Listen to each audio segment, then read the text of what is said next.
The Air Trust, George Allan, England, to Eugene V. Debs, Comrade Gene, lover of all mankind and apostle of the world's emancipation. I dedicate this book, foreword. This book is the result of an attempt to carry the monopolistic principle to its logical conclusion. For many years I have entertained the idea that if a monopoly be right in oil, coal, beef, steel or whatnot, it would also be right in larger ways involving, for example, the use of the ocean and the air itself. I believe that, had capitalists been able to bring the seas and the atmosphere under physical control, they would long ago have monopolized them. Capitalism has not refrained from laying its hand on these things through any sense of decency, but merely because the task has hitherto proved impossible. Granting, then, the premise that some process might be discovered whereby the air supply of the world could be controlled, the Air Trust logically follows. I have endeavored to show how such a trust would inevitably lead to the utter enslavement of the human race, unless overthrown by the only means then possible, that is, violence. This book is not a brief for direct action. Doubtless the capitalist press, if it indeed notice the work at all, will denounce it as a plea for bomb-throwing and apply the epithet of anarchist to me, but at this the judicious and the intelligent will only smile, and as for our friends the enemy, we esteem their opinion at its precise real value, 0. Given the conditions supposed in this book, I repeat, a complete monopoly of the air, with an absolute suppression of all political rights, no other outcomes are possible than slavery or violent, physical revolution. As I have made Gabriel Armstrong say, the masters would have it so. Academic discussion becomes absurd, in the face of plutocratic savagery. And in a case of self-defense, no measures are unjustifiable. I believe in political action. I hope for a peaceful and bloodless revolution. But if that be impossible, then by all means let us have revolution in its other sense. And with the hope that this book may perhaps revive some fainting spirit or renew the vision of emancipation in some soul where it has dimmed, I give the Air Trust to the workers of America and of the world. George Allan, England, Boston, Mass., November 1, 1915. Chapter 1. The Birth of an Idea. Sunk far back in the huge leather cushions of his Morris chair, old Isaac Flint was thinking hard. Between narrowed lids, his hard, grey eyes were blinking at the morning sunlight that poured into his private office, high up in the great building he had reared on Wall Street.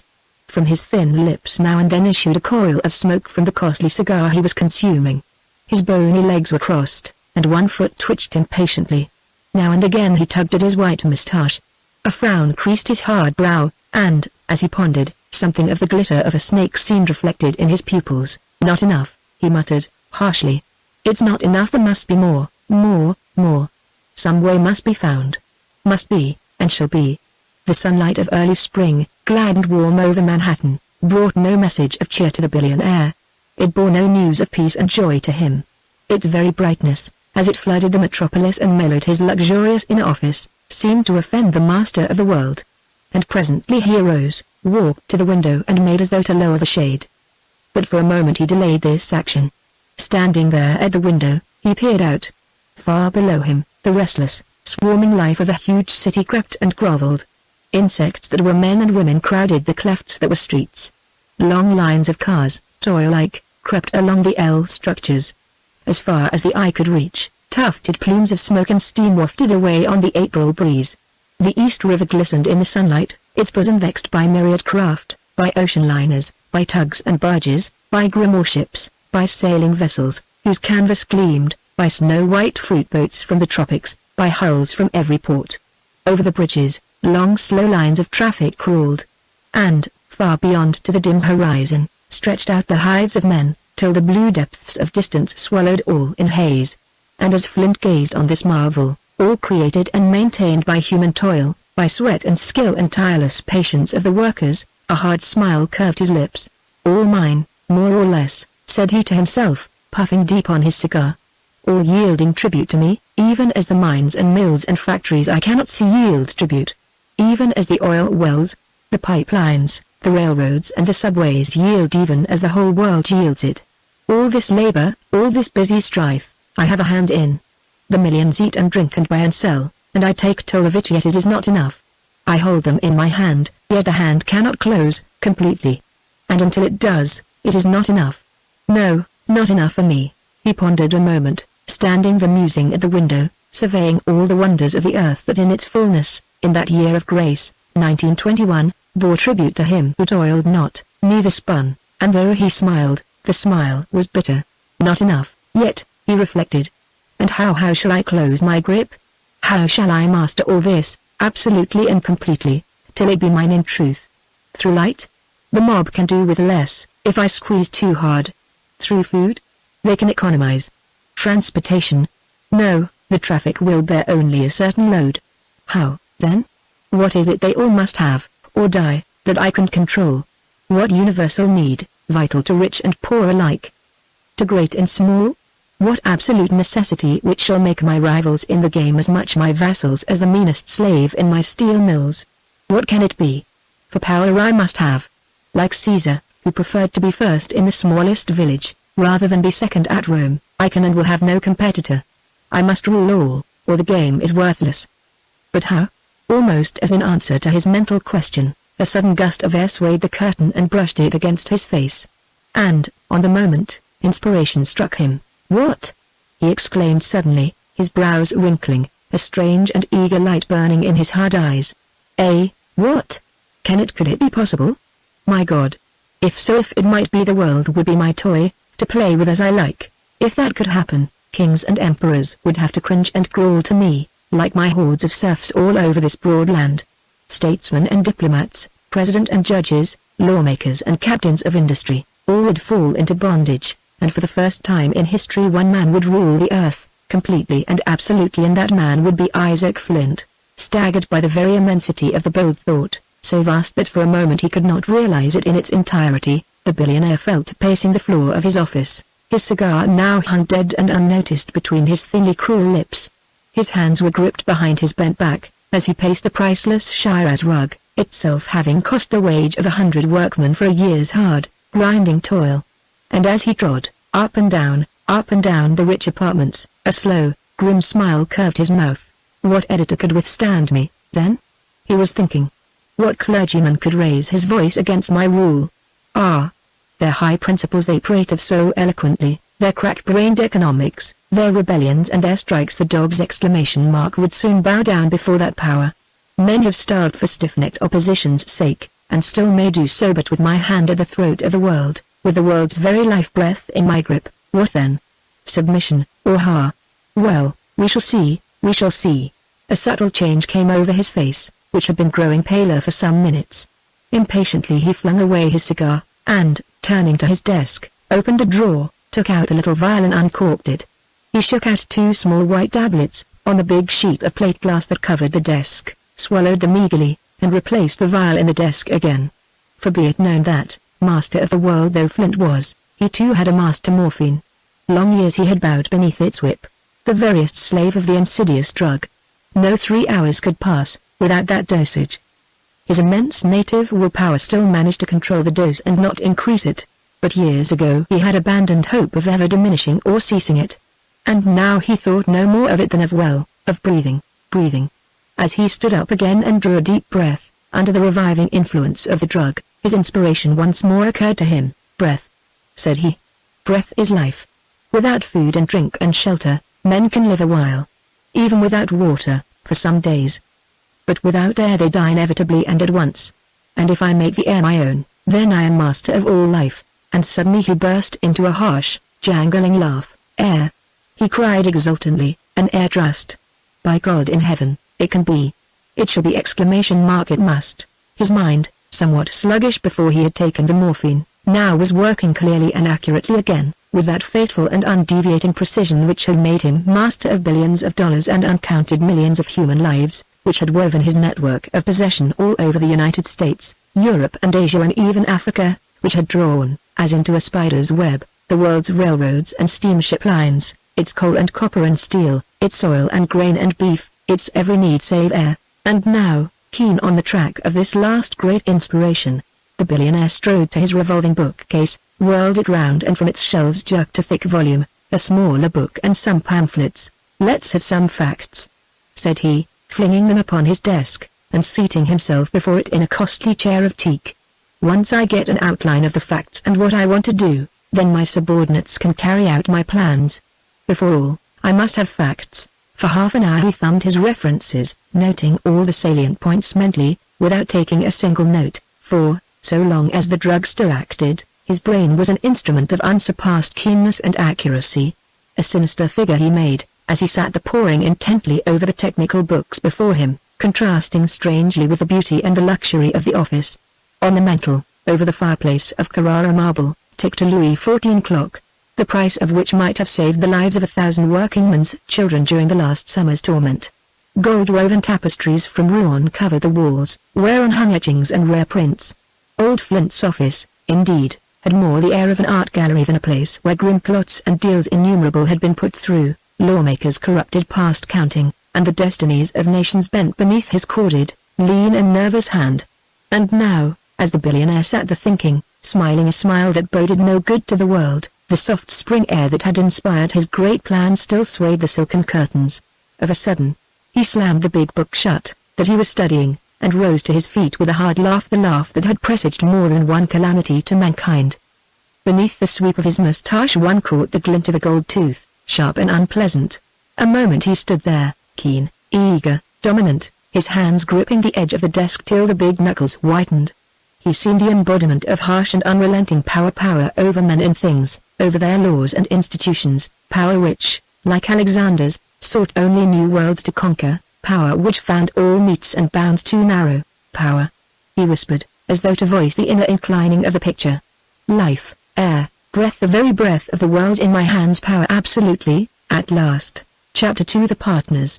Then, as was his habit, translating ideas into immediate action, he strode to a door at the far end of the office, flung it open and said, "See here a minute, Wally." "Busy," came an answering voice, from behind a huge roll-top desk. "Of course." "But drop it, drop it. I've got news for you." "Urgent?" asked the voice, coldly. "Very. Come in here, a minute. I've got to unload." From behind the big desk rose the figure of a man about 45, sandy-haired, long-faced and sallow, with a pair of the coldest, fishiest eyes set too close together that ever looked out of a flat and ugly face. A man precisely dressed, something of a fop, with just a note of the sport in his get-up, a man to fear, a man cool, wary and dangerous, Maxim Waldron, in fact, the billionaire's right-hand man and confidant. Waldron, for some time affianced to his eldest daughter. Waldron the arch-corruptionist, Waldron, who never yet had been caught with the goods, but who had financed scores of industrial and political campaigns, with Flint's money and his own. Waldron, the smooth, the suave, the perilous. "What now?" asked he, fixing his pale blue eyes on the billionaire's face. "Come in here, and I'll tell you." "Right." And Waldron, brushing an invisible speck of dust from the sleeve of his checked coat, strolled rather casually into the billionaire's office. Flint closed the door. "Well?" asked Waldron, with something of a drawl. "What's the excitement?" "See here," began the great financier, stimulated by the drug. "We've been wasting our time, all these years, with our petty monopolies of beef and coal and transportation and all such trifles, so?"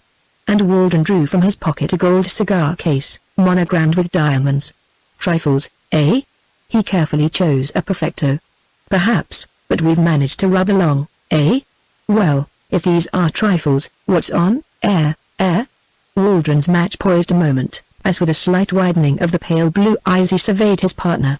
"Why, what do you mean, Flint, the air trust, eh?"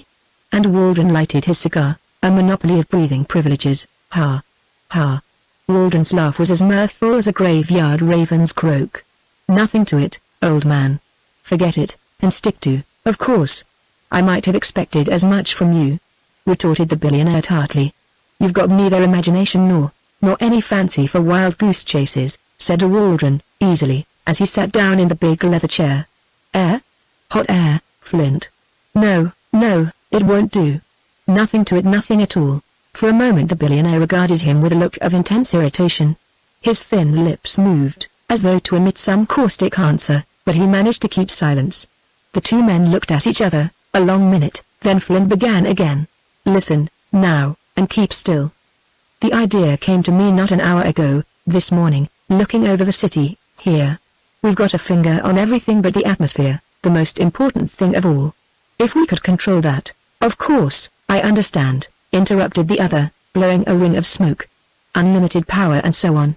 Looks very nice, and all. Only, it can't be done. Air's too big, too fluid, too universal. Human powers can't control it. any more than the ocean. Talk about monopolizing the Atlantic, if you will, Flint. But for heaven's sake, drop. Can't be done, eh? Exclaimed Flint, warmly, sitting down on the desktop and leveling a big jointed forefinger at his partner. That's what every new idea has had to meet. It's no argument. People scoffed at the idea of gaslighting when it was new, called it burning smoke, and made merry over it. That was as recently as 1832. But 10 years later, gas illumination was in full sway. Electric lighting met the same objection. And remember the objection to the telephone? When Congress, in 1843, granted Morse an appropriation of $30,000 to run the first telegraph line from Baltimore to Washington, one would-be humorist in that supremely intelligent body tried to introduce an amendment that part of the sum should be spent in surveying a railroad to the moon.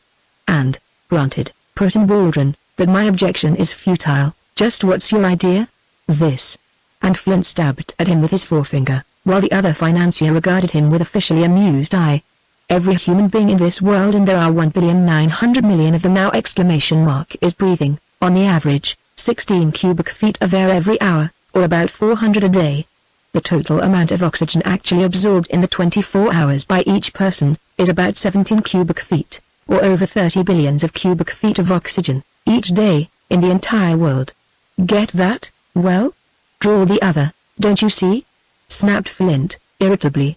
Imagine that we extract oxygen from the air. Then, you might as well try to dip up the ocean with a spoon, said Waldron, as try to vitiate the atmosphere of the whole world, by any means whatsoever.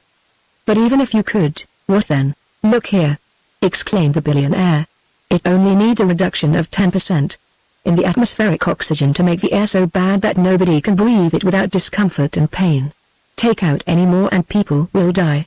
We don't have to monopolize all the oxygen, but only a very small fraction, and the world will come gasping to us, like so many fish out of water, falling over each other to buy, possibly. But the details, I haven't worked them out yet, naturally. I needn't. Herzog will take care of those. He and his staff. That's what they're for. Shall we put it up to him? What? My God, man. Think of the millions in it, the billions. The power. There. Of course, interposed Waldron, calmly, eyeing his smoke. Don't get excited, Flint. Rome wasn't built in a day. There may be something in this, possibly there may be the germ of an idea. I don't say it's impossible. It looks visionary to me. But then, as you well say, so has every new idea always looked. Let me think, now, let me think. Go ahead and think, growled the billionaire. Think and be hanged to you. I'm going to act. Waldron vouchsafed no reply, but merely eyed his partner with cold interest, as though he were some biological specimen under a lens, and smoked the while. Flint, however, turned to his telephone and pulled it toward him, over the big sheet of plate glass. Impatiently he took off the receiver and held it up to his ear. Hello, 2438 John. He exclaimed, in answer to the query of number. Please, silence, a moment, while Waldron slowly drew at his cigar and while the billionaire tugged with impatience at his grey moustache. Hello. That you, Herzog? All right. I want to see you at once. Immediately, understand? Very well. And say, Herzog, bring whatever literature you have on liquid air, nitrogen extraction from the atmosphere, and so on. Understand? And come at once. That's all. Goodbye, smiling early, with satisfaction. He hung up and shoved the telephone away again, then turned to his still reflecting partner, who had now hoisted his patent leather boots to the windowsill and seemed absorbed in regarding their glass through a blue veil of nicotine. Herzog, announced the billionaire, will be here in 10 minutes, and we'll get down to business, so?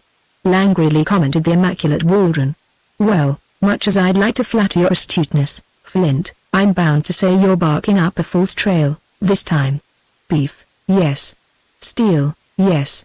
Railroads, steamships, coal, iron, wheat, yes. All tangible, all concrete, all susceptible of being weighed, measured, put in figures, fenced and bounded, legislated about and so on and so forth. But he snapped his manicured fingers, to show his well-considered contempt for the billionaire's scheme, and, throwing away his smoked-out cigar, chose a fresh one. Flint made no reply, but with an angry grunt flung a look of scorn at the calm and placid one. Then, furtively opening his desk drawer, He once more sought the little vial and took 2 more pellets, an action which Waldron, without moving his head, complacently observed in a heavily beveled mirror that hung between the windows. "Air," murmured Waldron, suavely. "Hot air, Flint." No answer, save another grunt and the slamming of the desk drawer. And thus, in silence, the 2 men, masters of the world, awaited the coming of the practical scientist, the proletarian, on whom they both, at last analysis, had to rely for most of their results. Chapter 3: The Baiting of Herzog. Herzog was not long in arriving. To be summoned in haste by Isaac Flint, and to delay, was unthinkable. For 18 years the chemist had lickspittled to the billionaire. Keen though his mind was, his character and stamina were those of a jellyfish, and when the master took snuff, as the saying is, Herzog never failed to sneeze. He therefore appeared, now, in some 10 minutes safe fat, rubicund, spectacled man, with a cast in his left eye and 2 fingers missing, to remind him of early days in experimental work on explosives. Under his arm he carried several tomes and pamphlets, and so, bowing first to one financier, then to the other, he stood there on the threshold, awaiting his master's pleasure. "Come in, Herzog," directed Flint. "Got some material there on liquid air, and nitrogen, and so on?" "Yes, sir."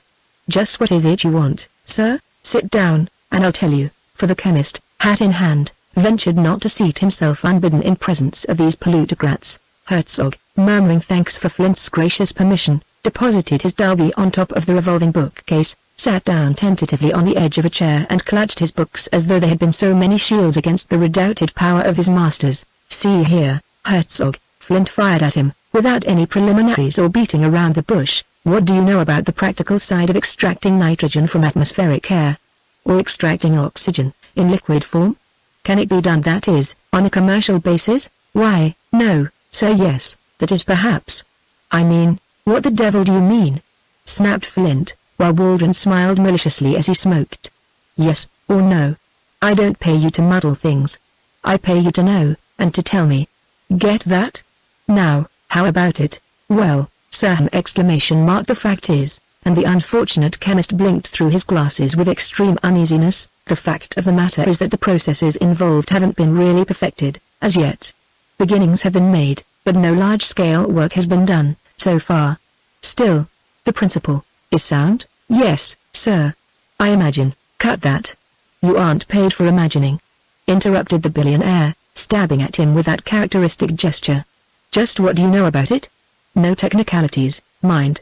Essentials, that's all, and in a few words." "Well, sir," answered Herzog, plucking up a little courage under this pointed goading, "so far as the fixation of atmospheric nitrogen goes, more progress has been made in England and Scandinavia than here. They're working on it, over there, to obtain cheap and plentiful fertilizer from the air. Nitrogen can be obtained from the air, even now, and made into fertilizers even cheaper than the chili saltpeter. Oxygen is liberated as a byproduct, and, oh, it is, eh? And could it be saved? In liquid form, for instance? I think so, sir. The Siemens and Halsk interests, in Germany, are doing it already, on a limited scale. In Norway and Austria, nitrogen has been manufactured from air, for some years, on a paying, commercial basis?" demanded Flint, while Waldron, now a trifle less scornful, seemed to listen with more interest as his eyes rested on the rotund form of the scientist. "Yes, sir, quite so," answered Herzog. "It's commercially feasible, though not a very profitable business at best. The gas is utilized in chemical combination with a substantial base, and, no matter about that, just yet," interrupted Flint. "We can have details later. Do you know of any such business as yet, in the United States?" "Well, sir, there's a plant building at Great Falls, South Carolina, for the purpose. It is to run by water power and will develop 5,000 HP. Hear that, Waldron?" demanded the billionaire. "It's already beginning even here. But not one of these plants is working for what I see as the prime possibility. No imagination, no grasp on the subject. No wonder most inventors and scientists die poor. They incubate ideas and then lack the warmth to hatch them into general application. It takes men like us, wholly practical men, to turn the trick." He spoke a bit rapidly, almost feverishly, under the influence of the subtle drug. "Now if we take hold of this game, why, we can shake the world as it has never yet been shaken. Eh, Waldron? What do you think now?" Waldron only grunted, noncommittally. Flint, with a hard glance at his unresponsive partner, once more turned to Herzog. "See here, now," directed he. "What's the best process now in use?" "For what, sir?" ventured the timid chemist. "For the simultaneous production of nitrogen and oxygen, from the atmosphere." "Well, sir," he answered, deprecatingly, as though taking a great liberty even in informing his master on a point the master had expressly asked about, "there are 3 processes. But all operate only on a small scale." "Whoever told you I wanted to work on a large scale?" demanded Flint, savagely. "I inferred, beg pardon, sir." And Herzog quite lost himself and floundered hopelessly, while his mismated eyes wandered about the room as though seeking the assurance he so sadly lacked. "Confine yourself to answering what I ask you," directed Flint, crisply. "You're not paid to infer. You're paid to answer questions on chemistry, and to get results. Remember that." "Yes, sir," meekly answered the chemist, while Waldron smiled with cynical amusement. He enjoyed nothing so delightedly as any grilling of an employee, whether miner, railroad man, clerk, ship's captain or what not. This baiting, by Flint, was a rare treat to him. "Go on," commanded the billionaire, in a badgering tone. "What are the processes?" He eyed Herzog as though the man had been an ox, a dog or even some inanimate object, coldly and with narrow-lidded condescension. To him, in truth, men were no more than Shelley's plough or sword or spade for his own purpose, things to serve him and to be ruled or broken as best served his ends. "Go on. Tell me what you know, and no more." "Yes, sir," ventured Herzog. "There are 3 processes to extract nitrogen and oxygen from air. One is by means of what the German scientists call Kalkstickstoff, between calcium carbide and nitrogen, and the reaction symbols are, no matter." Flint waved him, promptly. "I don't care for formulas or details. What I want is results and general principles. Any other way to extract these substances, in commercial quantities, from the air we breathe? 2 others. But one of these operates at a prohibitive cost. The other, yes. What is it?" Flint slid off the edge of the table and walked over to Herzog, stood there in front of him, and bored down at him with eager eyes, the pupils contracted by morphine, but very bright. "What's the best way?" "With the electric arc, sir," answered the chemist, mopping his brow. This grilling method reminded him of what he had heard of third-degree torments. "That's the best method, sir, now in use, anywhere, in Notodden, Norway. They have fire-brick furnaces, you understand, sir, with an alternating current of 5,000 volts between water-cooled copper electrodes. The resulting arc is spread by powerful electromagnets, so," and he illustrated with his 8 acid-stained fingers, "spread out like a disc or sphere of flame, of electric fire, you see." "Yes, and what then?" demanded Flint, while his partner, forgetting now to smile, sat there by the window scrutinizing him. One saw, now, the terribly keen and prehensile intellect at work under the mask of assumed foppishness and jesting indifference, the quality, for the most part masked, which had earned Waldron the nickname of Tiger in Wall Street. "What then?" repeated Flint, once more leveling that potent forefinger at the sweating Herzog. "Well, sir, that gives a large reactive surface, through which the air is driven by powerful rotary fans. At the high temperature of the electric arc in air, the molecules of nitrogen and oxygen dissociate into their atoms. The air comes out of the arc, charged with about 1% of nitric oxide, and after that, jump the details, idiot. Can't you move faster than a paralytic snail? What's the final result?" "The result is, sir," answered Herzog, meek and cowed under this harrying, "that calcium nitrate is produced, a very excellent fertilizer. It's a form of nitrogen, you see, directly obtained from air. At what cost? 1 ton of fixed nitrogen in that form costs about $150 or $160. "Indeed?" commented Flint. "The same amount, combined in chili saltpeter, comes to, a little over $300, sir." "Hear that, Wally?" exclaimed the billionaire, turning to his now interested associate. "Even if this idea never goes a step farther, there's a gold mine in just the production of fertilizer from air. But, after all, that will only be a byproduct. It's the oxygen we're after, and must have." He faced Herzog again. "Is any oxygen liberated, during the process?" he demanded. "At one stage, yes, sir.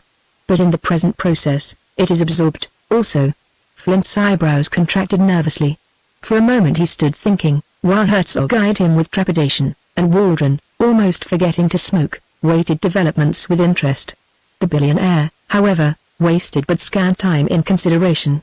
It was not money now he lusted for, but power. Money was, to him, no longer any great desideratum. At most, it could now mean no more to him than a figure on a checkbook or a page of statistics in his private memoranda. But power, unlimited, indisputable power over the whole earth and the fullness thereof, power which none might dispute, power before which all humanity must bow God. The lust of it now gripped and shook his soul. Paling a little, but with eyes ablaze, he faced the anxious scientist. Herzog. See here. Yes, sir, I've got a job for you, understand? Yes, sir. What is it? A big job, and one on which your entire future depends. Put it through, and I'll do well by you. Fail, and by the eternal, I'll break you. I can, and will, mark that. Do you get me? Ah yes, sir, that is, I'll do my best, and, listen. You'll go to work at once, immediately, understand? Work out for me some process, some practicable method by which the nitrogen and oxygen can both be collected in large quantities from the air. Everything in my laboratories at Oakwood Heights is at your disposal. Money's no object. Nothing counts, now, but results. I want the process all mapped out and ready for me, in its essential outlines, 2 weeks from today. If it isn't, his gesture was a menace. If it is, well, you'll be suitably rewarded. And no leaks, now. Not a word of this to anyone, understand? If it gets out, you know what I can do to you, and will. Remember Oswell, remember Parker Hayes. They let news get to the Dillingham Saunders people, about the new Tetsoni radioelectric system, and one's dead, now, a suicide, the other's in Sing Sing for 18 years. Remember that and keep your mouth shut. Yes, sir. I understand. All right, then. A fortnight from today, report to me here. And mind you, have something to report, or, yes, sir, very well. Now, go. Thus dismissed, Herzog gathered together his books and papers, blinked a moment with those peculiar wall eyes of his, arose and, bowing first to Flint and then to the keenly watching Waldron, backed out of the office. When the door had closed behind him, Flint turned to his partner with a nervous laugh. That's the way to get results, eh? He exclaimed.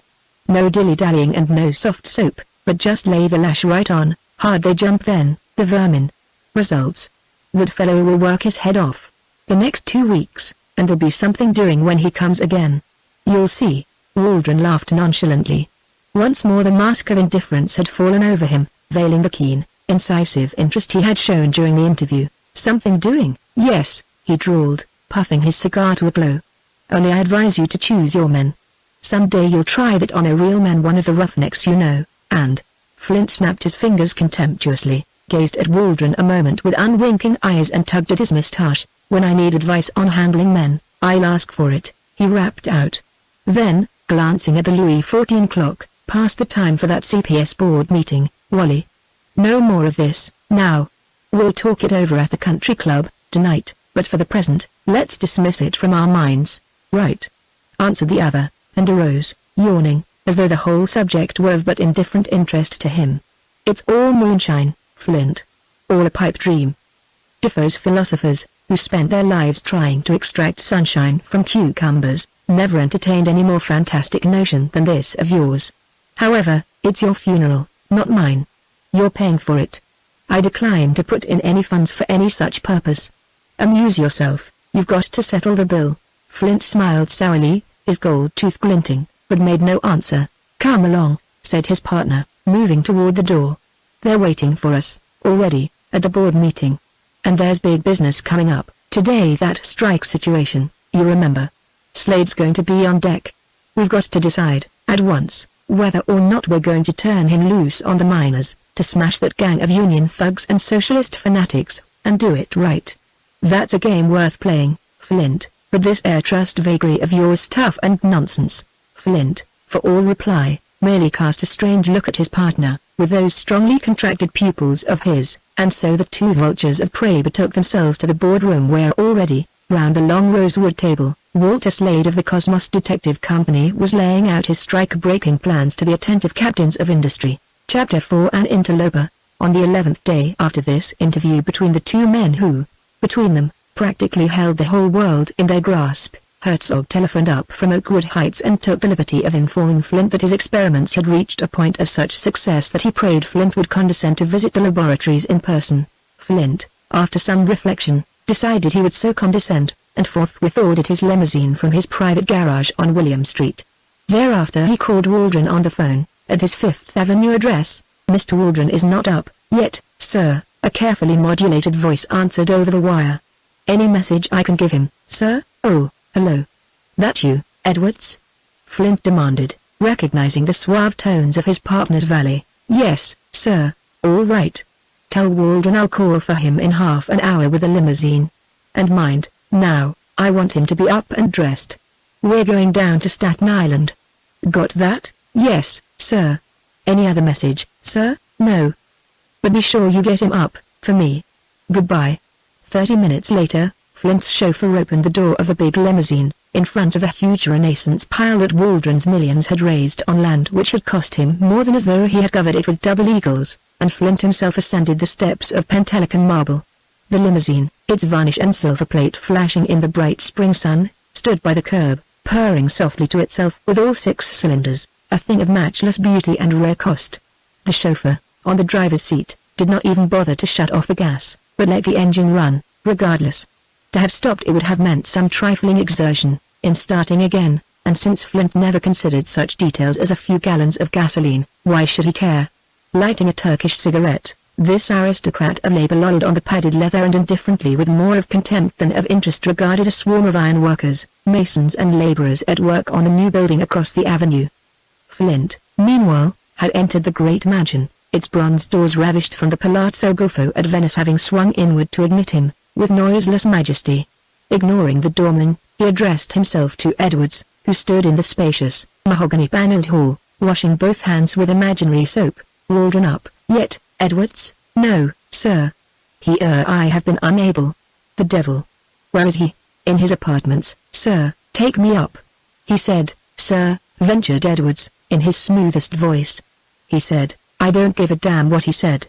Take me up, at once." "Yes, sir." "Immediately, sir." And he gestured suavely toward the elevator. Flint strode down the hall, indifferent to the Kermanshire rugs, the rare mosaic floor and stained glass windows, the Parian fountain and the azurglio tapestries that hung suspended up along the stairway, all old stories to him and as commonplace as rickety odds and ends of furniture might be to any toilet-cribbed, cabined and confined in fetid East Side tenement or squalid room on Hester Street. The elevator boy bowed before his presence. Edwards hesitated to enter the private elevator with this world master, but Flint beckoned him to come along. And so, borne aloft by the smooth force of the electric motor, they presently reached the upper floor where Tiger Waldron laired in stately splendor, like the nabob that he was. Without ceremony, Flint pushed forward into the bedchamber of the mighty 1/8 chamber richly finished in panels of the rare sea grape tree, brought from Pacific Isles at great cost of money and some expenditure of human lives, but this latter item was, of course, beneath consideration. By the softened light which entered through rich curtains, one saw the famous frieze of Delassac, that banded the apartment, over the paneling the frieze of Bagents, naked and unashamed, reveling with satyrs in an abandon that bespoke the age when the world was young. Their voluptuous forms entwined with clustering grapes and leaves, they poured tipsy libations of red wine from golden chalices, while old Silnews, god of drink, astride a donkey, applauded with maudlin joy. Flint, however, had no eyes for this scene which would have gladdened a voluptuary's heart and which, for that reason was dear to Waldron, but walked toward the huge, four-posted bed where Wally himself, now rather paler than usual, with bloodshot eyes, was lying. This bed, despite the fact that it had been transported all the way from Tours, France, and that it once had belonged to an archbishop, had only too often witnessed its owner's insomnia. "You're a devil of a man to keep an appointment, aren't you?" Flint sneered at the master of the house. 11 o'clock, and not up yet. "Pardon me for remarking, my dear Flint," replied Waldron, stretching himself between the silken sheets and reaching for a cigarette, "that the appointment was not of my making. Also that I was up, last night this morning, rather till 3:30. And in the next place, that scoundrel Hazeltine, trimmed me out of 86,000 in 4 hours. Roulette again, you idiot?"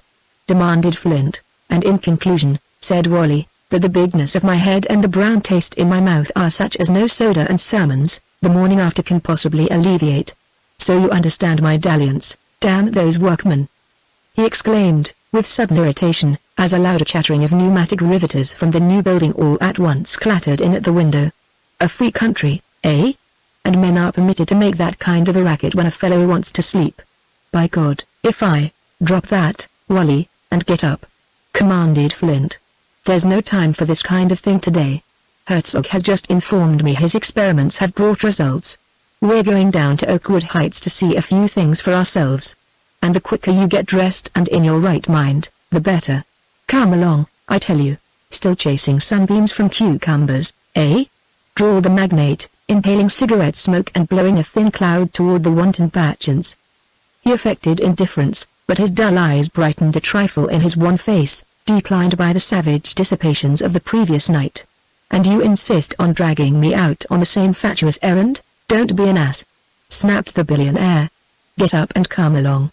The sooner we have this thing underway, the better." "All right, anything to oblige," conceded Waldron, inwardly stirred by an interest he took good care not to divulge in word or look. "Give me just time for a cold plunge, a few minutes with my masseur and my barber, a bite to eat and—" Flint laid hold on his partner and shook him roughly. "Move, you sluggard," he commanded. And Tiger Waldron obeyed. 45 minutes later, the two financiers were speeding down the asphalt of the avenue at a good round clip. Flint's gleaming car formed one unit of the never-ending procession of motors which, day and night, year in and year out, spin unceasingly along the great, hard, splendid, cruel thoroughfare. "I tell you," Flint was asserting as they swung into Broadway, at 23rd Street, and headed for South Ferry, "I tell you, Wally, the thing is growing vaster and more potent every moment. The longer I look at it, the huger its possibilities loom up. With her under our control, as a source of manufacturing alone, we can pull down perfectly inconceivable fortunes. We shan't have to send anywhere for our raw material. It will come to us, it's everywhere. No cost for transportation, to begin with. With oxygen, nitrogen and liquid air as products, think of the possibilities, will you? Not a nice plant in the country could compete with us, in the refrigerating line. With liquid air, we could sweep that market clean. By installing it on our fruit cars and boats, and our beef cars, the saving effected in many ways would run to millions. The sale of nitrogen, for fertilizer, would net us billions. And, above all, the control of the world's air supply, for breathing, would make us the absolute, undisputed masters of mankind. We'd have the world by the windpipe. Its very life breath would be at our disposal. Ha!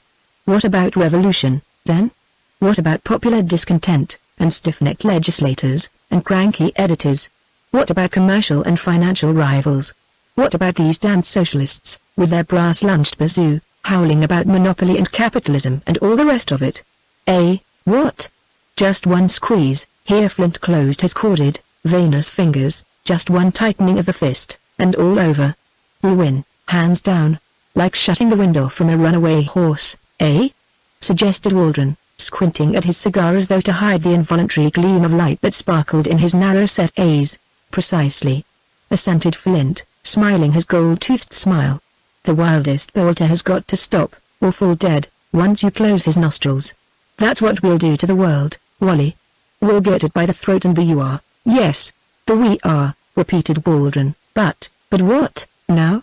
Waldron did not answer, for a moment, but squinted up at the tall buildings, temples of mammon and of greed, filled from pave to cornice with toiling, sweated hordes of men and women, all laboring for capitalism, many of them, directly or indirectly, for him.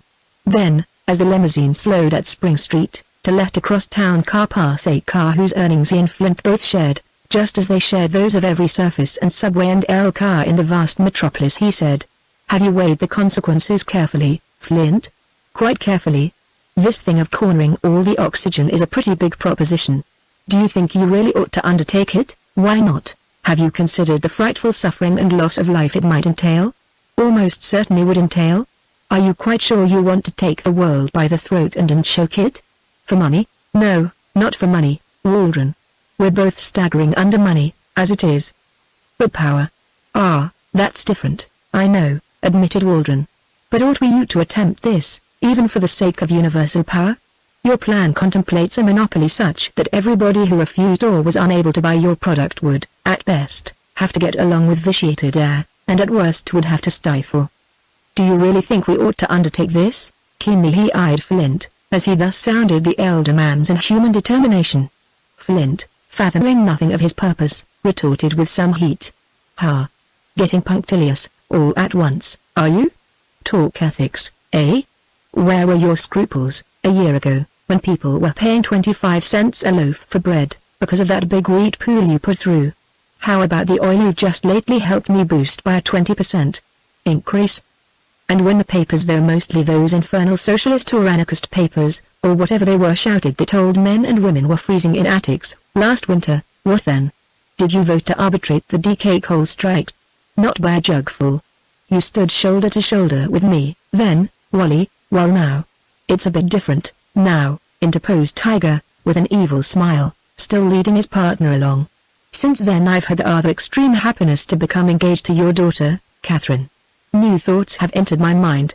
I've experienced you quitter. Burst out Flint. No, by God. You aren't going to put this thing over on me. I'll have no quitter for my son-in-law. Wally, I'm astonished at you. Astonished and disappointed. You're not yourself, this morning. That 86,000 you dropped last night, has shaken your heart. Come, pull together. Where's your nerve, man? Where's your nerve? Waldron answered nothing. In silence the partners watched the press of traffic, each busy with his own thoughts, Waldron waiting for Flint to reopen fire on him, and the billionaire decided to say no more till his associate should make some move. Thus the limousine reached the Staten Island ferry, that glorious monument of municipal ownership wrecked by Tammany grafting. In silence they smoked while the car rolled down the incline and out onto the huge ferry boat. Then, as the crowded craft got underway, a minute later, both men left the car and strolled to the rail to watch the glittering sparkle of the sunlight on the harbor, the teeming commerce of the port, the creeping liners and busy tugs, the towering figure of Liberty, her flameless torch held far aloft in mockery. Suddenly Waldron spoke. "You can't do it, I tell you," said he, waving an eloquent hand toward the sky. "It's too big, the air is, as I said before. Too damn big. Own coal and copper, if you will, and steel and ships, here, own those buildings back there," with a gesture at the frowning line of skyscrapers buttressing Manhattan. "But don't buck the impossible. And incidentally, Flint, don't misunderstand me, either. When I asked you if we ought to try it, I merely meant, would it be safe? The world, Flint, is a dangerous toy to play with, too hard. The people are perilous baubles, if you step on their corns a bit too often or too heavily. Every Caesar has a Brutus waiting for him somewhere, with a club. Once let the unwashed get an idea into their low brows, and you can't tell where it may lead them. Even a rat fights, in its last corner. These human rats of ours have been getting a bit nasty of late. True, they swallowed the limited franchise bill, 3 years ago, with only a little futile protest, so that now we've got them politically hamstrung. True, there's the Dick military bill, recently enlarged and perfected, so they can't move a hand without falling into treason and court-martial. True again, they've stood for the censorship and the National Mounted Police, the Greys, all in the last year. But how much more will they stand, eh? You close your hand on their windpipes, and by God, something may happen even yet, after all. Flint snapped his fingers with contempt. Machine guns. Was all he said. Yes, of course, answered Waldron. But there may be life in the old beast yet. They may yet kick the apple cart over and us with it. You never can tell. And those infernal socialists, always at it, night and day, never letting up, flinging firebrands into the powder magazine. Sometime there's going to be one hell of a bang, Flint. And when it comes, suave keep put. So go slow, old man, go damned slow, that's all I've got to say. On the contrary, said Flint, blinking in the golden spring sunshine as he peered out over the swashing brine at a raucous knot of gulls. On the contrary, Wally, I'm going to push it as fast as the Lord will let me. You can come in, or not, as you see fit, but remember this, no quitter ever gets a daughter of mine. And another thing, we're in the year 1921, now, not 1910 or 1915. Developments, political and otherwise, have moved swiftly. These few years past. Then, there might have been trouble. Today, there can't be. We've got things cinched too tight for that. 10 years ago, they might have had our blood, the people might, or given us a hemp tea party in Wall Street. Today, all's safe. Come, be a man and grip your courage. We can put the initial stages through in absolute secrecy, and then, once we get our clutch on the world's breath, what have we to fear? Go slow, Flint. Nonsense. Oxygen is life itself. There's no substitute. Vitiate the air by removing even 10% of it, and the world will lick our boots for a chance to breathe. Everybody's got to have oxygen, all the way from kings and emperors down to the toiling kettle, the Henry Dubbs, as I believe they're commonly called in vulgar speech. Shut off the air, and the captains and the kings will run to heel like the rabble itself. Run to heel, and pay for the privilege of doing it. We've got the universities, press, churches, laws, judges, army and navy and everything already in our hands. We'll be secure enough, no fear, shhhhhh. And Waldron nudged the billionaire with his elbow. In his excitement, Flint had permitted his voice to rise, a little. Not far from him, leaning on the rail, a stockily built young fellow in overalls, a cap pulled down firmly over his well-shaped head, was apparently watching the gulls and the passing boats, with eyes no less blue than the bay itself, eyes no less glinting than the sunlight on the waves. He seemed to be paying no heed to anything but what lay before him. But Tiger Waldron, possessed of something of the instinct of the beast whose name he bore, subconsciously sensed a peril in his nearness. The man's ear, if unusually quick, might possibly have caught a word or two meant by knowing to loper. And at that thought, Waldron once more nudged his partner. Shhhh. He repeated, enough. We can finish this, in the limousine. Flint looked at him a moment, in silence, then nodded. Right you are, said he. And both men climbed back into the closed car. You never can tell what ears are primed for news, said Waldron. Better take no chances. Before long, we can throw away all subterfuge, the billionaire replied as he shut the door. But for now, well, you're correct. Once our grasp tightens on the windpipe of the world, we're safe. From my office in Wall Street you and I can play the keys of the world machine as an organist would finger his instrument. But there must be no leak, no publicity, no suspicion aroused. We'll play our music pianissimo, Wally, with rare accompaniments to the tune of great public utility, benefit to the public health, and all that there same old game, only on a vastly larger scale. Every modern composer in the field of big business knows that score and has played it many times. We will play it on a monstrous pipe organ, with the world's lungs for bellows and the world's breath to vibrate our reeds, and all paying tribute, night and day, year after year, all over the world, Wally, all over the world. God. What power shall be ours? What infinite power, such as, since time began, never yet lay in mortal hands. We shall be as gods, Waldron, you and I, and between us, we shall bring the human race wallowing to our feet in helpless bondage. In supreme abandon, the ferry boat, nearing the Staten Island landing, slowed its ponderous screws. The chauffeur flung away his cigarette, drew on his gauntlets and accelerated his engine. Forward the human drove began to press, under the long slave-driven habit of haste, of eagerness to do the master's bidding. The young mechanic by the rail, he of the overalls and keen blue eyes, turned toward the bows, picked up a canvas bag of tools and stood there waiting with the rest. For a moment his glance rested on the limousine and the two half-seen figures within. As it did so, a wanton breeze from off the island flapped back the lapel of his jumper. In that brief instant one might have seen a button pinned upon his blue flannel shirt, clasped hands, surrounded by the legend, "Workers of the world, unite." But neither of the plutocrats observed this, nor, had they seen, would they have understood. And whether the sturdy toiler had overheard aught of their infernal conspiring, or, having heard it, grasped its dire and criminal significance, who in all this weary and toil-burdened world, could say? Chapter 5. And the laboratory. Half an hour's run down Staten Island, along smooth roads lined with sleepy little towns and through sparse woods beyond which sparkled the shining waters of the harbor, brought the two plutocrats to the quiet settlement of Oakwood Heights.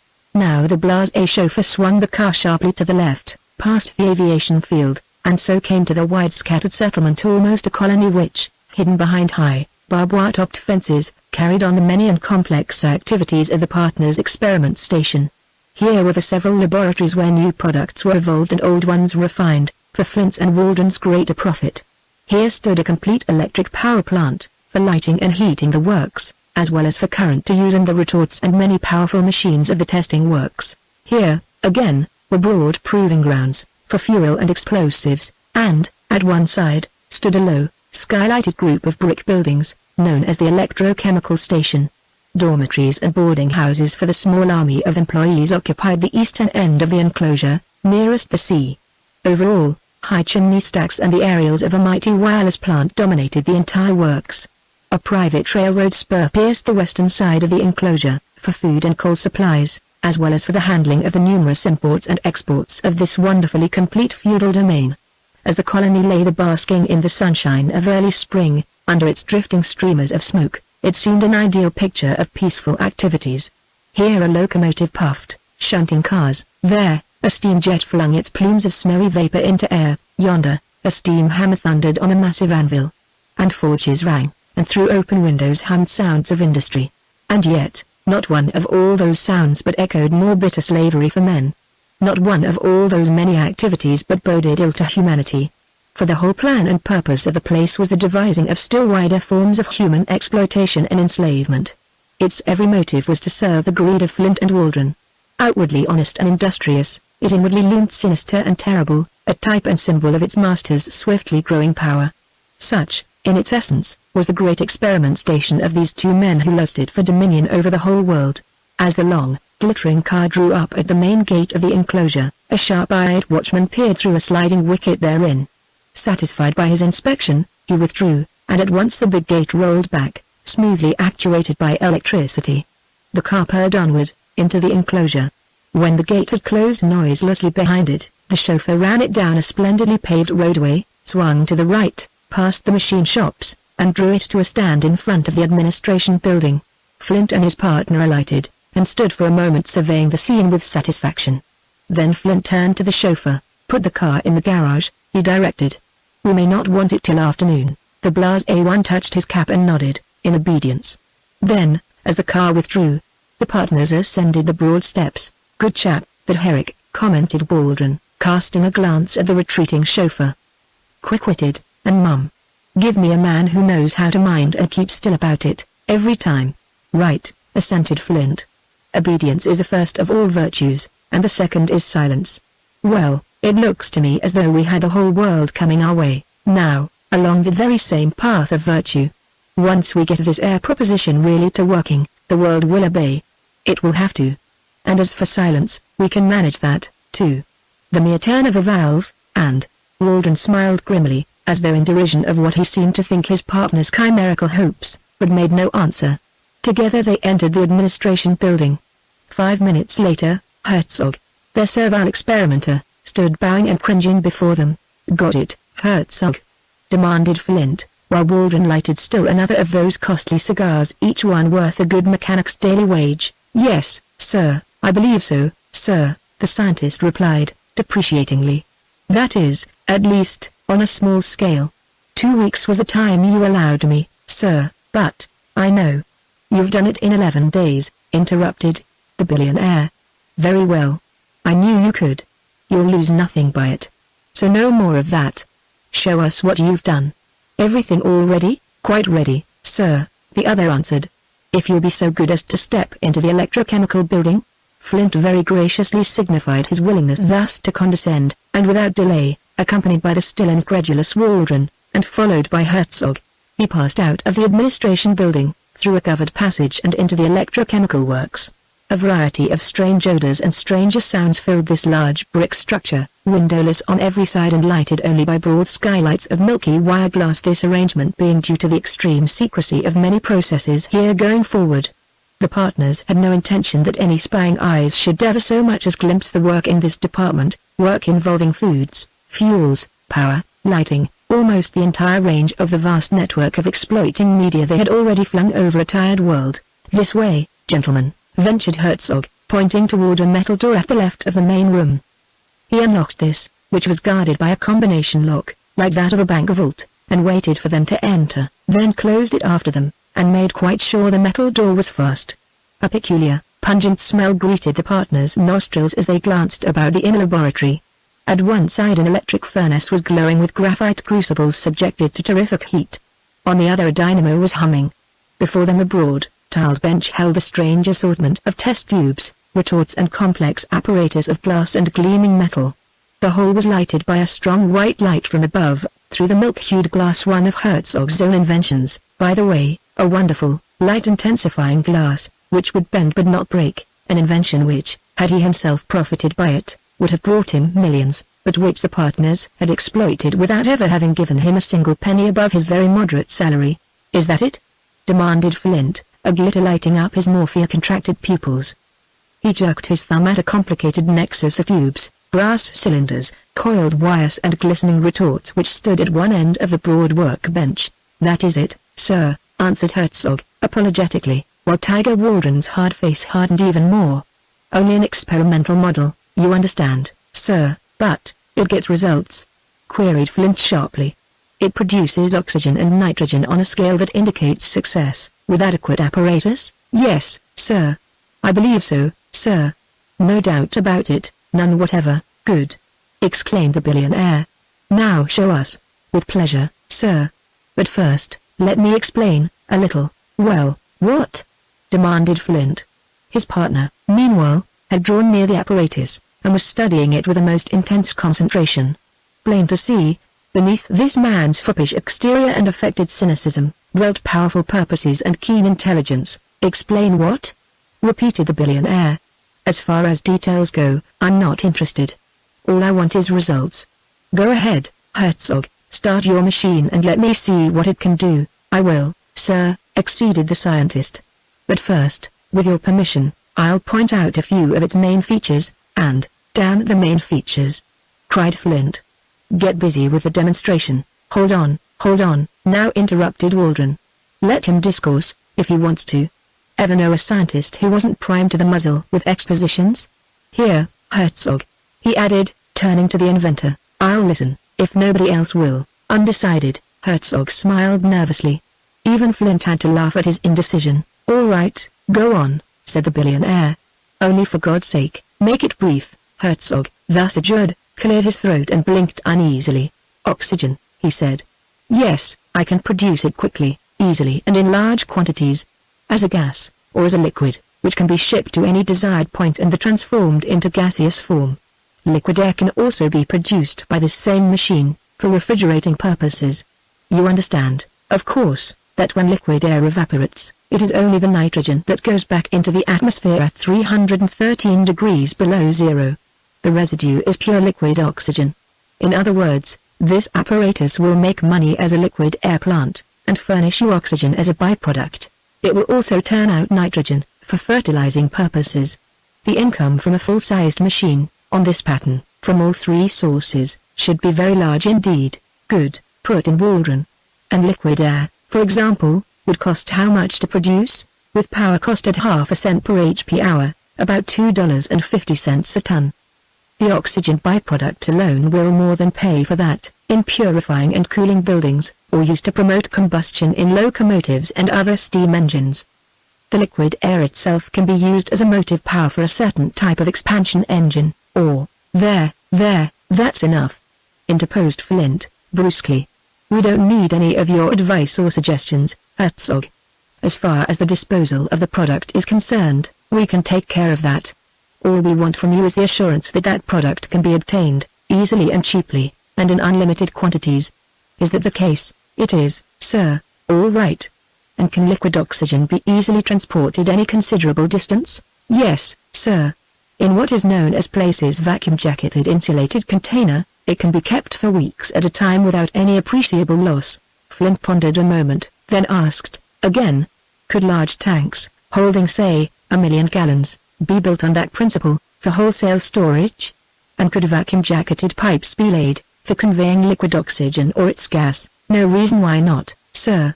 "Yes, I may say all that is quite feasible." "Very well, then," snapped Flint. "That's enough for the present. Now, show us your machine at work. Start it, Herzog. Let's see what you can do." The billionaire's eyes glittered as Herzog laid a hand on a gleaming switch. "Even Waldron forgot to smoke, gentlemen, observe," said Herzog, as he threw the lever. Chapter 6 Oxygen, King of Intoxicators.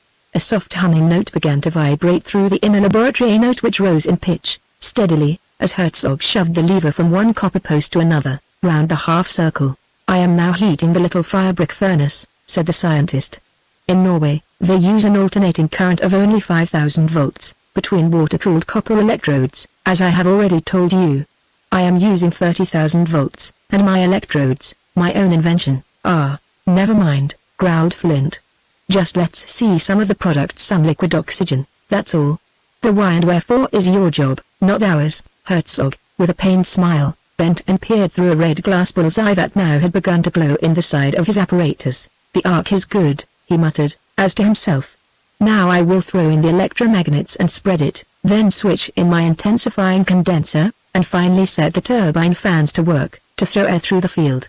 Then we shall see, we shall see. Suiting the action to the words, he deftly touched here a button, there a lever, and all at once a shrill buzzing rose above the lower drone of the induction coils. "Gentlemen," said Herzog, straightening up and facing his employers, "the process is now already at work. In 5 minutes, yes, in 3 I shall have results to show you." "Good," grunted Waldron. "That's all we're after, results. That's the only way you hold your job, Herzog, just getting results." He relighted his cigar, which had gone out during Herzog's explanation for Tiger Waldron, though he could drop thousands at roulette without turning a hair, never yet had been known to throw away a cigar less than half smoked. Flint, meanwhile, took out a little morocco-covered notebook and made a few notes. In this book he had kept an outline of his plan from the very first, and now with pleasure he added some memoranda, based on what Herzog had just told him, as well as observations on the machine itself. Thus 2 minutes passed, then 3. "Time's up, Herzog," exclaimed Waldron, glancing at the electric clock on the wall. "Where's the juice?" "1 second, sir," answered the scientist. Again he peeked through the glowing bullseye. Then, his face slightly pale, his bulging eyes blinking nervously, he took 2 small flint glass bottles, set them under a couple of pipettes, and deftly made connections.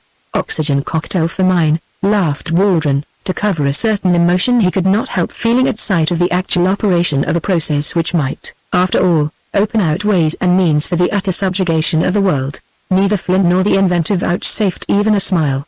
The billionaire drew near, adjusted a pair of pince-nez on his hawk-like nose, and peered curiously at the apparatus. Herzog, with a quick gesture, turned a small silver faucet. "Oxygen. Unlimited oxygen," he exclaimed. "I have found the process, gentlemen, commercially practicable. Oxygen." Even as he spoke, a lambent, sparkling liquid began to flow through the pipette, into the flask. At sight of it, the billionaire's eyes lighted up with triumph. Waldron, despite his assumed nonchalance, felt the hunting thrill of Wall Street, the quick stab of exultation when victory seemed well in hand. "These bottles," said Herzog, "are double, constructed on the principle of the thermos bottle. They will keep the liquid gases I shall show you, for days. Huge tanks could be built on the same principle. In a short time, gentlemen, you can handle tons of these gases, if you like thousands of tons, unlimited tons. The Siemens and Halsk people, and the Great Falls, SC, plant, will be mere puttering experimenters beside you. For neither they nor any other manufacturers have any knowledge of the vital process, my secret, polarizing transformer, which does the work in 1/10 the time and at 1/100th the cost of any other known process. For example, see here." He turned the faucet, disconnected the flask and handed it to Flint. "There, sir," he remarked, "is a half pint of pure liquid oxygen, drawn from the air in less than 8 minutes, at a cost of perhaps 2/10 of a cent. On a large scale the cost can be vastly reduced. Are you satisfied, sir?" Flint nodded, curtly. "You'll do, Herzog," he replied, his very strongest form of commendation. "You're not half bad, after all. So this is liquid oxygen, eh? Very cheap, and very cold?" His eyes gleamed with joy at sight of the translucent potent stuff, the very stuff of life, its essence and prime principle, without which neither plant nor animal nor man can live. "Oxygen, mother of all life, sustainer of the world." "Very cheap, yes, sir," answered the scientist. "And cold?" "Enormously cold.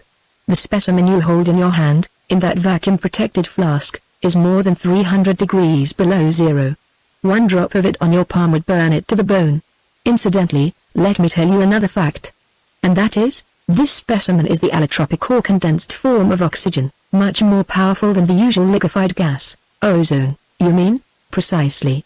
Would you like to sense its effect as a ventilating agent?" "No danger?" "None, sir." "Here, allow me." Herzog took the flask, pressed a little spring and liberated the top. At once a whitish vapor began to coil from the neck of the bottle. Grunted Waldron, smiling. "Mountain winds and sea breezes have nothing on that." He sniffed with appreciation. "Some gas, all right, you're right, Wally," answered the billionaire. "If this works out on a large scale, in all its details, well, I needn't impress its importance on you. Yielding to the influence of the wonderful, life-giving gas, the rather close air of the laboratory, contaminated by a variety of chemical odors, and vitiated by its recent loss of oxygen, had begun to freshen and purify itself in an astonishing manner. One would have thought that through an open window, Close at hand, the purest ocean breeze was blowing. A faint tinge of color began to liven the somewhat pasty cheek of the billionaire. Waldron's big chest expanded and his eye brightened. Even the meek Herzog stood straighter and looked more the man, under the stimulus of the life-giving ozone. "Fine!" exclaimed Flint, with unwanted enthusiasm, and nearly yielded to a laugh.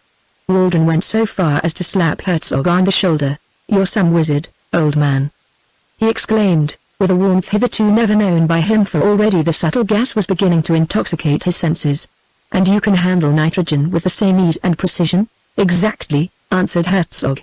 "This other vial contains pure nitrogen. With enlarged apparatus, I can supply it by the trainload. The world's fertilizer problem is solved." "Great work!" ejaculated Waldron, even more excited than before.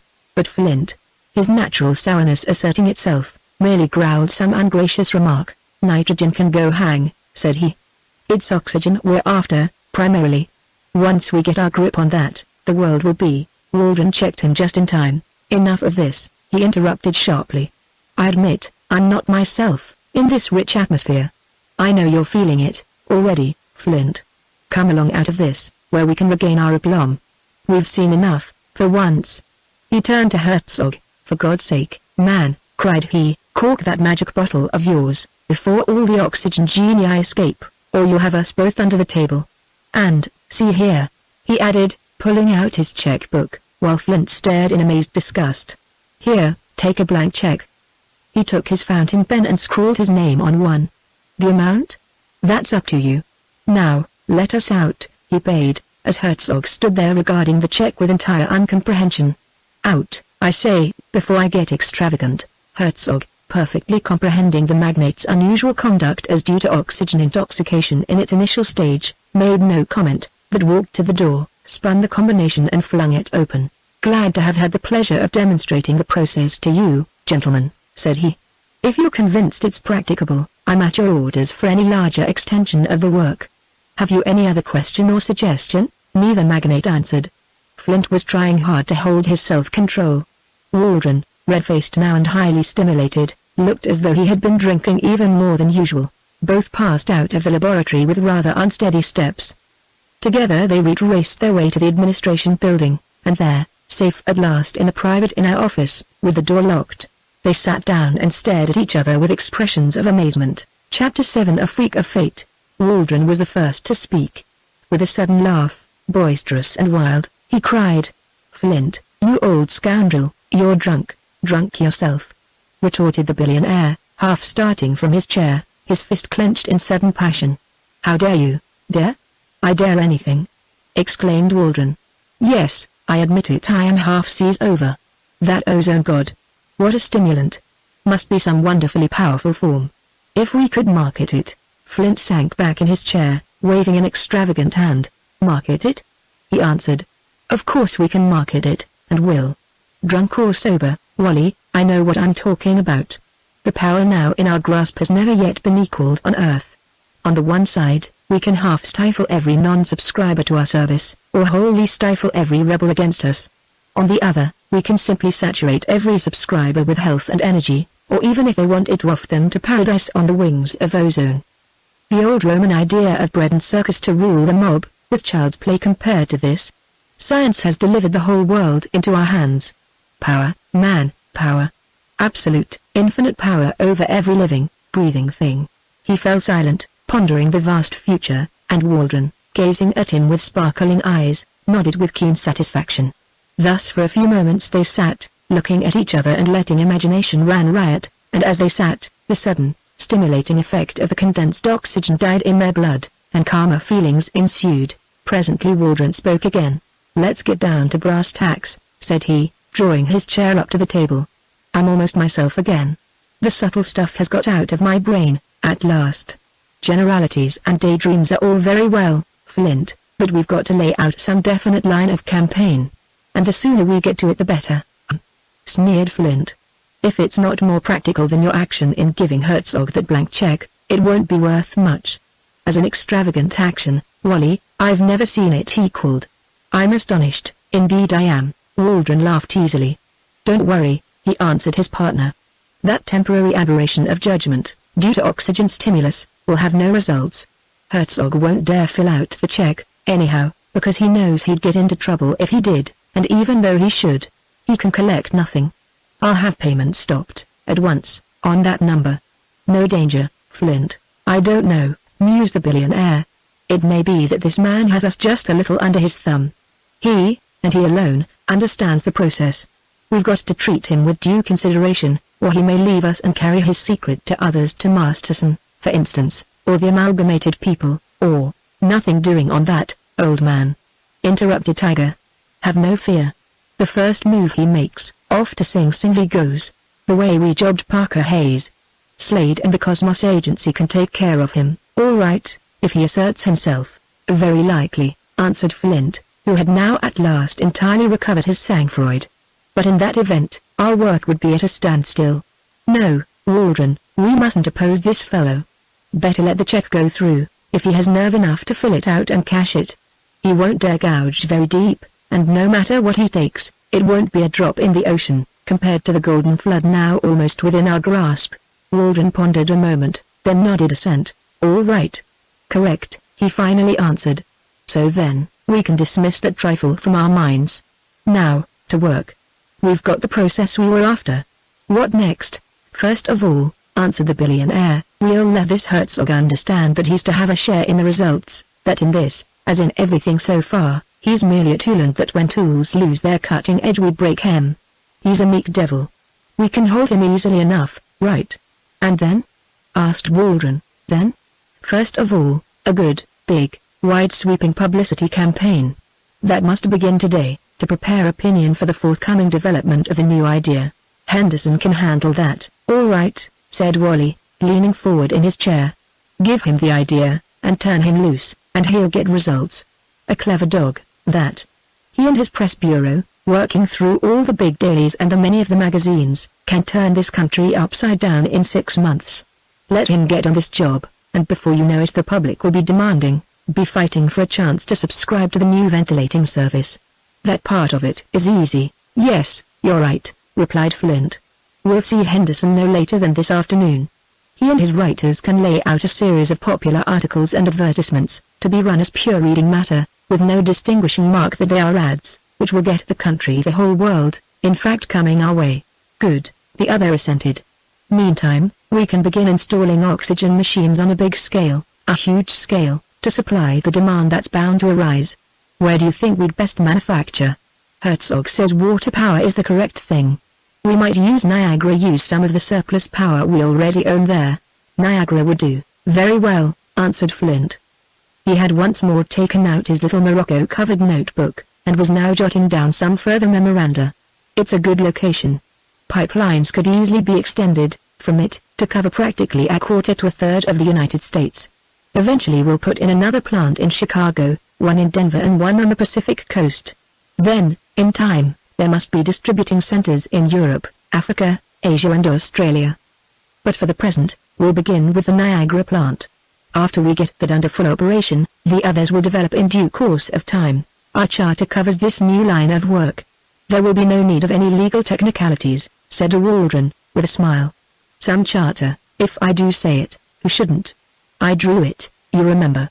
Nothing much in the way of possible business extension got past me. Flynn nodded. You're right, he answered. Nothing stands in our way, now. Positively nothing. We have land, power and capital without limit. We have the process. We control press, law, courts, judges, military and every other form of government. All we need look out for is to secure public confidence and keep the bandage on the eyes of the world till our system is actually in operation. Then there will be no redress, no comeback, no possible rebellion. As I've already said, Wally, we'll have the whole world by the windpipe, and let the mob howl then, if they dare. Yes, let 'em howl. Chimed in Tiger, with a snarl that proved his nickname no misnomer. Inside of a year we'll have them all where we want them. You were right, Flint, when you called oil, coal, iron and all the rest of it mere petty activities. Air. That's the talk. Once we get the air under our control, we're emperors of all life. His words rang frank and bold, but something in his look, as he blinked at his partner, might have given Flint cause for uneasiness, had the billionaire noticed that oblique and dangerous glance. One might have read therein some shifty and devious plan of Waldron's to dominate even Flint himself, to rule the master or to wreck him, and to seize in his own hands the reins of universal power. But Flint, bending over his notebook and making careful memoranda, saw nothing of all this. Waldron, an inveterate smoker, lighted a fresh cigar, leaned back, surveyed his partner and indulged in a short inner laugh, which hardly curved his cruel lips, but which hardened still more those pale blue, steely eyes of his. "All right," said he, at last. "Enough of this, Flint. Let's get back to town, now, and have a conference with Henderson. That's the first step. By tonight, the whole campaign of publicity must be mapped out. Come, you can finish your memoranda later. I'm impatient to be back in Wall Street. Come along." 5 minutes later, having left orders that Herzog was to attend upon them in their private offices, next morning, they had ordered the limousine and were making way along the hard road toward the gate of the enclosure. The gate opened to let them pass, then swung and locked again, behind them. At a good clip, the powerful car picked up speed on the homeward way. The two magnates, exultant and flushed with the consciousness of coming victory, lolled in the deeply cushioned seat and spoke of power. As they swung past the aviation field and neared the Oakwood Heights station, the train pulled out. Down the road came tramping a workingman in overalls and jumper, with a canvas bag of tools swinging from his brawny right hand. As he walked, striding along with splendid energy, he whistled to himself no cheap ragtime air, but Handel's Largo, with an appreciation which bespoke musical feeling of no common sort. The billionaire caught sight of him, just as the car slowed to take the sharp turn by the station. Instant recognition followed. Flint's eyes narrowed sharply. "The same fellow," he grunted to himself. "The same rascal who stood beside us on the ferry boat, as we were talking over our plans. Now, what the devil?" Shadowed by a kind of instinctive uneasiness, not yet definite or clear but more in the nature of a premonition of trouble, Flint gazed fixedly at the mechanic as the car swung round the bend in the road. The glance was returned. Yielding to some kind of imperative curiosity, the billionaire leaned over the side of the car, leaned out, with his coat flapping in the stiff wind, and for a moment peered back at the disquieting workman. Then the car swept him out of sight, and Flint resumed his seat again. He did not know, for he had not seen it happen, that in that moment the slippery, leather-covered notebook had slid from his lolling coat pocket and had fallen with a sharp slap on the white macadam, skidded along and come to rest in the ditch. The workingman, however, who had paused and turned to look after the speeding car, he had seen all this. A moment he stood there, peering. Then, retracing his steps with resolution, he picked up the little book and slid it into the pocket of his jeans. Deserted was the road. Not a soul was to be seen, save the crossing flagman, musing in his chair beside his little hut, quite oblivious to everything but a rank cob pipe. The workman's act had not been noticed. Nobody had observed him. Nobody knew. Not a living creature had witnessed the slight deed on which, by a strange freak of fate, the history of the world was yet to turn. Chapter 8. One unbidden, shares great secrets. Immediately on discovering his loss, which was soon after having reached his office, Flint, in something like a fright, telephoned down to the Oakwood Heights laboratory and instructed Herzog, in person, to make a careful search for it and to report results inside an hour. Even though some of the essentials of his plan were written in a code of his own devising, Flint paled before the possible results should the book fall into the hands of anybody intelligent enough to fathom its meaning. "Damn the luck!" he ejaculated, pacing the office floor, his fists knotted. If it had been a pocketbook with a few thousand inside, that would have been a trifle.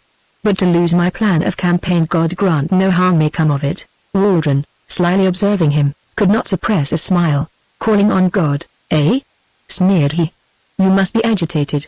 I haven't heard that kind of entreaty on your lips, Flint, since the year of the big coal strike, when you prayed God the gunmen might get the strikers before they could organize. Come, man, brace up.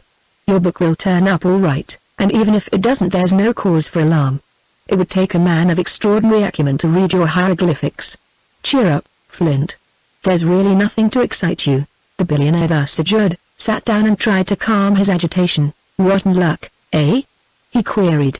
"But after all, Herzog is likely to find the book. And even if he doesn't, I guess we're safe enough. The very boldness of the plan, supposing even that the finder could grasp it, would put it outside the seeming range of the possible. It's hardly 100 to 1 shot any harm may come of it." "All right, then, let it go at that," said Waldron. "And now, to business. Suppose, for example, you've got a perfectly unlimited supply of oxygen gas and liquid.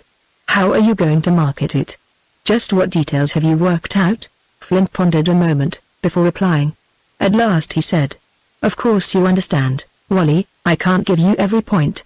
The whole thing will be an evolution, and new ideas and processes, new uses and demands will develop as time passes. But in the main, my idea is this: the big producing stations will steadily extract oxygen from the atmosphere, thus leaving the air increasingly poorer and less adapted to sustaining human life. I shall store the oxygen in vast tanks, like the ordinary gas tanks to be found in every city, only much bigger. These tanks will be fed by pipelines from the central stations, thus."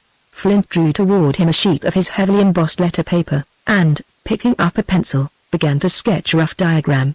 Waldron, making no comment, followed every stroke with keen interest. "From these tanks," the billionaire continued, "smaller pipes will convey the gaseous oxygen to every house taking our service, just like ordinary gas." "Precisely. Each room will be fitted with an oxygen jet apparatus, something like a gas burner, with a safety device to prevent oversupply and avoid the dangers of combustion." "Combustion?" "Yes. In pure oxygen, a glowing bit of wire will burst into flame. Your cigar, there, would catch fire, from the merest spark in its inmost folds. Too much oxygen in a room not only intoxicates the occupants, we've already seen that effect, but also develops a great fire risk. So we shall have to make some provision for that, Wally.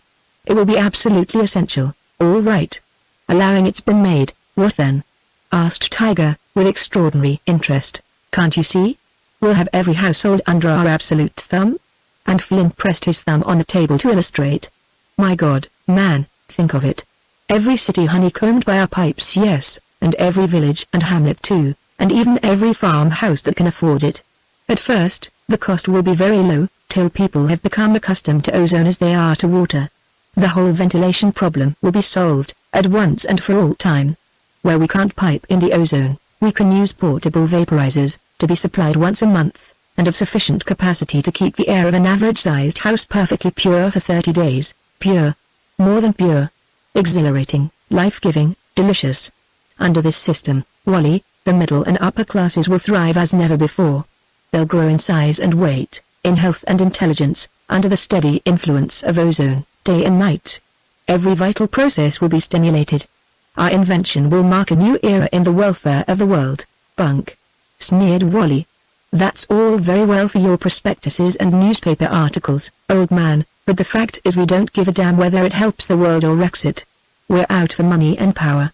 My motto is, get 'em and do good, if you can, but get 'em anyhow. So you had better can the philanthropic part of it. Just show me the cash, and you can have all the credit." Flint shot a grim look at his partner, then continued. "Don't be flippant, Wally. This is a serious business and must be treated as such. In addition to the respiratory service, we can put in water cooling and refrigerating services, at low cost, also cold pipes for cooling houses in summer. In fine, we can immeasurably add to the health and comfort of the better classes, and can at last have everybody using our gas, which, registering through our own sealed meters, will flood us with wealth so vast as to make that of these standard oil pifflers look like the proverbial 30 cents. "Fine," exclaimed Waldron, nodding approval. "Also, any time any rebellion develops we can merely shut off the supply in that quarter, and quickly reduce it. Or, again, we can increase the potency of the gas, and fairly intoxicate the people, till they stand for anything. Just fancy, now, our pipes connected with the sacred halls of Congress and with the White House. Even if any difficulty could possibly be expected from these sources, just imagine how quickly we could nip it in the bud." "Quickly isn't the word, Wally," answered the billionaire. "I tell you, old man, the world lies in our hands, today. And we have only to close our fingers, in order to possess it." He glanced at his own fingers, as though he visibly perceived the great world lying before him to squeeze. Waldron's eyes, following the billionaire's, saw that Flint's hand was trembling, and understood the reason. More than 3 hours had passed, nay, almost 4, since Flint had had any opportunity to take his necessary dose of morphia. Waldron arose, paced to the window and stood there looking out over the vast panorama of city, river and harbor, apparently absorbed in contemplation, but really keen to hear what Flint might do. His expectations were not disappointed. Hardly had he turned his back, when he heard the desk drawer open, furtively, and knew the billionaire was taking out the little vial of white tablets, dearer to him than ever the caress of a woman to a Don Juan. A moment later, the drawer closed again. "He'll do now, for a while," thought Waldron, with satisfaction. Let him go the limit, if he likes the fool. The more he takes, the quicker I win. It'll kill him yet, the dope will. And that means, my mastery of the world will be complete. Let him go it. The harder, the better. He turned back toward Flint, again, veiling in that impenetrable face of his the slightest hint or expression which might have told Flint that he understood the billionaire's vice. If Flint were vulture, Waldron was tiger, indeed. And so, for a brief moment, these two soulless men of gold and power stood eyeing each other, in silence. Suddenly Waldron spoke. "There's one thing you've forgotten to speak of, Flint," he said. "And that is?" demanded the other, already calmed by the quick action of the subtle, enslaving drug. "The effect on the world's poor, on the toiling millions. The results of this innovation, in slum, and slave quarter, and in the haunts of poverty. Your talk has all been of the middle and upper classes, and of the benefits accruing to them, from increased oxygen consumption. But how about the others? Every ounce of oxygen you take out of the air, leaves it just so much poorer. Store thousands of tons of the life-giving gas, in monster tanks, and you vitiate the entire atmosphere. How about that? How can even the well-to-do breathe, then, outdoors, to say nothing of the poverty-stricken millions?"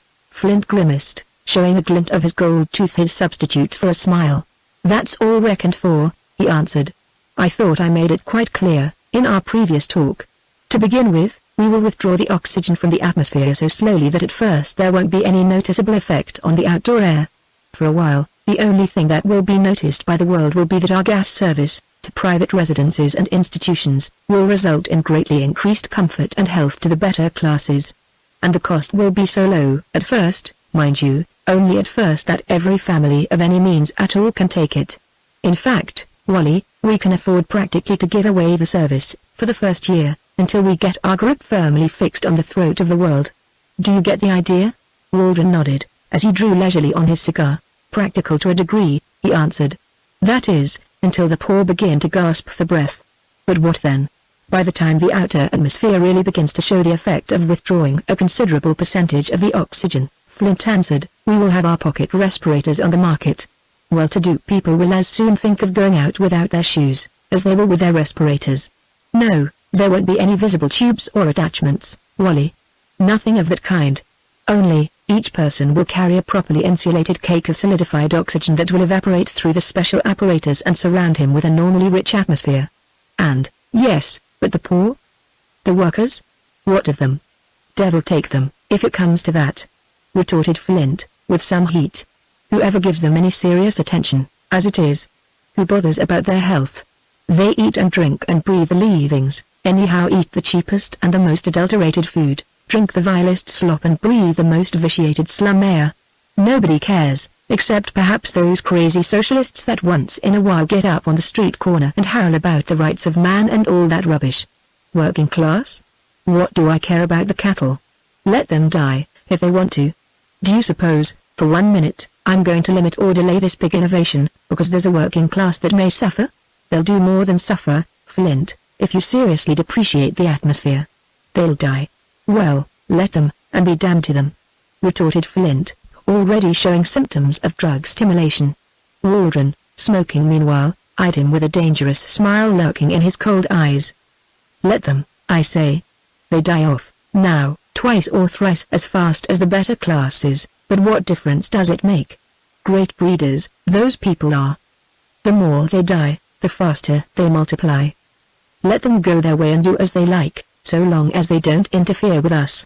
The only really important factor to reckon on is this, that with an impoverished air to breathe, their rebellious spirit will die out." The dog's exclamation mark, "and we'll have no more talk of social revolution. We'll draw their teeth, all right enough, or rather, twist the bowstring round their damned necks so tight that all their energy, outside of work, will be consumed in just keeping alive. Revolution, then? Forget it, Waldron. We'll kill that viper once and for all." "Good idea, Flint," the other replied, with approbation. "Only a mastermind like yours could have conceived it. I'm with you, all right enough. Only, tell me, do you really believe we can put this whole program through, without a hitch? Without a leak, anywhere? Without barricades in the streets, wild-eyed agitators howling, machine guns chattering, and hell to pay?" Flint smiled grimly. "Wait and see." He growled, "Maybe you're right," his partner answered. but slow and easy is the only way. Slow and easy, Flint assented. Of course we can't go too fast. In 1850, for example, do you suppose the public would have tolerated the sudden imposition of monopolies? Hardly. But now they lie down under them, and even vote and fight to keep them. So, too, with this air trust. Time will show you I am right. Waldron glanced at his watch. Long past lunchtime, Flint, said he. Enough of this, for now. And this afternoon, I've got that D.K. and D. Directors meeting on hand. When shall we go on with our plans, and get down to specific details? This evening, say. Very well. At my house? No. Too noisy. Run out to Englewood, to mine. We'll be quiet there. And come early, Waldron. We've no end of things to discuss. The quicker we get the actual work underway, now, the better. You can see Catherine, too. Isn't that an inducement? Thus ended the conference. It resumed, that night, in Flint's luxurious study at Idle Hour, his superb estate on the Palisades. Waldron paid only a perfunctory court to Catherine, who manifested her pleasure by studied indifference. Both magnates felt relieved when she withdrew. They had other and larger matters underway than any dealing with the amenities of life. Until past midnight the session in the study lasted, under the soft glow of the billionaire's reading light. And many choice cigars were smoked, many sheets of paper covered with diagrams and calculations, many vast schemes of conquest expanded, ere the two masters said good night and separated. At the very hour of Waldron's leave-taking, another man was pondering deeply, studying the problem from quite another angle, and no less earnestly, than the two magnates laying careful plans. This man, sturdy, well-built and keen, smoked an old briar as he worked. A flannel shirt, open at the throat, showed a well-sinewed neck and powerful chest.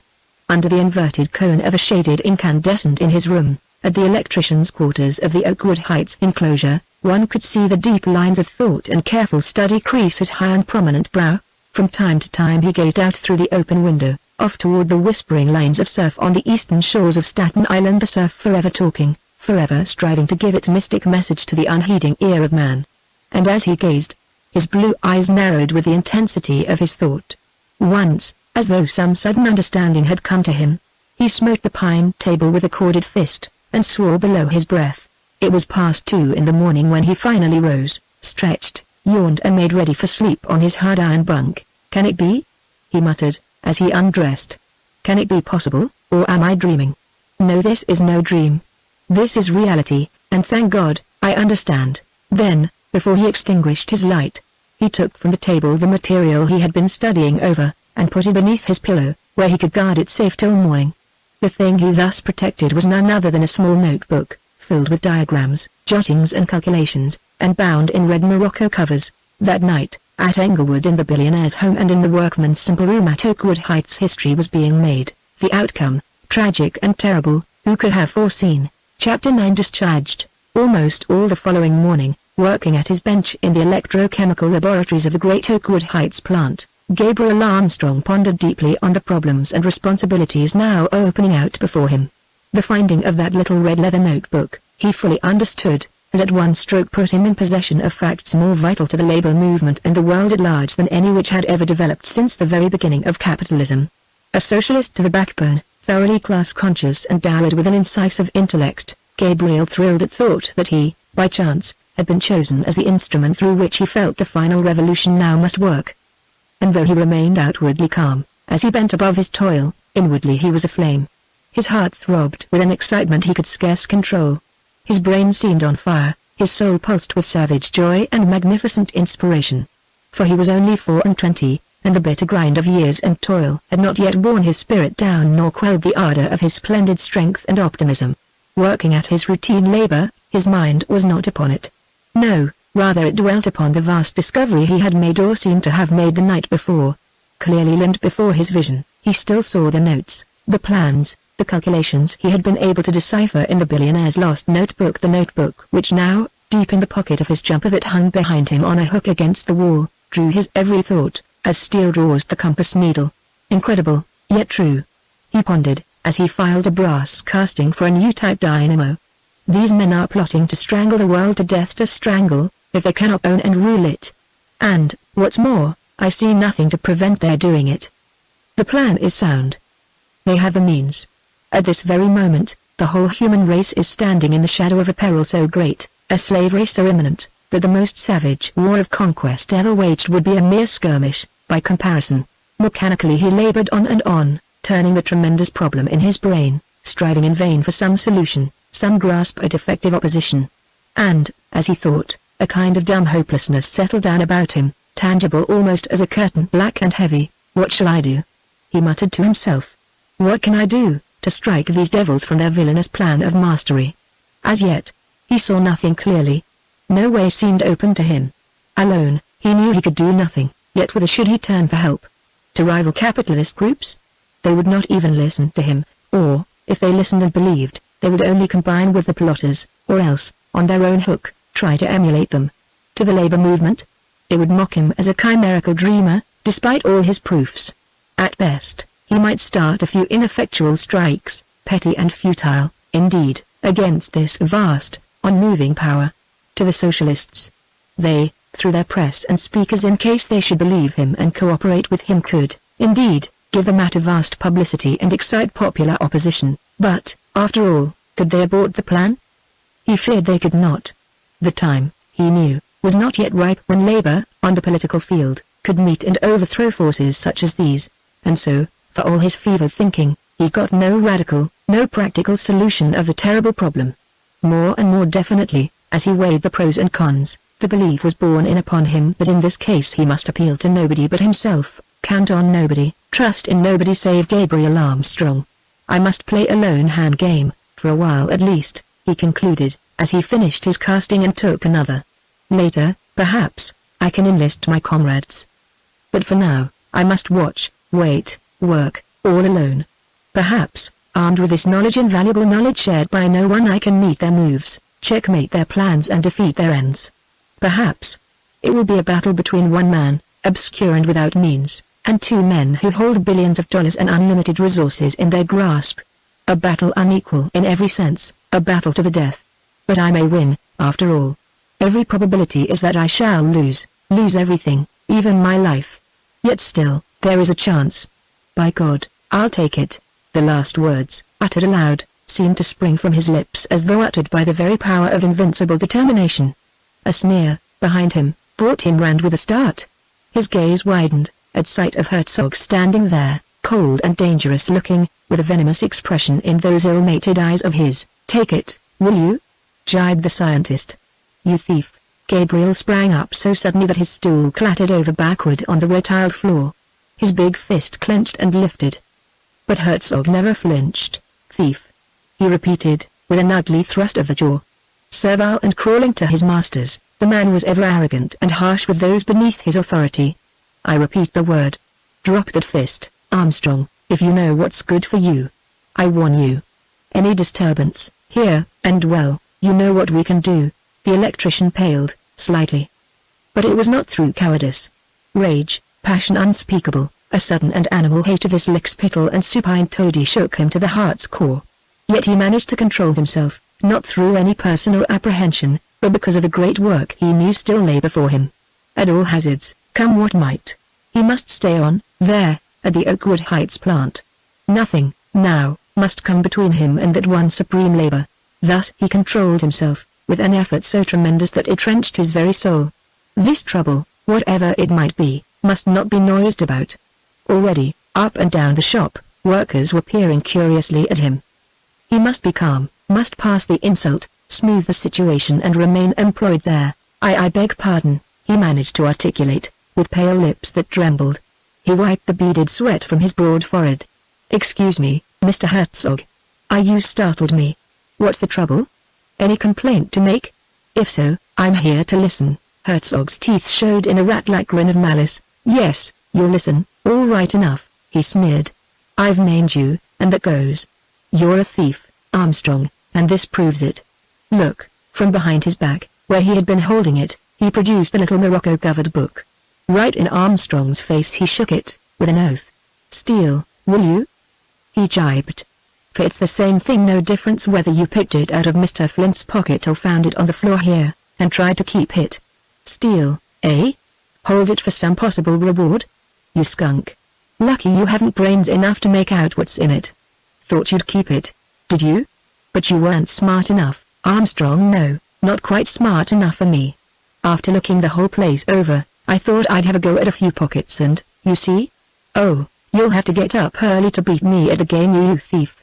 With the last word, he raised the book and struck the young man a blistering welt across the face with it. Armstrong fell back, against the bench, perfectly livid, with the wail of the blow standing out red and distinct across his cheek. Then he went pale as death, and staggered as though about to faint. God in heaven! He gasped. Give me strength not to kill this animal. A startled look came into Herzog's face.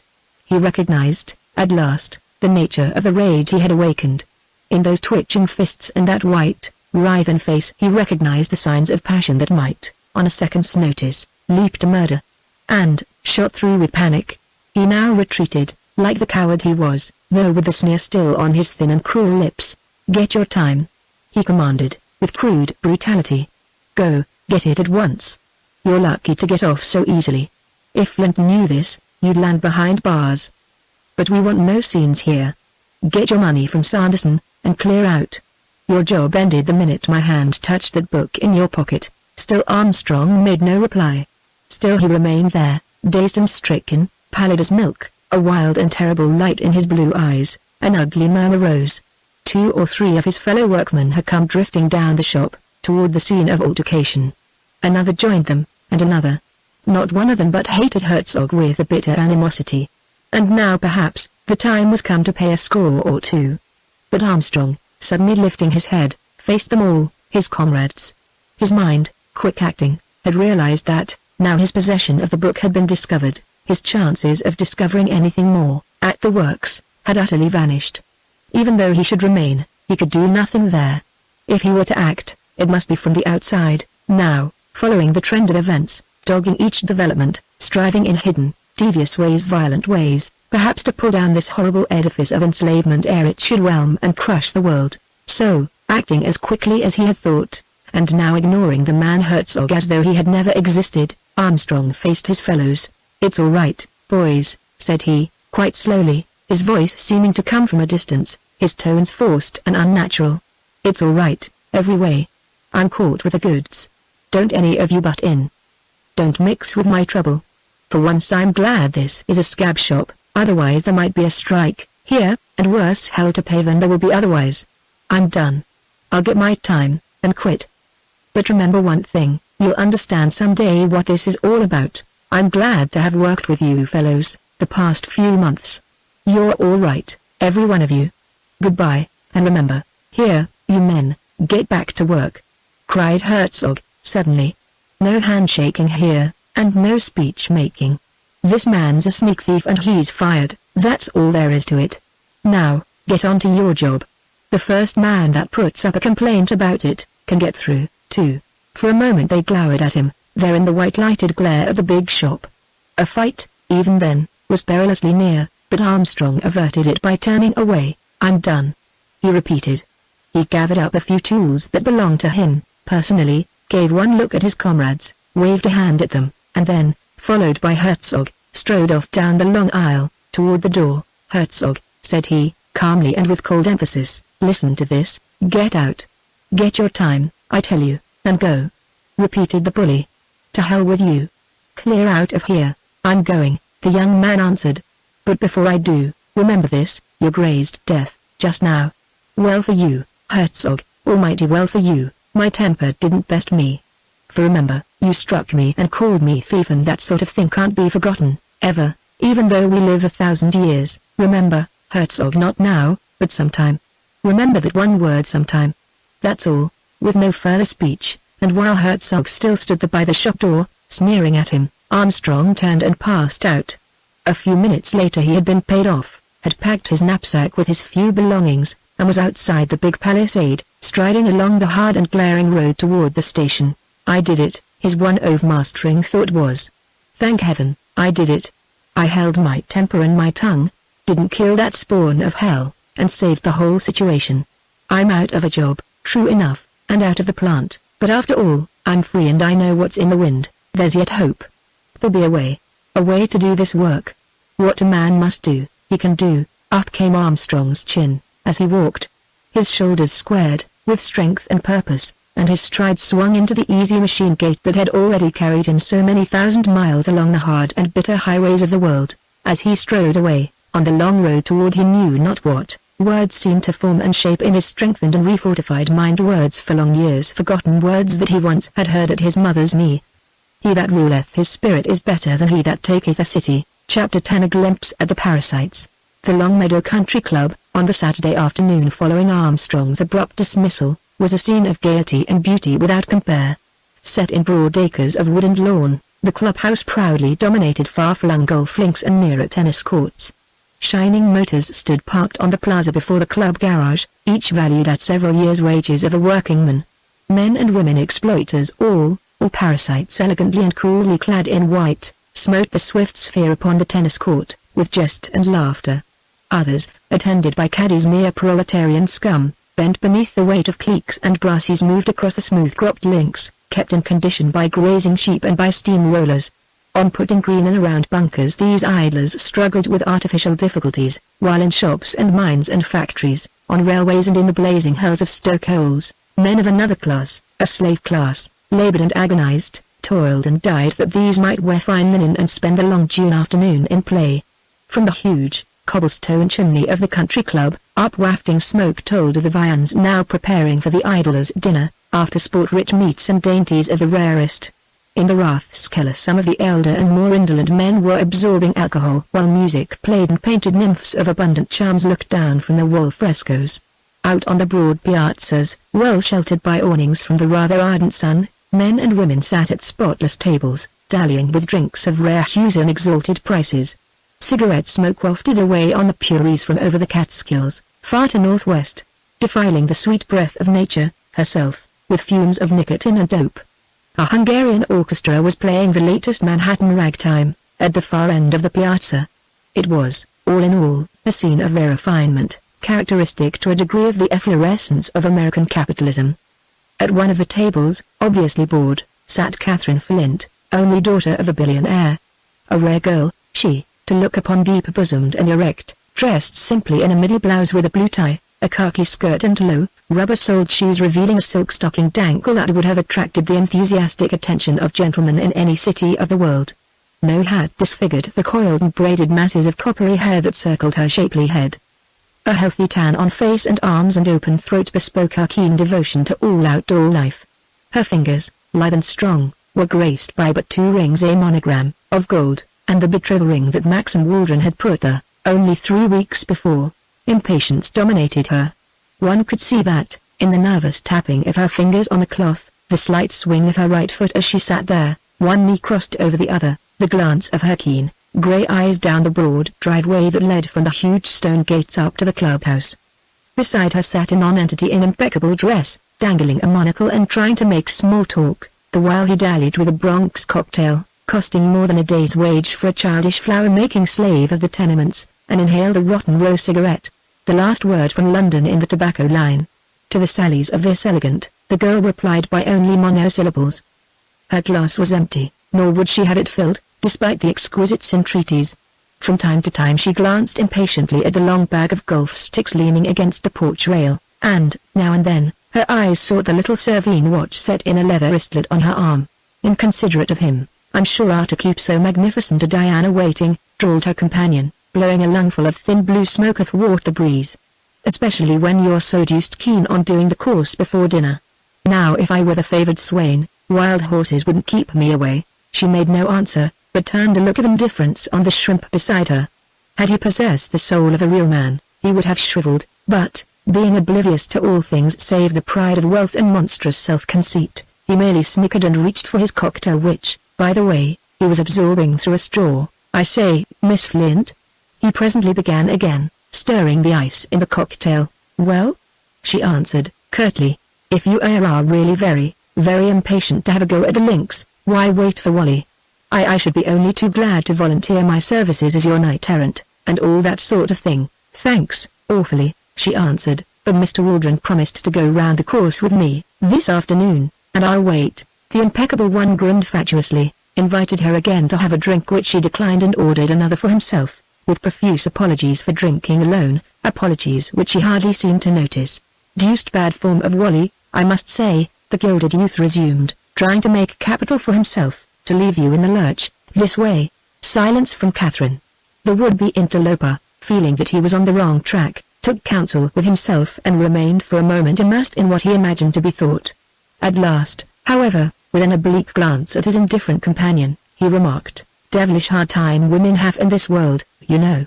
Don't you sometimes wish you were a man?" Her answer flashed back like a rapier. "No. Do you wish you were?" Stunned by this facer, Reginald Van Slyke gasped and stared. That he, a scion of the Philadelphia Van Slyques, in his own right worth $200 million ground out of the Kensington carpet mill slaves by his grandfather, should be thus flouted and put upon by the daughter of Flint, that parvenu, absolutely floored him. For a moment he sat there speechless, unable even to reach for his drink, but presently some coherence returned. He was about to utter what he conceived to be a strong rejoinder, when the girl, suddenly standing up, turned her back upon him and ignored him as completely as she might have ignored any of the menials of the club.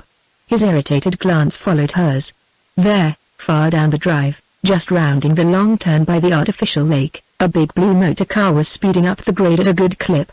Van Slyke recognized it, and swore below his breath, "Wally, at last, damn him," he muttered.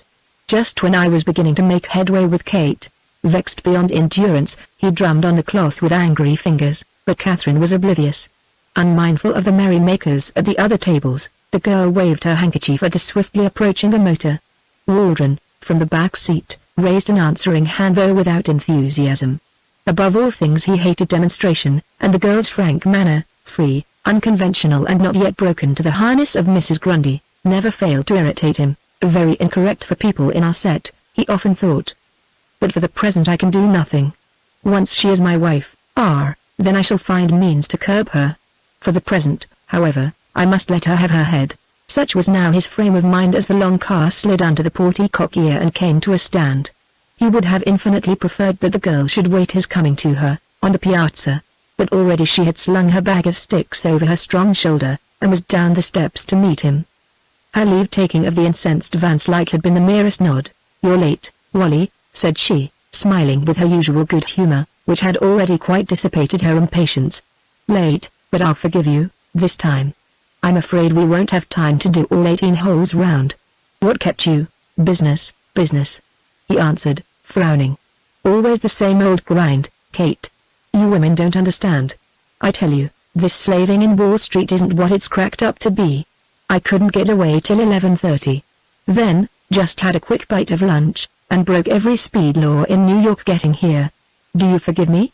He had descended from the car. In speaking, they shook hands, while the chauffeur stood at attention and all the gossips on the piazza, scenting the possibility of a disagreement, craned discreetly eager necks and listened intently. "Forgive you? Of course this time, but never again," the girl laughed. "Now, run along and get into your flannels. I'll meet you on the driving green, in 10 minutes. Not another second, mind, or I'll be on the dot," he answered. "Here, boy," beckoning a caddy, "take Miss Flint's sticks. And have mine carried to the green. Look sharp, now." Then, with a nod at the girl, he ran up the steps and vanished in the clubhouse, bound for the locker room. 15 minutes the girl waited on the green, watching others drive off from the little tees and inwardly chafing to be in action. 15, and then 20, before Waldron finally appeared, immaculate in white, bare-armed and with a loose, checked cap shading his close-set eyes. The fact was, in addition to having changed his clothes, he had felt obliged to linger in the bar for a little scotch, and one drink had meant another, and thus precious moments had sped, but his smile was confident as he approached the green. Women, after all, he reflected, were meant to be kept waiting. They never appreciated a man who kept appointments exactly. Not less fatuous at heart, in truth, was he, than the unfortunate Van Slyke. But his manner was perfection as he saluted her and bade the caddy build their teas. The girl, however, was now plainly vexed. Her mouth had drawn a trifle tight and the tilt of her chin was determined. Her eyes were far from soft, as she surveyed this delinquent fiancé. "I don't like you a bit, today, Wally," said she, as he deliberated over the club bag, choosing a driver. "This makes twice you've kept me waiting. I warn you, don't let it happen again." Under the seeming banter of her tone lurked real resentment. But he, with a smile partly due to a finger too much scotch, only answered, in a low tone. "You're adorable, today, Kate. The combination of fresh air and annoyance has painted the most wonderful roses on your cheeks." She shrugged her shoulders with a little motion she had inherited from French ancestry, stooped, set her golf ball on the little mound of sand, exactly to suit her, and raised her driver on high. "9 holes," said she, "and I'm going to beat you, today." He frowned a little at the spirit of the threat, for any self-assertion in a woman crossed his brain, but soon forgot his pique in admiration of the drive. Swishing, her club flashed down in a quick circle. Crack! It struck the gutta percha squarely. The little white sphere zipped away like a rocket, rose in a far trajectory, up, toward the water hazard at the foot of the grassy slope, then down in a long curve. Even while the girl's cry of "four" was echoing across the green, the ball struck earth, ricocheted and sped on, away, across the turf, till it came to rest not 20 yards from the putting green of the first hole. "Wee-oo," whistled Waldron. "Some drive. I guess you're going to make good your threat, today, Kate of my heart." The smile she flashed at him showed that her resentment had, for the moment, been forgotten. "Come on, Wally, now let's see what you can do," said she, starting off down the slope, while her meek caddy tagged at a respectful distance. Waldron, thus adjured, teed up and swung at the ball. But the Scotch had by no means steadied his aim. He foozled badly and broke his pet driver, into the bargain. The steel head of it flew farther even than the ball, which moved hardly 10 yards. "Damn!" he muttered, under his breath, choosing another stick and glancing with real irritation at Catherine's lithe, splendidly poised figure already some distance down the slope. His second stroke was more successful, nearly equaling hers. But her advantage, thus early won, was not destined to be lost again. And as the game proceeded, Waldron's temper grew steadily worse and worse. Thus began, for these two people, an hour destined to be fraught with such pregnant developments, an hour which, in its own way, vitally bore on the great loom now weaving warp and woof of world events. Chapter 11: The End of Two Games. Trivial events sometimes precipitate catastrophes. It has been said that had James MacDonald not left the farm gate open, at Hougoumont, Waterloo might have ended otherwise. So now, the rupture between Catherine Flint and Maxim Waldron was precipitated by a single unguarded oath. It was at the 9th hole, down back of the Terrace Woods bunker. Waldron, heated by exercise and the whiskey he had drunk, had already dismissed the caddies and had undertaken to carry the clubs, himself, hoping man-fashion to steal a kiss or two from Catherine, along the edge of the close-growing oaks and maples. But all his plans went agley, for Catherine really made good and beat him, there, by half a dozen strokes, and as her little sphere, deftly driven by the putting iron gripped in her brown, firm hands, rolled precisely over the cropped turf and fell into the tinned hole. The man ejaculated a perfectly audible hell. She stood erect and faced him, with a singular expression in those level grey eyes the look of which could allure or wither, could entice or command. "Wally," said she, "did you swear?" Why, yes," he stammered, taken aback and realizing, despite his chagrin, how very poor and unsportsmanlike a figure he was cutting. "I don't like it," she returned. "Not a little bit, Wally. It isn't game, and it isn't manly. You must respect me, now and always. I can't have profanity, and I won't." He essayed lame apologies, but a sudden, hot anger seemed to have possessed him, in presence of this free, independent, exacting woman, this woman who, worst of all, had just beaten him at the game of all games he prided himself on playing well. And despite his every effort, she saw through the veil of sheer, perfunctory courtesy, and seeing, flushed with indignation. "Wally," she said in a low, quiet tone, fixing a singular gaze upon him, "Wally, I don't know what to make of you lately. The other night at idle hour, you hardly looked at me. You and father spent the whole evening discussing some business or other, most important business, my dear girl, I do assure you," protested Waldron, trying to steady his voice. "Most vitally. No matter about that," she interposed. "It could have been abridged, a trifle. I barely got 6 words out of you, that evening, and let me tell you, Wally, a woman never forgets neglect. She may forgive it, but forget it, never." "Oh, well, if you put it that way," he began, but checked himself in time to suppress the cutting rejoinder he had at his tongue's end. "I do, and it's vital, Wally," she answered. "It's all part and parcel of some singular kind of change that's been coming over you, lately, like a blight. You haven't been yourself, at all, these few days past. Something or other, I don't know what, has been coming between us. You've got something else on your mind, beside me, something bigger and more important to you than I am, and he pulled out his gold cigar case, chose and lighted a cigar to steady his nerve, and faced her with a smile, the worst tactic he could possibly have chosen in dealing with this woman. Supremely successful in handling men, he lacked finesse and insight with the other sex, and now that lack, in his moment of need, was bringing him moment by moment nearer the edge of catastrophe. "I don't like it at all, Waldron," she resumed, again. "You were late, the other night, in taking me to the flower show. You were late, today, for our appointment here, and the 10 minutes I gave you to get ready in, stretched out to 20 before you." He interrupted her with a gesture of uncontrollable vexation. "Really, my dear Kate," he exclaimed, "if you insist on holding me to account for every moment. You've been drinking, too, a little," she kept on. "And you know I detest it. And just now, when I beat you in a square game, you so far forgot yourself as to swear. Now, Waldron, oh, puritanical, eh?" he sneered, ignoring the danger signals in her eyes. Even yet there might have been some chance of avoiding shipwreck, had he heeded those twin beacons, humbled himself, made amends by due apology and promised reformation. For though Catherine never had truly loved this man, some years older than herself and of radically different character, still she liked and respected him, and found him by his very force and dominance far more to her taste than the insipid hangers-on, sons of fortune or fortune hunters, who, like the sap-brained Van Slyke, made up so great a part of her set. So, all might yet have been amended, but this was not to be. Never yet had Tiger Waldron bowed the neck to living man or woman. Dominance was his whole scheme of life. Though he might purr, politely enough, so long as his fur was smoothed the right way, a single backward stroke set his fangs gleaming and unsheathed every saber-like claw. And now this woman, his fiancée though she was, her beauty dear to him and her charm most fascinating, her fortune much desired and most of all, an alliance with her father, now this woman, despite all these considerations, had with a few incisive words ruffled his temper beyond endurance. So great was his agitation that, despite his strongest instinct of saving, he flung away the scarcely tasted cigar. "Kate," he exclaimed, his very tongue thick with a rage he could not quell, "Kate, I can't stand this. You're going too far. What do you know of men's work and men's affairs?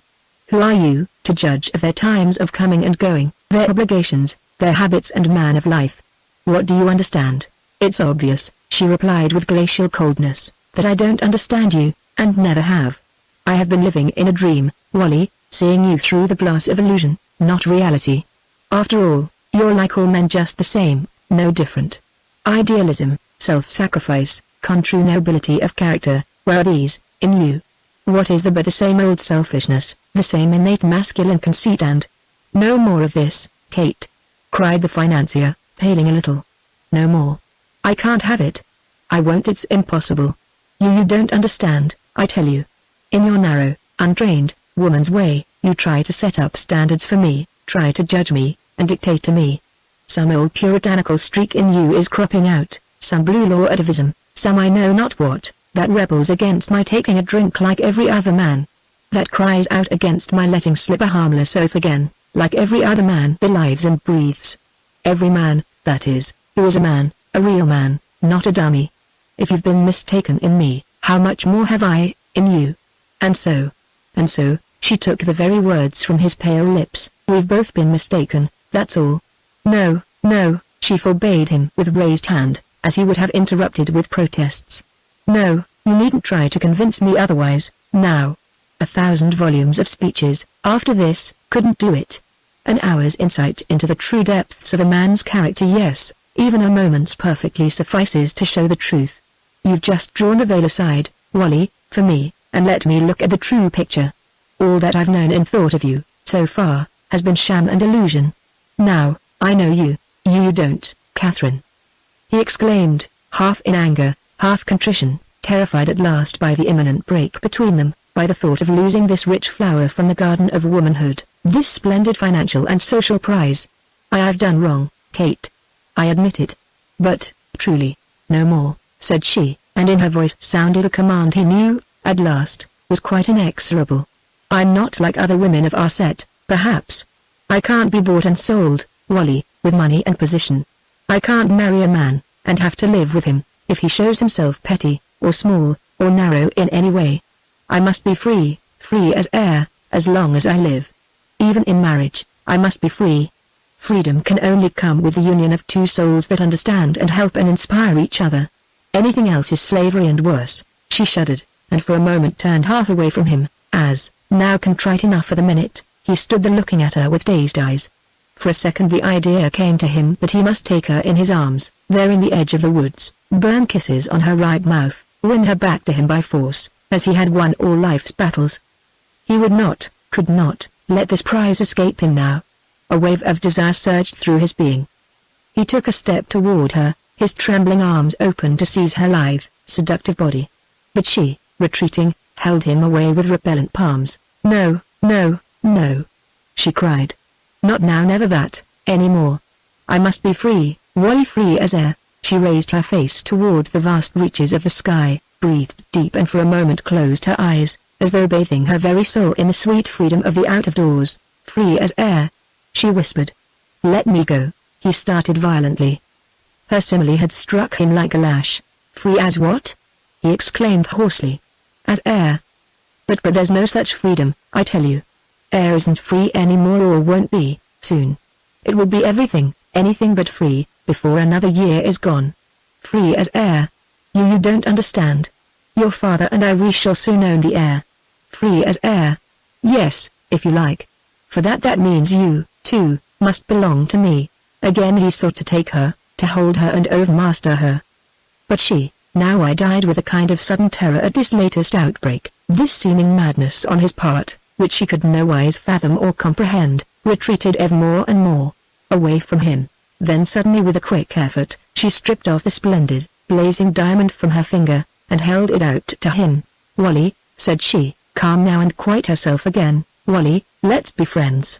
Just that and nothing more.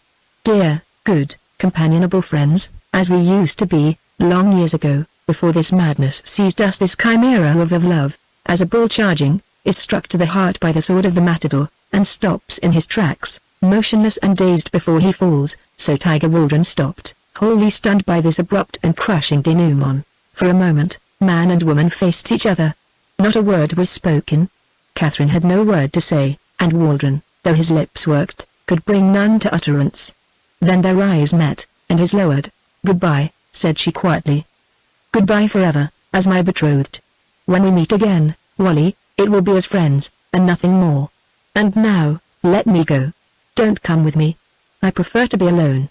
I'd rather walk, a bit, and think and then go back quietly to the clubhouse, and so home, in my car. Don't follow me. Here, take this, and goodbye." Mechanically he accepted the gleaming jewel. Mechanically, like a man without sense or reason, he watched her walk away from him, upright and strong and lithe, voluptuous and desirable in every motion of that splendid body, now lost to him forever. Then all at once, entering a woodland path that led by a short cut back to the clubhouse, she vanished from his sight, vanished, without having even so much as turned to look at him again, or wave that firm brown hand. Then, seeming to waken from his daze, Tiger laughed, a terrible and cruel laugh, and then he flung a frightful blasphemy upon the still June air, and then he dashed the wondrous diamond to earth, and stamped and dug it with a perfect frenzy of rage into the soft mold. And, last of all, with lowered head and lips that moved in fearful curses, he crashed away into the woods, away from the path where the girl was, away from the clubhouse, away, away, thirsting for solitude and time to quell his passion, salve his wounded pride and ponder measures of terrible revenge. The diamond ring, crushed into the earth, and the golf clubs, lying where they had fallen from the disputants' hands, now remained there as melancholy reminders of the double game love and golf which had so suddenly ended in disaster. Chapter 12. On the Great Highway. As violently rent from his job as Maxim Waldron had been torn from his alliance with Catherine, Gabriel Armstrong met the sudden change in his affairs with far more equanimity than the financier could muster. Once the young electrician's first anger had subsided and he had pretty well mastered it before he had reached the Oakwood Heights station, he began philosophically to turn the situation in his mind, and to rough out his plans for the future. Things might be worse, all round, he reflected, as he strode along at a smart pace. During the 7 months I've been working for these pirates, I've managed to pay off the debt I got into at the time of the Big E.W. strike, and I've got $18 or a little more in my pocket. My clothes will do a while longer. Even though Flint blacklists me all over the country, as he probably will, I can duck into some job or other, somewhere. And most important of all, I know what's due to happen in America. I've seen that notebook. Let them do what they will, They can't take that knowledge away from me. The outlook, on the whole, was cheering. Gabriel broke into a whistle, as he swung along the highway, and slashed cheerfully with his heavy stick at the dusty bushes by the roadside. A vigorous, pleasing figure of a man he made, striding onward in his blue flannel shirt and corduroys, stout boots making light of distance, somewhat rebellious black hair clustering under his cap, blue eyes clear and steady as the sunlight itself. There must have been a drop of Irish blood somewhere or other in his veins, to have given him that ruddy cheek, those eyes, that hair, that quick enthusiasm and that swiftness to anger then, by reaction, that quick buoyancy which so soon banished everything but courageous optimism from his hot heart. Thus the man walked, all his few worldly belongings most precious, among them his union card and his red socialist card packed in the knapsack strapped to his broad shoulders. And as he walked, he formulated his plans. Niagara for mine, he decided. It's there these hellions mean to start their devilish work of enslaving the whole world.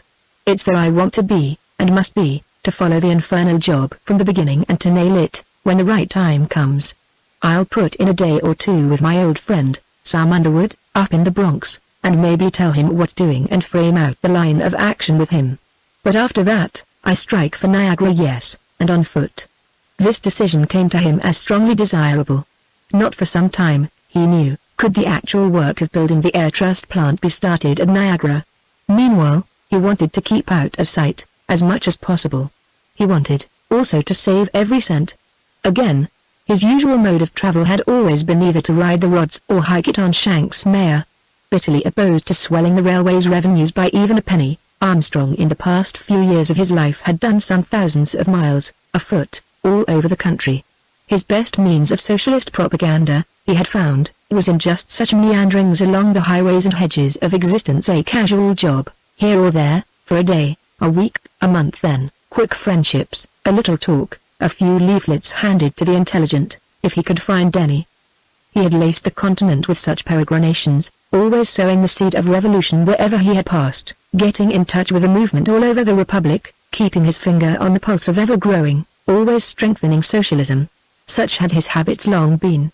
And now, once more adrift and jobless, but with the most tremendous secret of the ages in his possession, he naturally turned to the comfort and the calming influence of the broad highway, in his long journey towards the place where he was to meet, in desperate opposition, the machinations of the Air Trust magnates. It's the only way for me, he decided, as he turned into the road leading towards St. George and the Manhattan Ferry. Flint and Herzog will be sure to put Slade and the Cosmos people after me. Blacklisting will be the least of what they'll try to do. They'll use slugging tactics, sure, if they get a chance, or railroad me to some pen or other, if possible. My one best bet is to keep out of their way, and I figure I'm 10 times safer on the open road, with a few dollars to stave off a vagrancy charge, and with 2 good fists and this stick to keep them at a distance, than I would be on the railroads or in cheap dumps along the way. The last place they'll ever think of looking for me will be the big outdoors. Their idea of hunting for a workman is to dragnet the back rooms of saloons, especially if they're after a socialist. That's the limit of their intelligence, to connect socialism and beer. I'll beat 'em. I'll hike, and it's 100 to 1 I land in Niagara with more cash than when I started, with better health, more knowledge, and the freedom that, alone, can save the world now from the most damnable slavery that ever threatened its existence. Thus reasoning, with perfect clarity and a long-headedness that proved him a strategist at 24, Gabriel Armstrong whistled aloud a note as he tramped away to northward, away from the hateful presence of Herzog, away from the wage slavery of the Oakwood Heights plant, away with that precious secret in his brain toward the far scene of destined warfare, where stranger things were to ensue than even he could possibly conceive. Saturday morning found him, his visit with Underwood at an end, already 20 miles or more from the Bronx River, marching along through Haverstraw, up the magnificent road that fringes the Hudson, now hidden from the mighty river behind a forest screen, now curving on boulder abutments right above the sun-kissed expanses of Haverstraw Bay, here more than 2 miles from wooded shore to shore. At 11, he halted at a farmhouse, some miles north of the town, got a job on a woodpile, and astonished the farmer by the amount of birch he could saw in an hour. He took his pay in the shape of a bountiful dinner, and after half an hour's smoke and talk with the farmer, to whom he gave a few pamphlets from the store in his knapsack, said goodbye to all hands and once more set his face northward for the long hike through much wilder country, to West Point, where he hoped to pass the night. Thus we must leave him, for a while. For now the thread of our narration, like the silken cord in the labyrinth of Crete, leads us back to the country club at Longmeadow, the scene, that very afternoon, of the sudden and violent rupture between the financier and Catherine Flint. Catherine, her first indignation somewhat abated, and now vastly relieved at the realization that she indeed was free from her loveless and long since irksome alliance with Waldron, calmly enough returned to the clubhouse. Head well up, and eyes defiant, she walked up the broad steps and into the office. Little cared she whether the piazza gossips, the Hammer and Anvil Club, in local slang, divined the quarrel or not. The girl felt herself immeasurably indifferent to such pettinesses as prying small talk and innuendo. Let people know, or not, as might be, she cared not a whit. Her business was her own. No wagging of tongues could one hair's breadth disturb that splendid calm of hers. The clerk, behind the desk, smiled and nodded at her approach. "Please have my car brought round to the porte-cochere, at once?" she asked. "And tell Herrick to be sure there's plenty of gas for a long run." "I'm going through to New York, so soon?" queried the clerk. "I'm sure your father will be disappointed, Miss Flint. He's just wired that he's coming out tomorrow, to spend Sunday here. He particularly asks to have you remain. See here?" He handed her a telegram. She glanced it over, then crumpled it and tossed it into the office fireplace. "I'm sorry," she answered, "but I can't stay. I must get back, tonight. I'll telegraph further not to come." "A blank, please." The clerk handed her one. She pondered a second, then wrote, "Dear Father, a change of plans makes me return home at once. Please wait and see me there. I've something important to talk over with you. Affectionately, Kate." Ordinarily people try to squeeze their message to 10 words, and count and prune and count again, but not so, Catherine. For her, a telegram had never contained any space limit. It meant less to her than a postcard to you or me. Not that the girl was consciously extravagant. No, had you asked her, she would have claimed rigid economy. She rarely, for instance, paid more than $100 for a morning gown, or more than $1,000 for a ball dress. It was simply that the idea of counting words had never yet occurred to her. And so now, she complacently handed this verbose message to the clerk, who thoroughly well-trained understood it was to be charged on her father's perfectly staggering monthly bill. "Very well, Miss Flint," said he. "I'll send this at once. And your car will be ready for you in 10 minutes or 5, if you like." "10 will do, thank you," she answered. Then she crossed to the elevator and went up to her own suite of rooms on the second floor, for her motorcoat and veils. Free, thank heaven. She breathed, with infinite relief, as she stood before the tall mirror, adjusting these for the long trip. Free from that man forever. What a narrow escape. If things hadn't happened just as they did, and if I hadn't had that precious insight into Wally's character, good Lord! Catastrophe. Oh, I haven't been so happy since why, I've never been so happy in all my life. Wally, dear boy, she added, turning toward the window as though apostrophizing him in reality, now we can be good friends. Now all the sham and pretense are at an end, forever. As a friend, you may be splendid. As a husband, oh, impossible. Lighter of heart than she had been for years, was she, with the added zest of the long spent through the beauty of the June country before her, down among the hills and cliffs, among the forests and broad valleys, down to New York again, back to the father and the home she loved better than all else in the world. In this happy frame of mind she presently entered the low-hung, swift-motored car, settled herself on the luxurious cushions and said home, at once. To Herrick, he nodded, but did not speak. He felt, in truth, somewhat incapable of quite incoherent speech. Not having expected any service till next day, he had foregathered with others of his ilk in the servants' bar, below stairs, and had with wassail and good cheer very effectively put himself out of commission. But, somewhat sobered by this quick summons, he had managed to pull together. Now, drunk though he was, he sat there at the wheel, steady enough so long as he held on to it, and only by the redness of his face and a certain glassy look in his eye, betrayed the fact of his intoxication. The girl, busy with her farewells as the car drew up for her, had not observed him. At the last moment Van Slyke waved a foppish hand at her, and smirked at Ux. She acknowledged his goodbye with a smile, so happy was she at the outcome of her golf game, then cast a quick glance up at the club windows, fearing to see the harsh face of Wally peeping down at her in anger.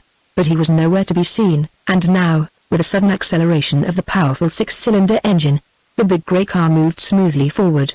Growling in its might, it swung in a wide circle round the sweep of the drive, gathered speed and shot away down the grade toward the stone gates of the entrance, a quarter-mile distant. Presently it swerved through these, to southward. Clubhouse, waving handkerchiefs and all vanished from Kate's view. Faster, Herrick, she commanded, leaning forward. I must be home by 5:30. Again he nodded, and notched spark and throttle down. The car, leaping like a wild creature, began to hum at a swift clip along the smooth, white road toward Newburgh-on-the-Hudson. 30 miles an hour the speedometer showed, then 35 and 40.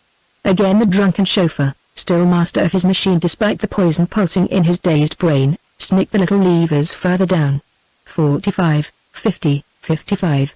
The figures on the dial showed. Now the exhaust tripped in a crackling staccato, like a machine gun, as the chauffeur threw out the muffler. Behind, a long trail of dust rose, whirling in the air. Catherine, a sportswoman born, leaned back and smiled with keen pleasure, while her yellow veil, whipping sharply on the wind, let stray locks of that wonderful red-gold hair stream about her flushed face. Thus she sped homeward, driven at a mad race by a man whose every sense was numbed and stultified by alcohol. Homeward, along a road up which, far, far away, another man, keen, sober and alert, was trudging with a knapsack on his broad back, swinging a stick and whistling cheerily as he went. Fate, that strange moulder of human destinies, what had it in store for these two, this woman and this man?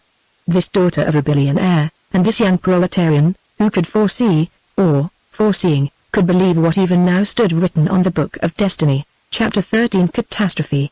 For a time no danger seemed to threaten. Kate was not only fearless as a passenger, but equally intrepid at the wheel. Many a time and oft she had driven her father's highest-powered car at dizzying speeds along worse roads than the one her machine was now following. Velocity was to her a kind of stimulant, wonderfully pleasurable, and now, realizing nothing of the truth that Herrick was badly the worse for liquor, she leaned back in the tongue, breathed the keen slashing air with delight, and let her eyes wander over the swiftly changing panorama of forest, valley, lake and hill that, in ever new and more radiant beauty, sped away, as the huge car leapt down the smooth and rushing road. Dust and pebbles flew in the wake of the machine, as it gathered velocity. Beneath it, the highway sped like an endless white ribbon, whirling back and away with smooth rapidity.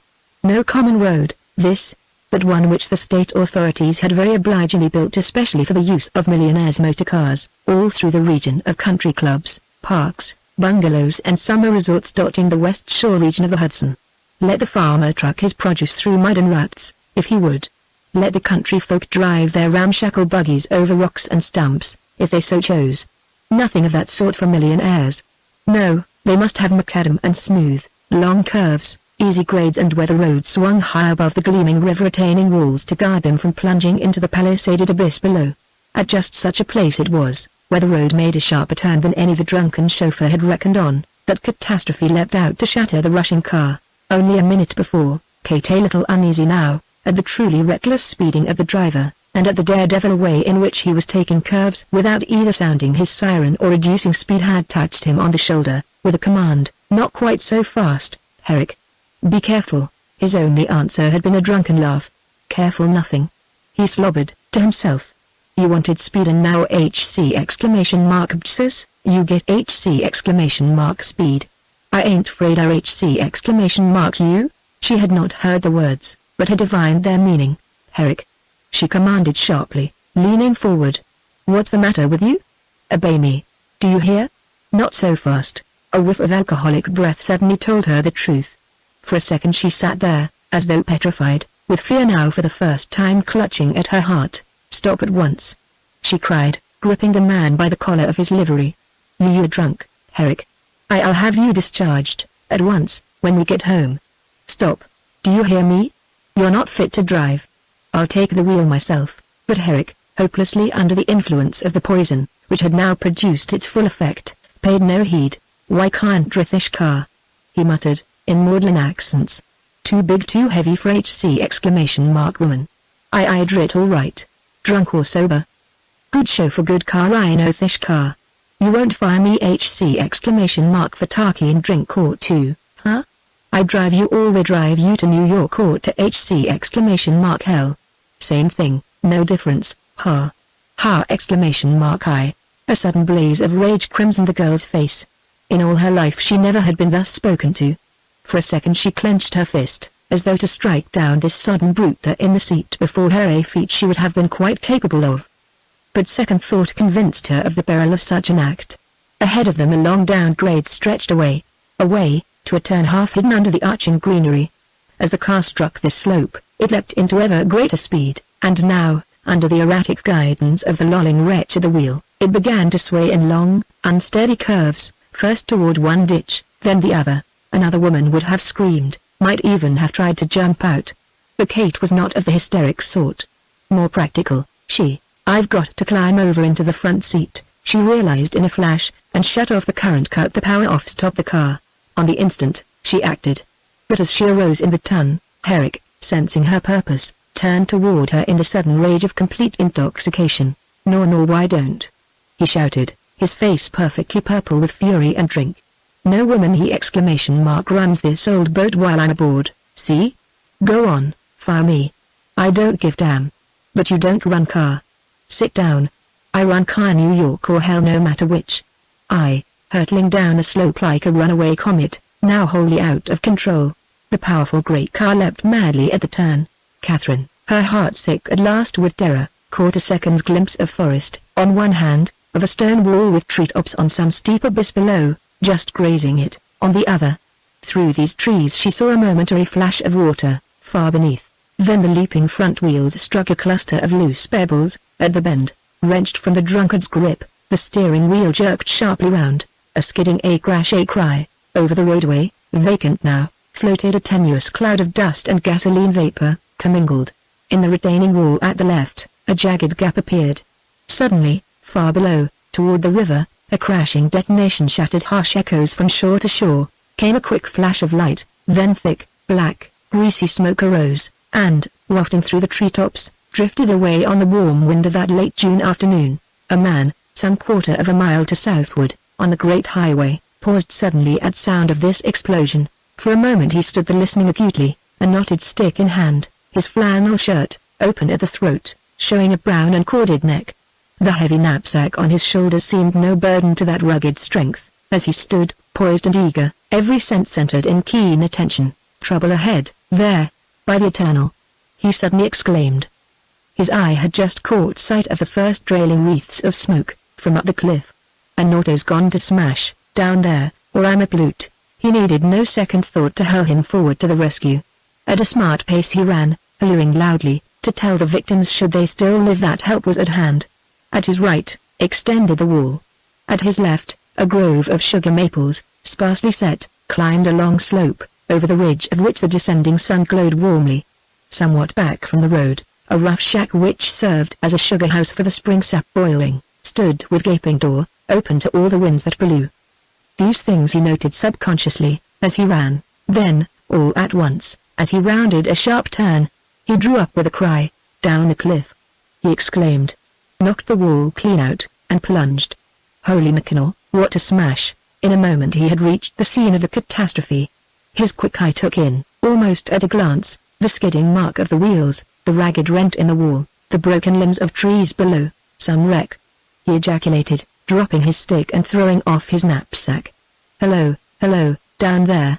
he loudly hailed, scrambling through the gap. From below, no answer, a silence, as of death, broken only by the echo of his own voice, was all that greeted his wild cry. Chapter 14 The Rescue. Gabriel Armstrong leapt, rather than clambered, through the gap in the wall, and, following the track of devastation through the trees, scrambled down the steep slope that led toward the Hudson. The forest looked as though a car of juggernaut had passed that way. Limbs and saplings lay in confusion, larger trees showed long wounds upon their bark, and here and there pieces of metal a grey mudguard, a car door, a windshield frame, with shattered plate glass still clinging to it, lay scattered on the precipitous declivity. Beside these, hanging to a branch, Gabriel saw a gaily striped auto robe, and, further down, a heavy, fringed shawl. Again he shouted, holding to a tree trunk at the very edge of a cliff of limestone, and peering far down into the abyss where the car had taken its final plunge. Still no answer. But, from below, the heavy smoke still rose. And now, peering more keenly, Armstrong caught sight of the wreck itself. "There it is, and burning like the pit of hell," he exclaimed. "And what's that, under it? A man?" He could not distinctly make out, so thick the foliage was. But it seemed to him that, from under the jumbled wreckage of the blazing machine, something protruded, something that suggested a human form, horribly mangled. "Here's where I go down this cliff, whatever happens," decided Gabriel. And, acting on the instant, he began swinging himself down from tree to bush, from shrub to tuft of grass, clinging wherever handhold or foothold offered, digging his stout boots into every cleft and cranny of the precipice. The height could not have been less than 150 feet. By dint of wonderful strength and agility, and at the momentary risk of falling, himself, to almost certain death, Gabriel descended in less than 10 minutes. The last quarter of the distance he practically fell, sliding at a tremendous rate, with boulders and loose earth cascading all about him in a shower. He landed close by the flaming ruin. "Lucky this isn't in the autumn, in the dry season," thought he, as he approached. If it were, this whole cliffside, and the woods beyond, would be a roaring furnace. Some forest fire, all right, if the woods weren't wet and full of sap. Parting the brush, he made his way as close to the car as the intense heat would let him. The gasoline tank, he understood, had burst with the shock, and, taking fire, had wrapped the car in an inferno of unquenchable flame. Now, the woodwork was entirely gone, and of the wheels, as the long machine lay there on its back, only a few blazing spokes were left. The steel chassis and the engine were red-hot, twisted and broken as though a giant hammer had smitten them on some volcanic anvil. "There's a few $1,000 gone to the devil," thought he. But his mind did not dwell on this phase of the disaster. Still he was hoping, against hope, that human life had not been dashed and roasted out, in the wreck. And again he shouted, as he worked his way to the other side of the machine, to the side which, seen from the cliff above, had seemed to show him that inert and mangled body. All at once he stopped short, shielding his face with his hands, against the blaze. "Good God!" he exclaimed, and involuntarily took off his cap. There in the presence of death. That the man was dead, admitted of no question. Pinned under the heavy, glowing mass of metal, his body must already have been roasted to a char. The head could not be seen, but part of one shoulder and one arm protruded, with the coat burned off and the flesh horribly crackled, while, nearer Gabriel, a leg showed, with a regulation chauffeur's legging, also burned to a crisp. "Nothing for me to do here," said Gabriel aloud. "He's past all human help, poor chap. I don't imagine there can be anybody else in this wreck. I haven't seen anybody, and nobody has answered my shouts. What's to be done next?" He pondered a moment, then, looking at the license plate of the machine, its enamel now half cracked off, with the numbers still legible, drew out his notebook and pencil and made a memo of the figures. 4622 NY. He read, again verifying his numbers. "That will identify things. And now the quicker I get back on the road again, and reach a telephone at West Point, the better." Accordingly, after a brief search through the bushes near at hand, for any other victim, a search which brought no results, he set to work once more to climb the cliff above him. The fire, though still raging, was obviously dying down. In half an hour, he knew, it would be dead. There was no use in trying to extinguish it, for gasoline defies water, and no sand was to be had along that rocky river shore. "Let her burn herself out," judged Gabriel. "She can't do any harm, now. The road for mine." He found the upward path infinitely more difficult than the downward, and was forced to make a long detour and do some hard climbing that left him spent and sweating, before he again approached the gap in the wall. Pausing here to breathe, a minute or two, he once more peered down at the still smoking ruin far below. And, as he stood there, all at once he thought he heard a sound not very far away to his right, a sound, a groan, a half-inch murmur, a cry. Instantly his every sense grew keen. Holding his breath he listened intently. Was it a cry? Or had the breeze but swayed one tree limb against another, or did some boatman's hail, from far across the river, but drift upward to him on the cliff? "Hello! Hello!" he shouted again. "Anybody there?" Once more he listened, and now, once more, he heard the sound. This time he knew it was a cry for help. "Where are you?" shouted he, plunging forward along the steep side of the cliff. Where? No answer, save a groan. "Coming! Coming!" he hailed loudly. Then, guided as it seemed by instinct, almost as much as by the vague direction of the moaning call, he plowed his way through brush and briar, on rescue bent. All at once he stopped short in his tracks, wild-eyed, a stammering exclamation on his lips. "A woman!" he cried. True. There, lying as though violently flung, a woman was half crouched, half prone behind the roots of a huge maple that leaned out far above a sheer declivity. He saw torn clothing, through the foliage, a white hand, outstretched and bleeding, a mass of golden coppery hair that lay disheveled on the bed of moss and last autumn's leaves. A woman. Dying? He thought, with a sudden stab of pity in his heart. Then, forcing his way along, he reached her, and fell upon his knees at her side. Not dead. Not dying. Thank God! He exclaimed. One glance showed him she would live. Though an ugly gash upon her forehead had bathed her face in blood, and though he knew not but bones were broken, he recognized the fact that she was now returning, fast, to consciousness. Already she had opened her eyes, wild eyes, understanding nothing, and was staring up at him in dazed, blank terror. Then one hand came up to her face, and, even as he lifted her in both his powerful arms, she began to sob hysterically.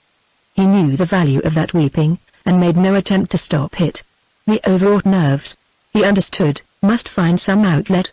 Asking no question, speaking no word, for Gabriel was a man of action, not speech. He gathered her up as though she had been a child. A tall woman, she, almost as tall as he himself, and proportioned like a Venus. Yet to him her weight was nothing. Sure-footed, now, and bursting through the brambles with fine energy, he carried her to the gap in the wall, up through it, and so to the roadway itself. Where am I? The woman cried incoherently. Oh, what where? You're all right, he exclaimed. Just a little accident, that's all. Don't worry. I'll take care of you. Just keep quiet, now, and don't think of anything. You'll be all right, in no time. But she still wept and cried out to know where she might be and what had happened. Obviously, Gabriel saw, her reason had not yet fully returned. His first aim must be to bathe her wound, find out what damage has been done, and keeping her quiet, try to get help. Swiftly he thought. Here he and the woman were, miles from any settlement or house, nearly in the middle of a long stretch of road that skirted the river through dense woods. At any time a motor might come along, and then again, one might not arrive for hours. No dependence could be put on this. There was no telephone for a long distance back, and even had one been near he would not have ventured to leave the girl. Could he carry her back to Fort Clinton, the last settlement he had passed through? Impossible. No man's strength could stand such a tremendous task. And even had it been within Gabriel's means, he would have chosen otherwise. For most of all the girl needed rest and quiet and immediate care. To bear her all that distance in his arms might produce serious, even fatal results. No. He decided. I must do what I can for her, here and now, and trust to luck to send help in an auto, down this road. His next thought was that bandages and wraps would be needed for her cut and to make her a bed. Instantly he remembered the shawl and the big halter robe that he had seen caught among the trees. I must have those at once. He realized. When the machine went over the edge, they were thrown out, just as the girl was. A miracle she wasn't carried down, with the car, and crushed or burned to death down there by the river, with that poor devil of a chauffeur. Laying her down in the soft grass along the wall, he ran back to where the wraps were, and, detaching them from the branches, quickly regained the road once more. Now for the old sugar house in the maple grove, said he. Poor shelter, but the best to be had. Thank heaven it's fair weather, and warm. The task was awkward, to carry both the girl and the bulky robes, but Gabriel was equal to it. She had by now regained some measure of rationality, and though very pale and shaken, manifested her nerve and courage by no longer weeping or asking questions. Instead, she lay in his arms, eyes closed, with the blood stiffening on her face, and let him bear her whither he would. She seemed to sense his strength and mastery, his tender care and complete command of the situation. And, like a hurt and tired child, outworn and suffering, she yielded herself, unquestioningly, to his ministrations. Thus Gabriel, the discharged, blacklisted, outcast rebel and proletarian, bore in his arms of mercy and compassion the only daughter of old Isaac Flint, his enemy, Flint the would-be master of the world. Thus he bore the woman who had been betrothed to Tiger Waldron, unscrupulous and cruel partner in that scheme of dominance and enslavement. Such was the meeting of this woman and this man. Thus, in his arms, he carried her to the old sugar house, and far below, the mighty river gleamed, unheeding the tragedy that had been enacted on its shores, unmindful of the threads of destiny even now being spun by the swift shuttles of fate. In the branches, above Gabriel and Catherine, birdsong and golden sunlight seemed to prophesy. But what this message might be, neither the woman nor the man had any thought or dream. Chapter 15. An hour and a parting. Arriving at the sugar house, tired yet strong, Gabriel put the wounded girl down, quickly raked together a few armfuls of dead leaves, in the most sheltered corner of the ramshackle structure, and laid the heavy auto robe upon this improvised bed.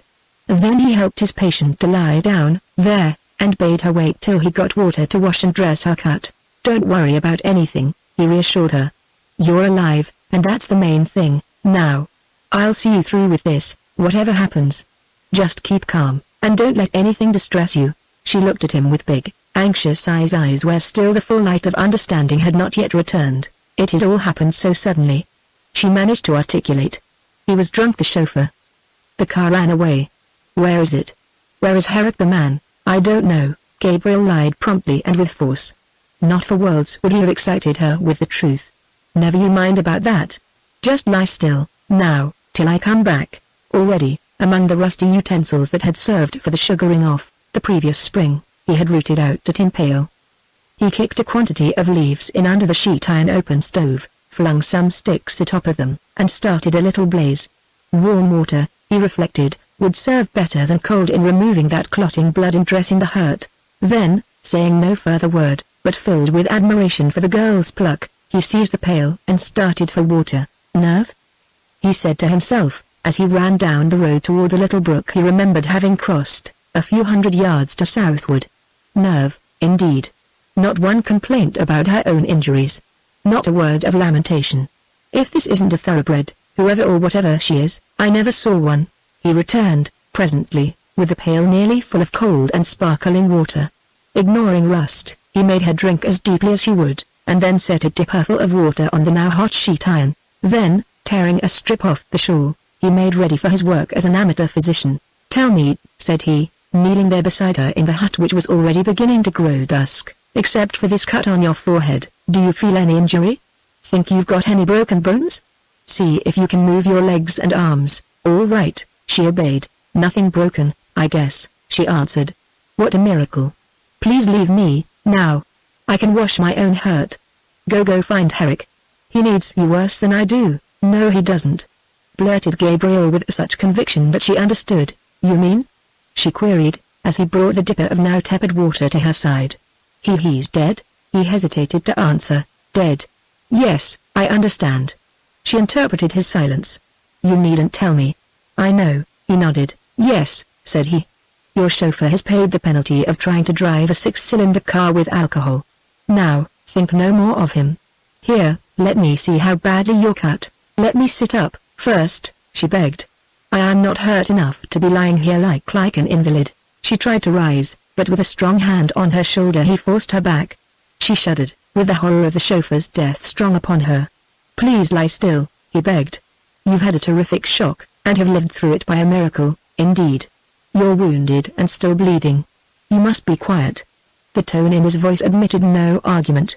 Submissive now to his greater strength, this daughter of wealth and power lay back, closed her tired eyes and let the revolutionist, the proletarian, minister to her. Dipping the piece of shawl into the warm water, he deftly moistened the dried blood on her brow and cheek, and washed it all away. He cleansed her sullied hair, as well, and laid it back from the wound. "Tell me if I hurt you, now," he bade, gently as a woman. "I've got to wash the cut itself." She answered nothing, but lay quite still. And so, hardly wincing, she let him lave the jagged wound that stretched from her right temple up into the first tendrils of the glorious red-gold hair. Thought Gabriel, as he now observed the cut with close attention. "I'm afraid there'll have to be some stitches taken here." But of this he said nothing. All he told her was, "Nothing to worry over. You'll be as good as new in a few days. As a miracle, it's some miracle." Having completed the cleansing of the cut, he fetched his knapsack and produced a clean handkerchief, which he folded and laid over the wound. This pad he secured in place by a long bandage cut from the edge of the shawl and tied securely round her shapely head. "There," said he, surveying his improvisation with considerable satisfaction. "Now you'll do, till we can undertake the next thing. Sorry I haven't any brandy to give you, or anything of that sort. The fact is, I don't use it, and have none with me. How do you feel, now?" She opened her eyes and looked up at him with a ghost of a smile on her pale lips. "Oh, much better, thank you," she answered. "I don't need any brandy. I'm awfully strong, really. In a little while I'll be all right. Just give me a little more water, and tell me who are you?" "Who am I?" he queried, holding up her head while she drank from the tin cup he had now taken from his knapsack. "I? Oh, just an out of work. Nobody of any interest to you. A certain tinge of bitterness crept into his voice. In health, he knew, a woman of this class would not suffer him even to touch her hand. Don't ask me who I am, please.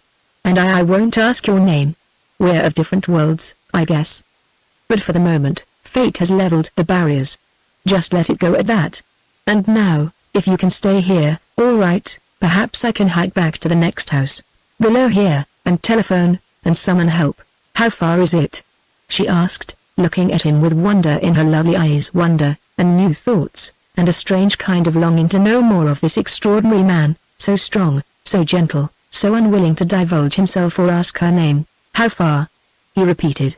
Oh, 4 or 5 miles. I can make it in no time. And with luck, I can have an auto and a doctor here before dark.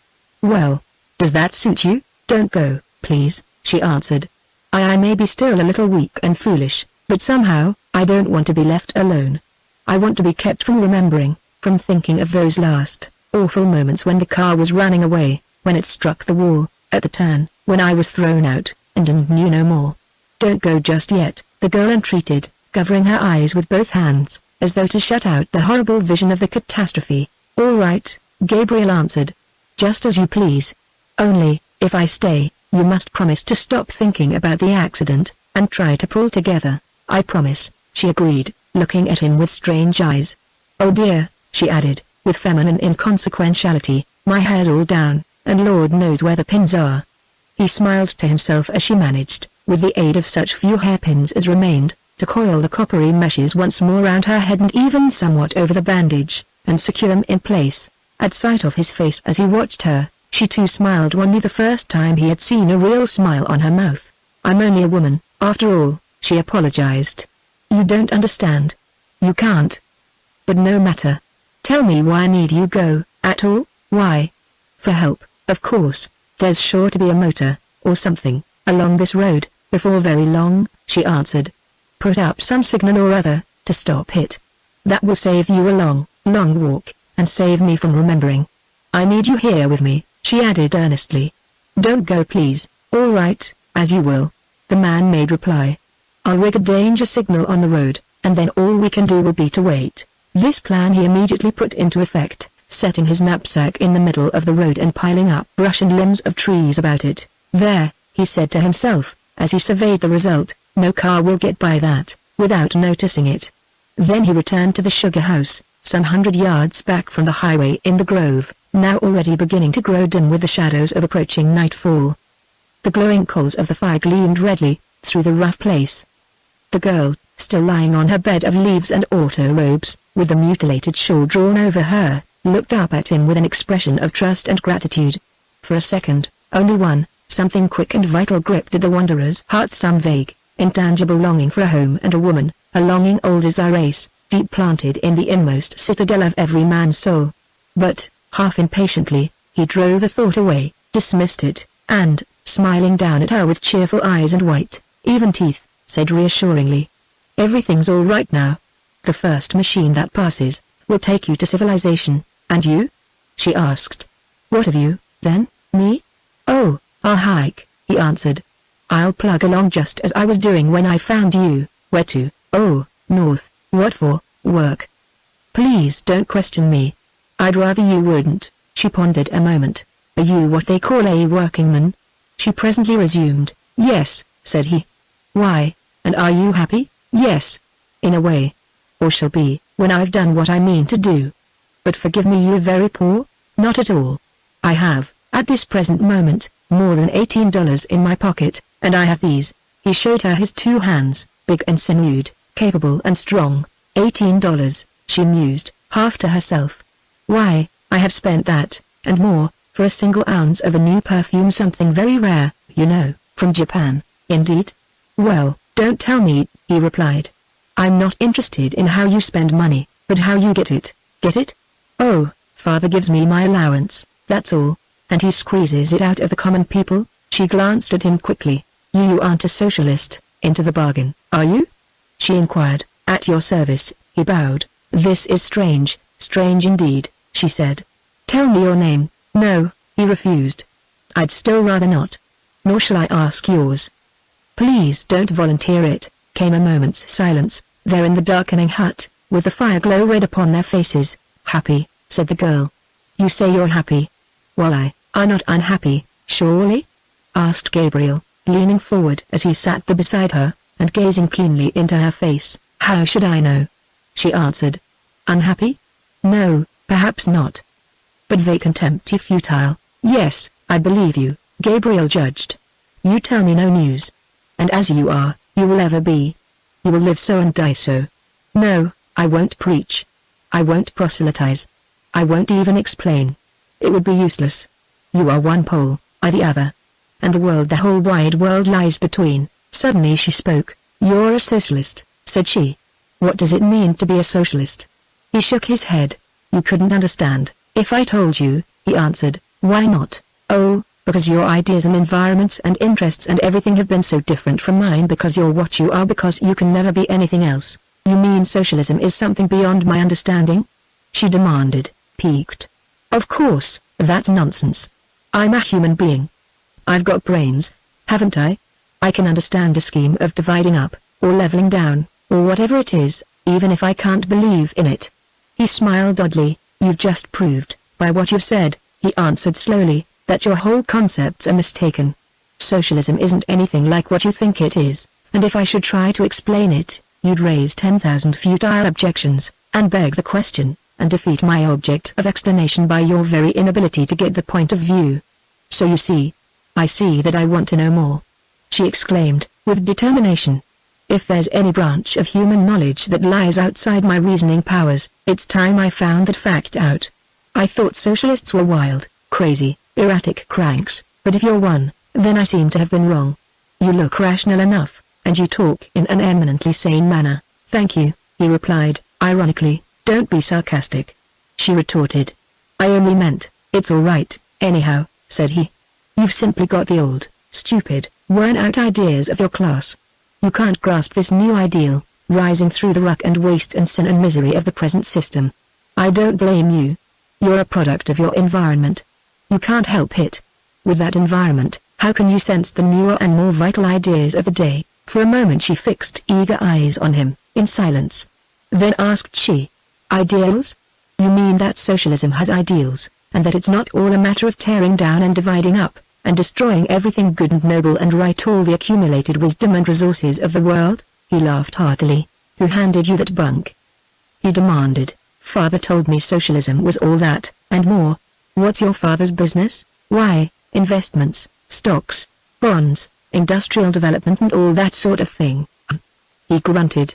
"I thought as much. You mean that father misinformed me?" "Rather. Well, if he did, what is socialism?" "Socialism," answered the young man slowly, while he fixed his eyes on the smoldering fire. "Socialism is a political movement, a concept of life, a philosophy, an interpretation, a prophecy, an ideal. It embraces history, economics, science, art, religion, literature and every phase of human activity. It explains life, points the way to better things, gives us hope, strengthens the weary and heavy laden, bids us look upward and onward, and constitutes the most sublime ideal ever conceived by the soul of man. Can this be true?" the girl demanded, astonished. "Not only can, but is.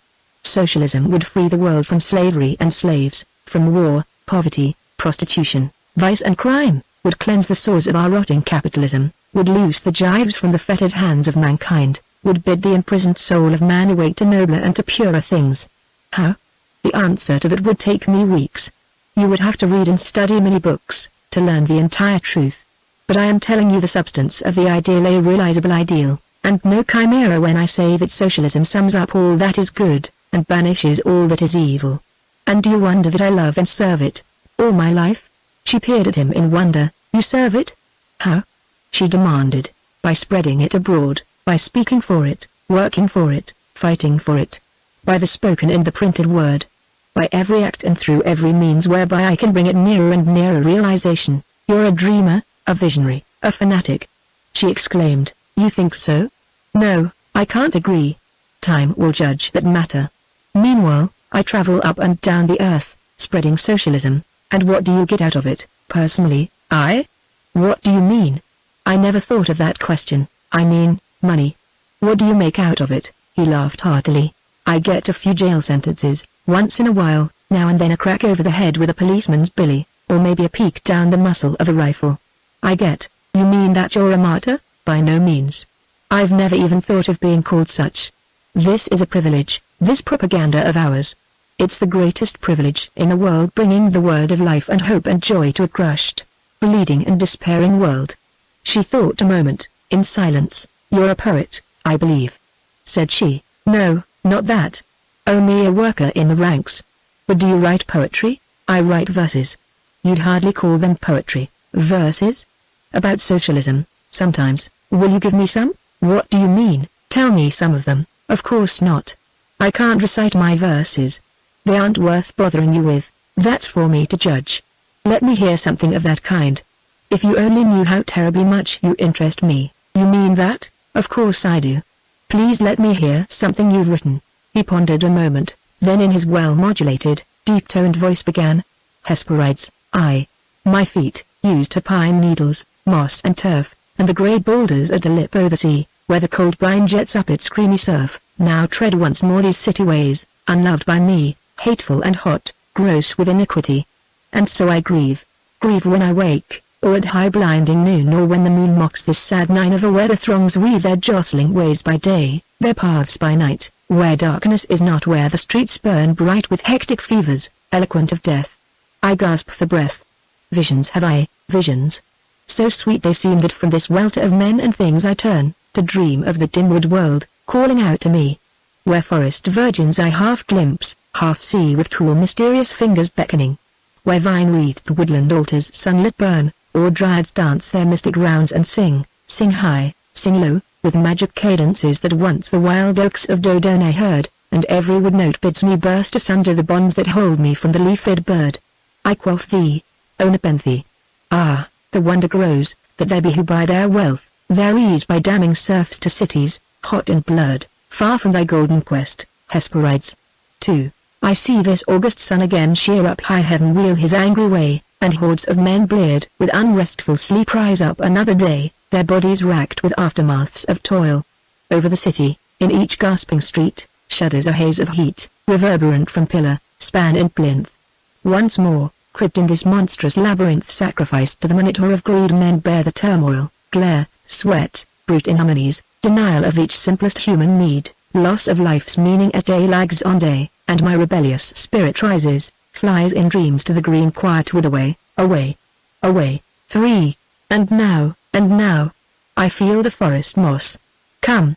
On these moss beds let me lie with Pan, twined with the ivy vine and tendril curls, and I will hold all gold that hampers man, only the ashes of base, barren dross. On with the love dance of the pagan girls.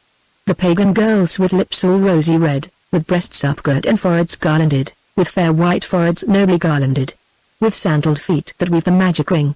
Now, let them sing, and I will pipe a tune that all may hear, to bid them mind the time of my wild rhyme, to warn profaning feet lest they draw near.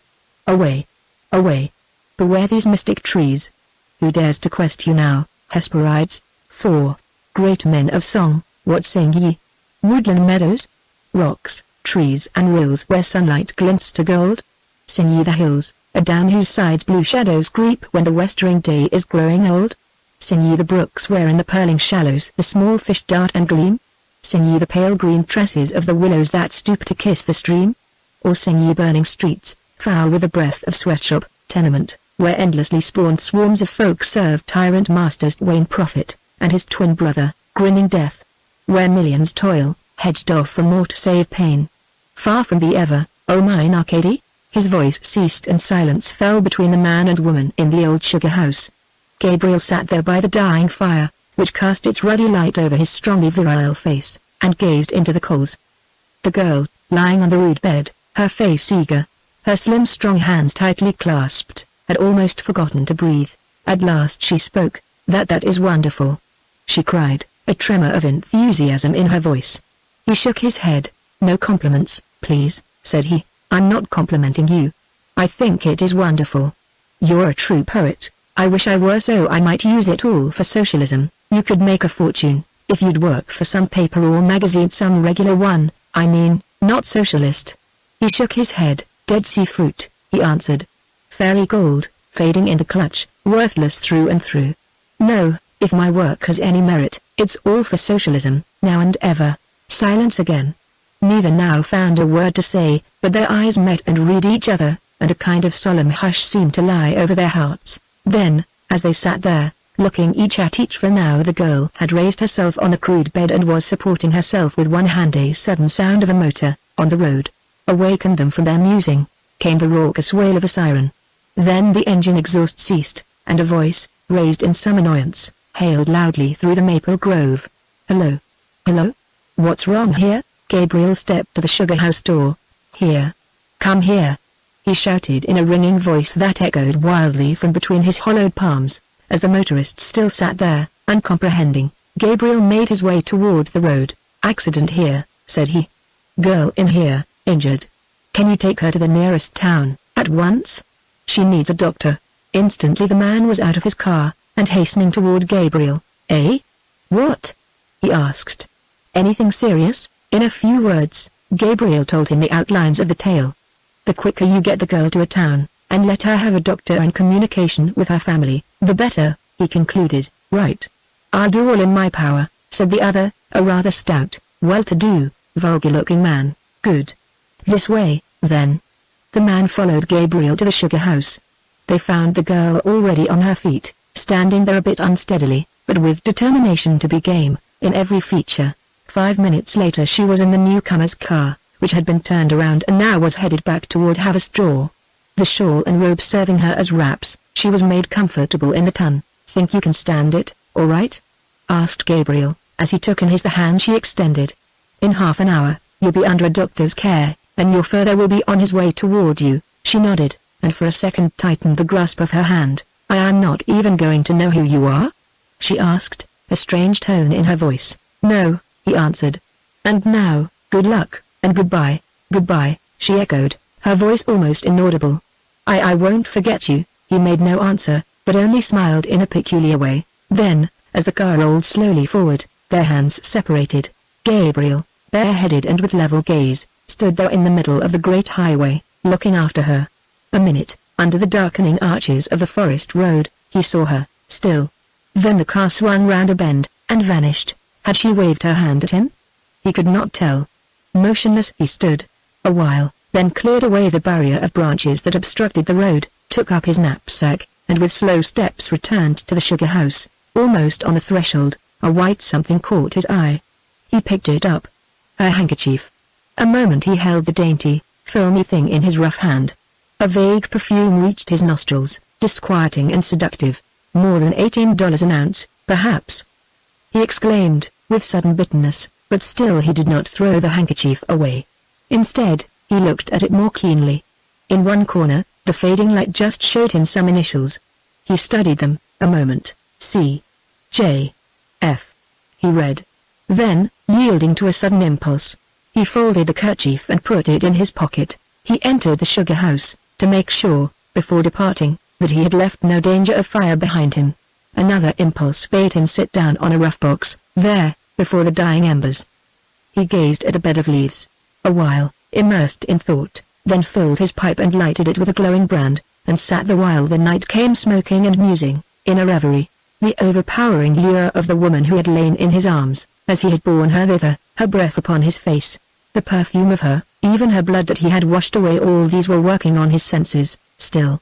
But most of all he seemed to see her eyes, there in the ember-lit gloom, and hear her voice, and feel her lithe young body and her breast against his breast. For a long time he sat there, thinking, dreaming, smoking, till the last shred of tobacco was burned out in the heel of his brow, till the last ember had winked and died under the old sheet-iron stove. At last, with a peculiar laugh, he rose, slung the knapsack once more on his shoulders, settled his cap upon his head, and made ready to depart. But still, one moment, he lingered in the doorway. Lingered and looked back, as though in his mind's eye he would have borne the place away with him forever. Suddenly he stooped, picked up a leaf from the bed where she had lain, and put that, too, in his pocket where the kerchief was. Then, looking no more behind him, he strode off across the maple grove, through which, now, the first pale stars were glimmering. He reached the road again, swung to the north, and, striking into his long marching stride, pushed onward northward. away and away into the soft June twilight. Chapter 16. Tiger Waldron comes back. Old Isaac Flint loved but two things in all this world: power, and his daughter Catherine. I speak advisedly in putting power first. Much as he idolized the girl, much as she reminded him of the long-dead wife of his youth, he could have survived the loss of her. The loss of power would inevitably have crushed and broken him, stunned him, killed him. Yet, so far as human affection could still blossom in that withered heart, shrunk by cold scheming and the cruel piracies of many decades, he loved the girl. And so it was that when the message came in, that evening, over the telephone, the news that Kate had been injured in an auto accident which had entirely destroyed the machine and killed Herrick, he paled, trembled, and clutched the receiver, hardly able to hold it to his ear with his shaking hand. "Here. You," he cried. She's not badly hurt? She's living? She's safe?" "No lies, now. The truth. Your daughter is very much alive, and perfectly safe," a voice answered. "This is Dr. McDougal, of Haverstraw, speaking. The patient is now having a superficial scalp wound dressed by my assistant. You can speak to her, in a few minutes, if you like, now."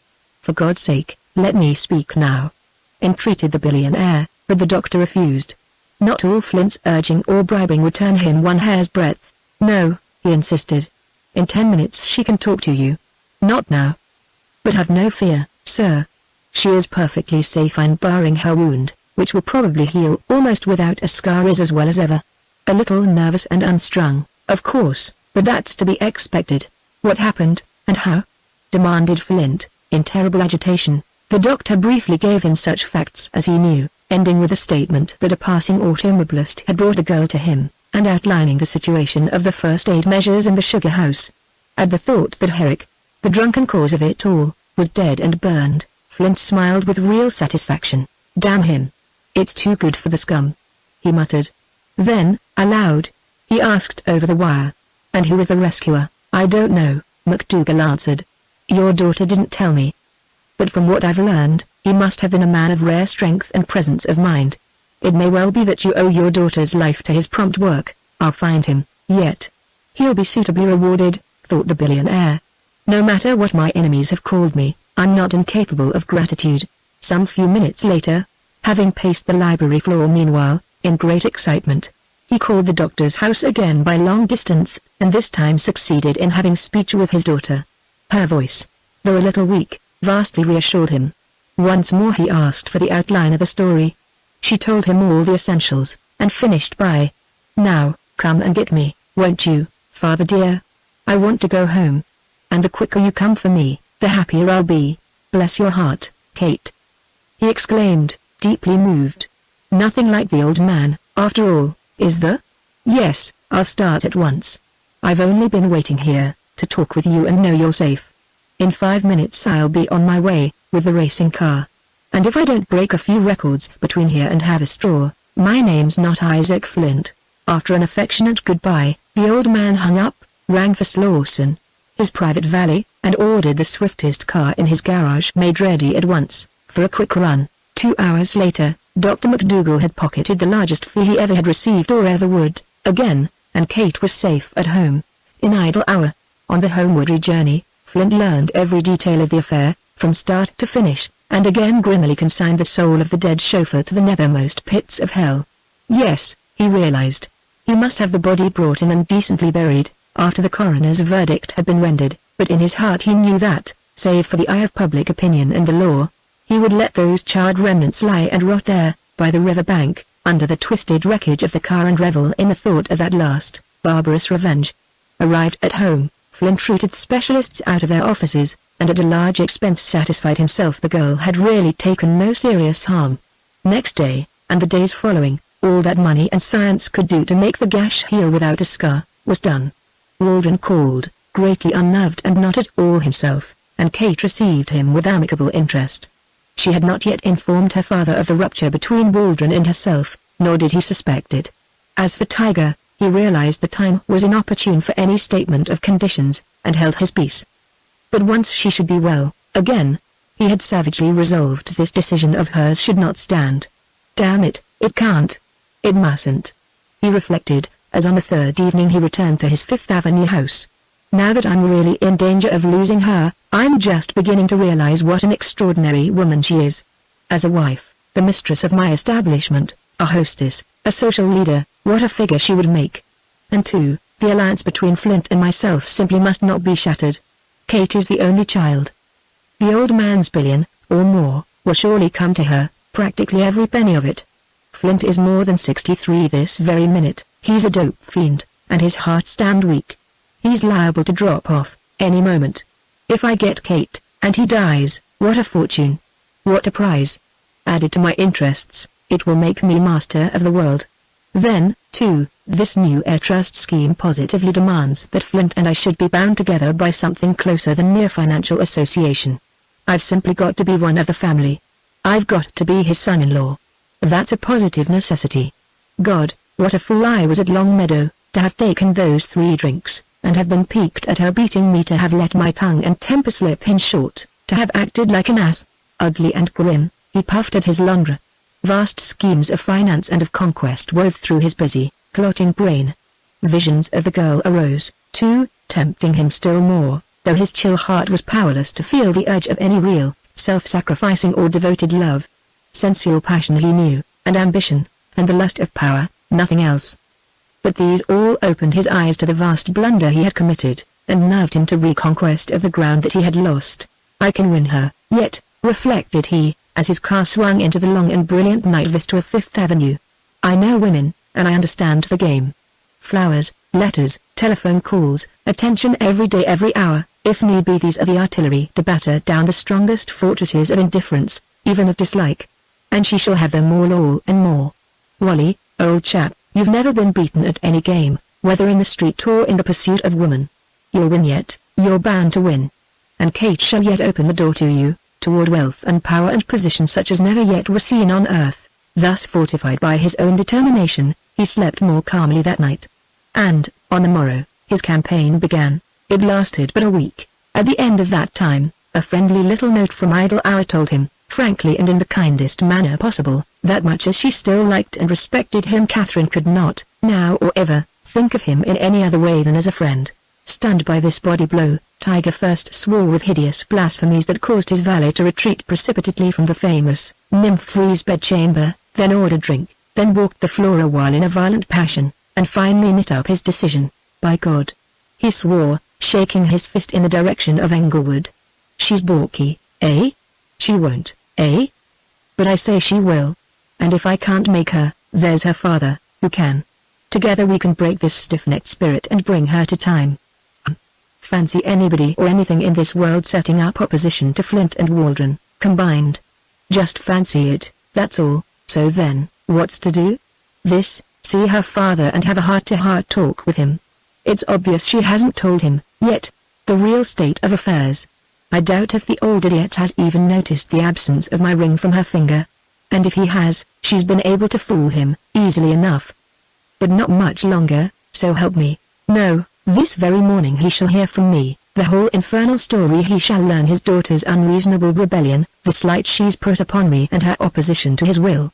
Then we shall see who's master in that family, he or the girl. With this strong determination in his superheated mind, Waldron rang up Flint, asked for a private talk, at 11, in the Wall Street office, and made ready the mustering of his arguments, his self-defense, his appeals to Flint's every sense of interest and liking, his whole plea for the resumption of the broken betrothal. And Catherine, all this time of convalescence, what were her thoughts, and whither were they straying? Not thoughts of Waldron, that is sure. Despite his notes, his telephoning, his flowers, his visits. Not to him did they wander, as she sat in her sunny bedroom bay window, looking out over the great, close-cropped lawn, through the oaks and elms, to the Palisades and the sparkling Hudson beneath. No, not to Waldron. Yet wander they did, despite her, and with persistence they followed channels till then quite unknown to her. What might these channels be?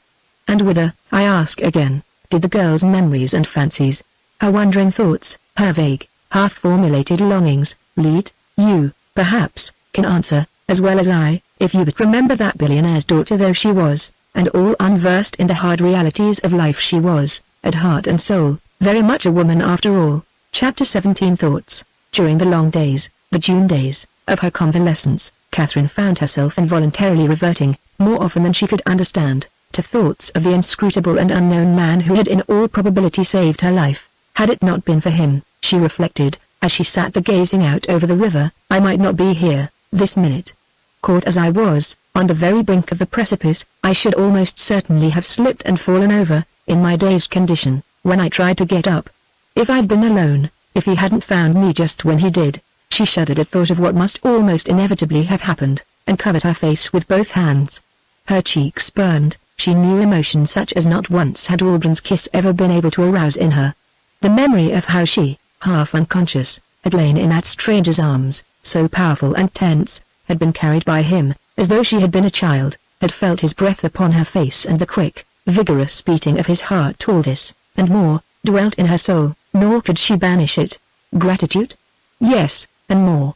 For the first time in her 22 years, Catherine had sensed the power, the virility of a real man, not of the make-believe, manicured and tailored parasites of her own class, and something elemental in her, some urge of primitive womanhood, grappled her to that memory and, all against her will, caused her to live and relive those moments, time and time again, as the most strange and vital of her life.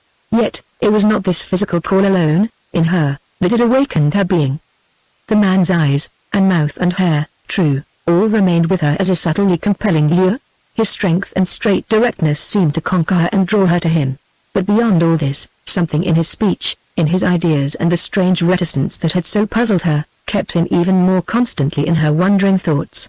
A workingman, she murmured to herself, in uncomprehending reverie. He said he was a workingman, and he knew that I was very, very rich. He knew my father would have rewarded him magnificently, given him money, work, anything he might have asked. And yet he would not even tell his name. And he refused to know mine. He didn't want to know. His pride. Why, in all my life, among all the proud, rich people that I've known, I've never found such pride as that. She reflected what would have happened had any man of the usual type rescued her, even a man of wealth and position. Of course, thought she, that man would have made himself known and would have called on her, ostensibly to inquire after her condition, yet really to ingratiate himself.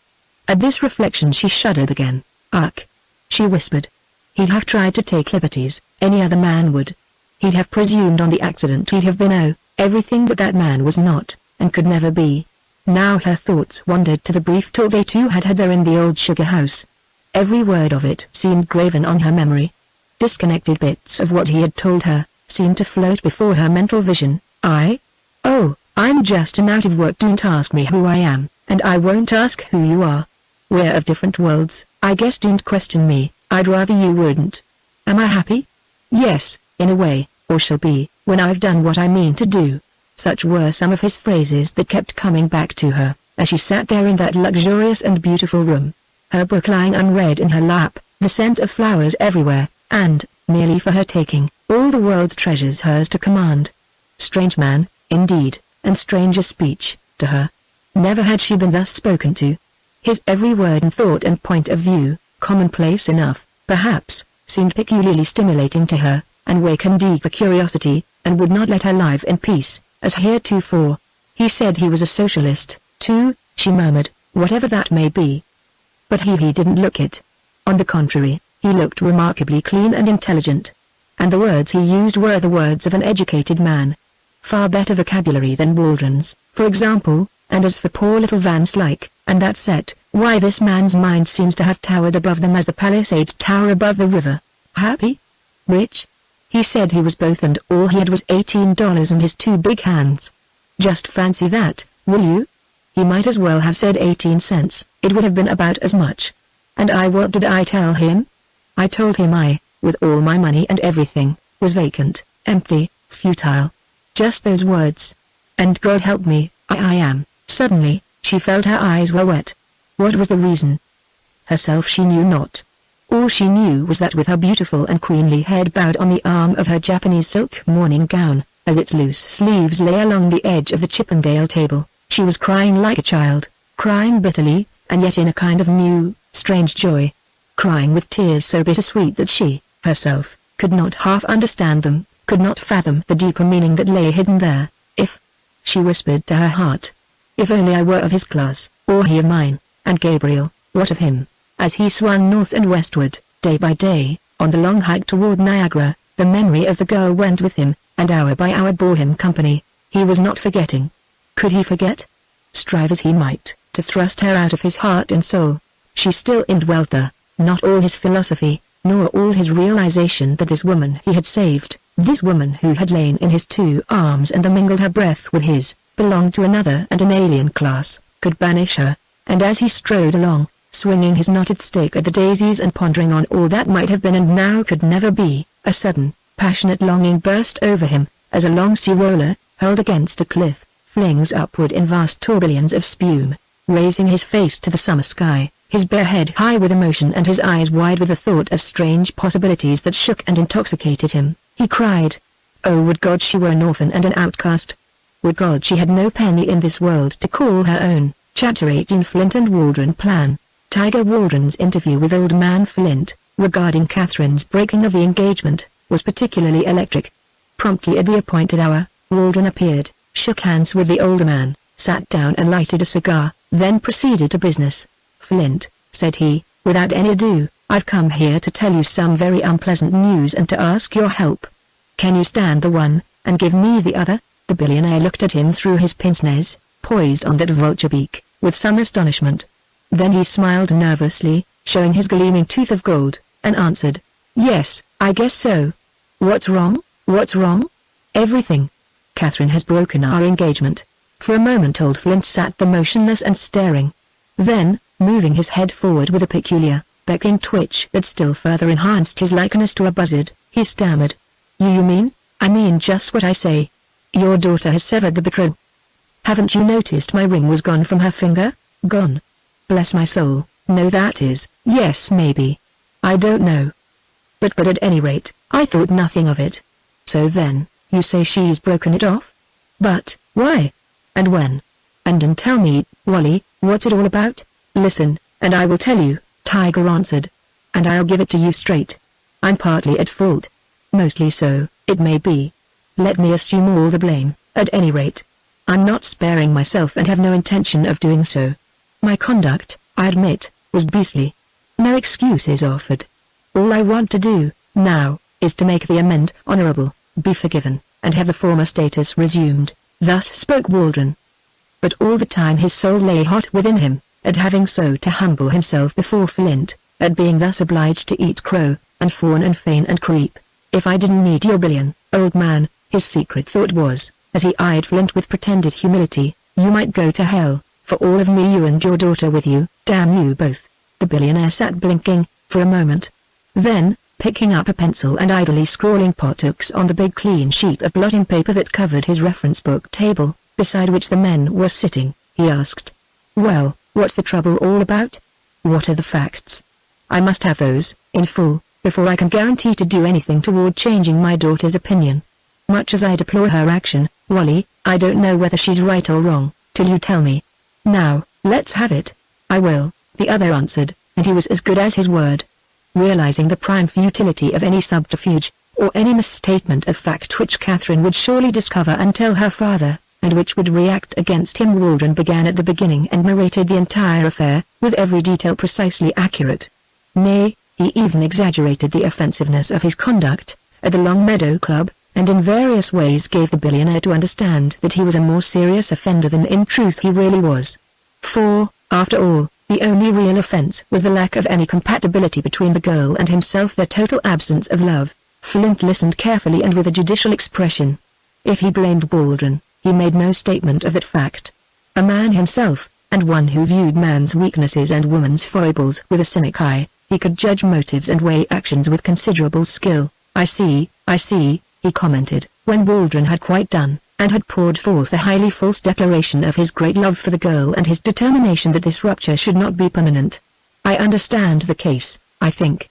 It all seems an unfortunate accident, just one of those unavoidable incidents which strike into and upset human calculations, against all expectation. You're not terribly guilty, Waldron. You acted inconsiderably. Irritatingly, perhaps, and not wholly like a gentleman, for which, blame the rotten Scotch they will persist in selling, out there at Long Meadow. But even that's not fatal. Many men have done worse and been forgiven. I'll have a talk with Catherine, inside a day or two, when the psychological moment offers. And you may be sure, if her father's advice and good offices are of any avail, This little quarrel will be all patched up between you two. Surely will be. I can almost positively promise you that. Promise it? Asked Waldron, leaning eagerly forward, a strange light in those close-set, greenish eyes. Flynn nodded. Yes, he answered. I've never yet failed to bring Kate to reason and good common sense, when I've set out to. This will be no exception. My word and my counsel possess the greatest weight with her. She'll listen and be advised, I'm sure. So have no uneasiness, he concluded, holding out his hand to his partner. Leave everything to me. You'll see, it will all come right, in the end. Tiger shook his hand, cordially. I haven't words to thank you, he exclaimed, with as much emotion as he could simulate from a perfectly cold heart and calculating soul. Don't try to, the billionaire replied, with seeming benevolence. All the thanks I want, Wally, is to patch up this little difficulty and reunite two that is two loving, sympathetic hearts. You old hypocrite, Waldron thought, eyeing him. All you want of me, if anything, is to keep me as your partner, because you know you're growing old and losing your grip, and I'm still in the game with all four claws. Paternal philanthropist you are, I don't think. Wally was dead right. I can't lose this man, the billionaire was thinking. Whether or no, Kate has got to marry him. This heir trust business demands a strong, a quick, a perfectly unscrupulous hand. And no outsider will do. My partner has got to be my son-in-law. Love be damned. Romantic / can go to hell. Kate will marry him, she's got to, or I'll know the reason why. Though, after all, he soothed his conscience, as Waldron stood up, walked to the window and stood gazing out as he smoked. After all, Wally will make her as happy, I fancy, as any man. He's a fine figure in the world, commanding, heavily propertied, energetic and successful, also of the finest family connections. Yes, a husband any woman might admire and be proud of. Certainly, the only son-in-law for me. Even if she can't idolize and worship him, as some fool women think they must, a man, she can respect and be respected with him. And with him she can take the highest position in the land, without a qualm as to his competence and manner. Beside all that, what's love? Love? Bah. With which philosophy, he too arose, went back into his own office, and returned to the dictating of some very private letters to Slade, the Cosmos Detective Agency manager, in re the ferreting out and jailing or deporting of all socialists and labor leaders at Niagara. This preparatory work on the ground of a huge new air trust plant, he deemed most essential. The Cosmos people, scenting a big contract, had fostered his belief, and now, already, the work was well underway. Subterranean methods were still sufficing, but, should these fail, others lay in the background. Flint smiled a grim, vulturine smile as he read over the finished letters of instruction, a few minutes later. And to think, he mused, as he finished them, that these fanatics really believe they can make headway anywhere in this country, now. 10 years ago, yes, there might have. But that's not today. Then, public opinion, stupid and futile as it was, could still be aroused. Then, there was a really effective labor and socialist press. And the limited franchise bill hadn't gone through. Neither had the enlarged military bill, the national censorship, nor even the Greys, the national mounted police. Well, now thank heaven, it's all so different and so easy that I call myself a fool, at times, for even giving these matters a single thought. Well, he concluded, handing the letters back to his confidential secretary, for mailing. Well, now that's done, at any rate. So then, to the S&S committee meeting. And tonight my little talk with Kate. I'll soon bring her to reason, I'm sure. There's nothing can't be accomplished by a little patience and persuasion. The old billionaire chose his time well, that night, for the vital interview with his daughter, who had so far rebelled against his authority as to break with a man most eminently acceptable to him. After a simple but exquisite dinner in the Venetian room, he asked the girl to play for him, which, he knew, always pleased her and put her in a receptive mood. Play for you, father? She answered. Of course I will, anything and as much as you like. What shall it be, tonight? Chopin, or Grieg, or anything that pleases you, suits me, my dear, he answered, smiling with satisfaction at his ruse. Never had he felt more masterful. He had allowed himself a trifle more morphia than usual that day, by reason of the approaching interview, and now the subtle drug filled him with well-being and seemed to enhance his self-control and power. Lighting a cigar rare treat for him, he offered Kate his arm, and together, unattended by any valet or domestic, they walked along the high, paneled hallway, hung with Gobelin tapestries. and so reached the magnificent music room which Kate claimed, in a way, as her own special place at idle hour. Here everything suggested harmony. The mahogany wainscoted walls were decked with fine portraits of the world's great masters of melody. Handsome cabinets contained costly and elaborate collections and folios of music, a complete library of the entire world's best productions. The girl's harp, a masterpiece by Pestalozzi of Venice, stood at one side, on the other, a $500 Victrola, with a wonderful repertoire of records. But the grand piano itself dominated all, especially made for Catherine by Durand Fouriers, in Paris, and imported on the billionaire's own yacht, the Bandit. A wondrous instrument, this, finer even than the pipe organ in an alcove at the far end of the room. It summed up all that the world's masters knew of instrument production, and its cost, from factory to its present place at idle hour, represented 20 years' wages, and more, of any of Flint's slaves in the West Virginia mines or the Glenpool oil fields of Oklahoma. At this magnificent piano the girl now seated herself, on a bench of polished teak, from Mindanao.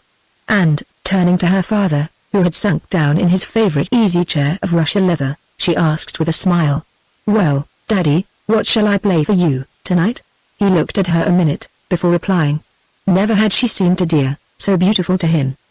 The rose-tinted light that fell softly from a bohemian chandelier over her head, flooded her coiled hair, her face, her hands, with soft warm color. The slight dressing that her womb now required was covered by a deft arrangement of her hair. She had regained her usual tint. Nothing now told of the accident, the close call she had had, from death, so short a time before. And old Flint smiled, as he answered her. "What shall you play?" "Anything you like, my dear. You know best, only don't make it too classical. Your old father isn't up to that ultra music, you know, and never will be." She smiled again with understanding, and turned to the keyboard. Then, without notes, and with a delicate touch of perfectly modulated interpretation, she began to render Traumrei, as though she, too, had been dreaming of something that might have been. Flynn listened, with perfect content. The music soothed and quieted him. Even the foreknowledge of the difficult task that lay before him, the interview that he must have with his daughter, faded from his mind, a little, and left him wholly calm. Eyes closed, every sense intent on the delicious harmony, he followed the masterpiece to the end, and sighed when the last notes had died away, and kept silence. Then Kate, still needing no music on the rack before her, played the Misery of Emil Trovatore, a Hungarian Czardas, Mendelssohn's Frühlingslied and the Overture from William Tell. She followed these with the intermezzo in the pizzicato from Sylvia, and then with Narcissus and Sans Souci. And at the end of this, she paused again, for now her father had arisen and come close to her. With a hand on her shoulder, looking down at her with stern yet kindly eyes, he said, "Sans Souci? That means without care, doesn't it, Kate?" "Yes, Daddy." "Why?" She answered, "Oh, I was just thinking, that's all," said he. "It made me wish I had no cares, no troubles, no sorrows." "Sorrows, father? Why should you have sorrows?" she queried, turning to him and taking both his shriveled hands in her warm, strong ones. "Sorrows? Why shouldn't I?" said he. "Every man of large affairs has them. Every father has them, too." And he bent over her and kissed her, with unusual emotion. "Every father?" asked she. "What do you mean? Am I a sorrow to you?" "A joy in many ways," he answered. "In some, a sorrow. In what ways?" she asked quickly, her eyes widening. "In this way, most of all," he told her, as he took her left hand up, and pointed at the finger where Waldron's ring had been and now no longer was. She looked at him a moment, hardly understanding, then bowed her head. "Father," she whispered. "Forgive me, but I couldn't. I couldn't. No, not for the world." Flint's drug-contracted eyes hardened as he stood there gazing down at her. Once, twice he essayed to speak, but found no words. At last, however, blinking nervously, he said, "This, Kate, is what I want to talk with you about, tonight. Will you hear me?" Chapter 19 Catherine's Defiance. "Hear you, best and dearest father in the world?" she cried, looking quickly up at him again. "Of course I will. Only, I beg you, don't ask me to. I will ask you nothing, Kate, my girl, save this: to consider everything well, and to act like a reasoning, thinking creature, not like an impetuous and romantic schoolgirl." Releasing her hands, he once more sat down in the easy chair, crossed his legs and peered keenly at her, to fathom if he could the inner workings of that other brain and heart. "Well, father," she said, "I'll admit, right away, that I've done wrong to keep this from you, or to try to. I broke the engagement, the day of the accident, out at Long Meadow. I meant to tell you everything and explain it all, but somehow, you needn't explain, my dear, said Flint, judicially. Wally has already done so, and does he blame me, father? Cried the girl, eagerly, clasping her hands on her knees. No, not at all. On the contrary, he claims the fault is all his own. And he's most contrite and repentant, Kate. Absolutely so. All he asks in the world is to make amends and resume the old relation, whenever you are willing. Kate shook her head. That's noble and big of him, father, said she, to assume all the blame. Really, half of it is mine. But he's acted like a true man, in taking it. However, that can't change my decision. I want him for a friend, in every way. But for a husband, no, never in this world, the billionaire frowned darkly. Already a stronger opposition was developing than he had expected, and opposition was the one thing in all the world that he could neither tolerate nor endure. Listen, Kate, said he. You don't grasp the situation at all. Waldron is an extraordinary man in many ways. In refusing him, you seriously injure yourself. Of course, he has never done any spectacular, heroic thing for you, like for instance that young man who rescued you, and whom I shall suitably reward as soon as I find him. What? She exclaimed, peering eagerly at her father.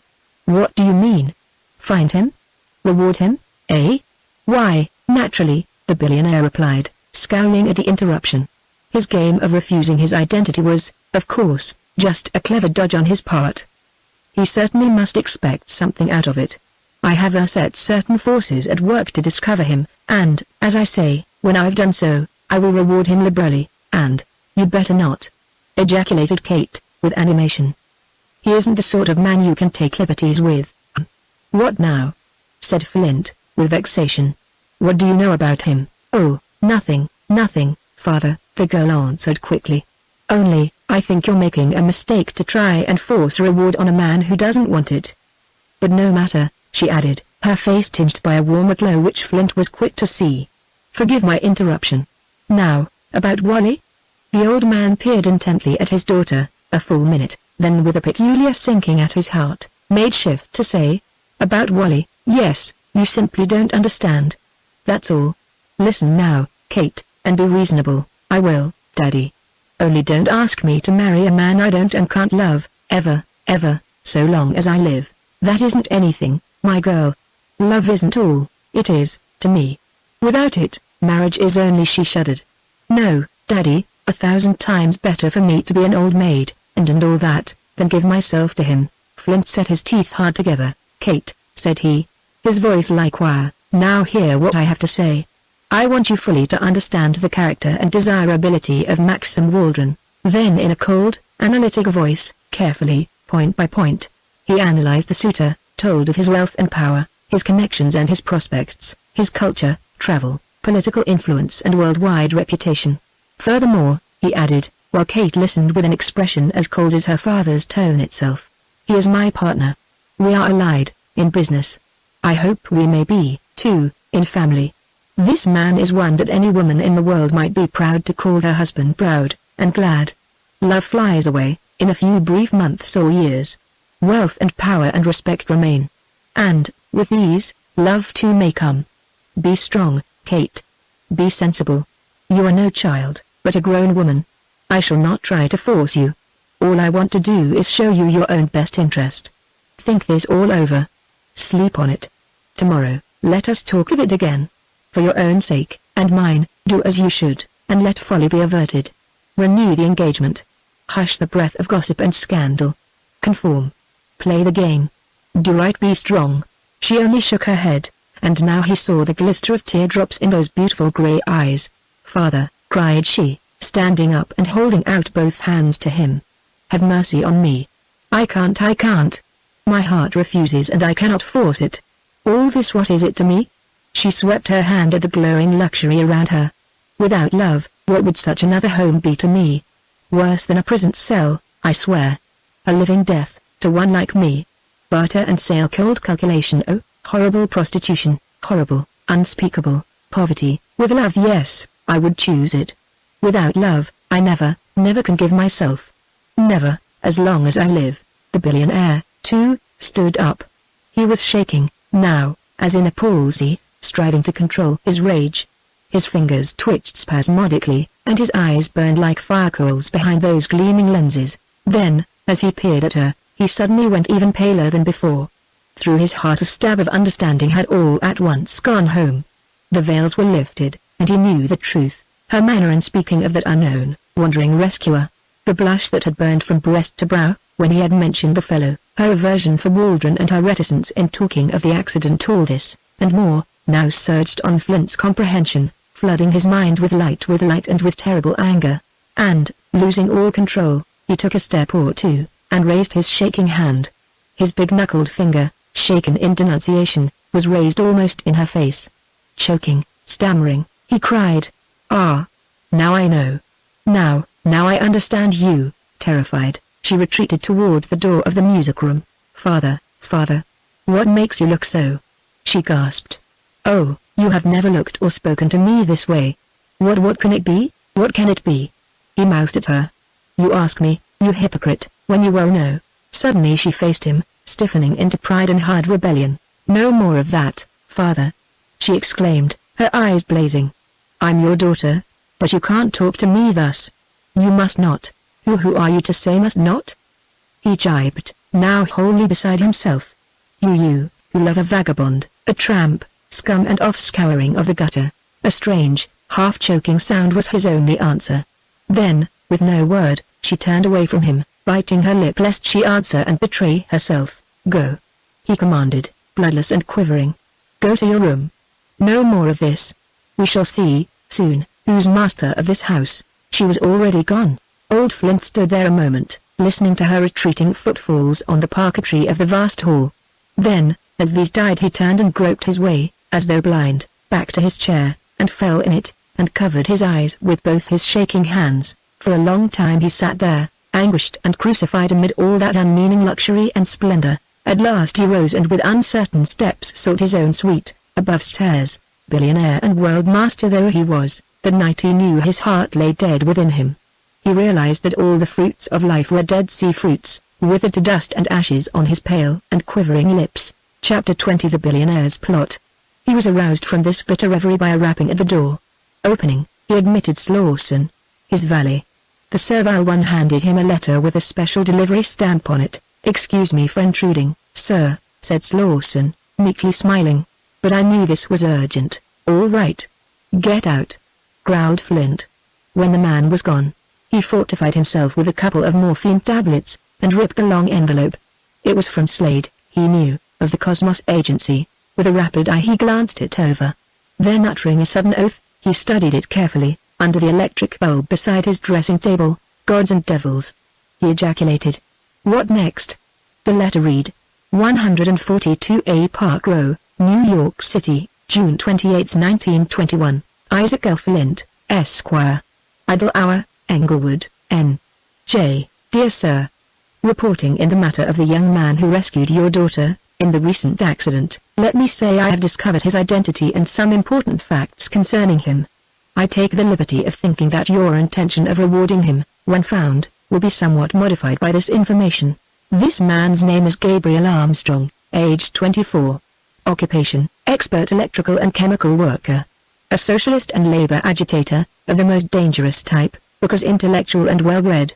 A man of considerable power and influence in socialist and labor circles. Has been something of a wanderer.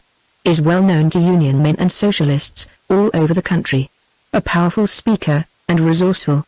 He was last employed at your testing works on Staten Island.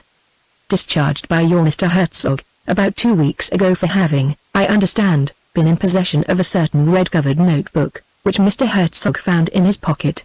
This book is the same which you commissioned me to find, but which Mr. Herzog returned to you before I undertook the search for it.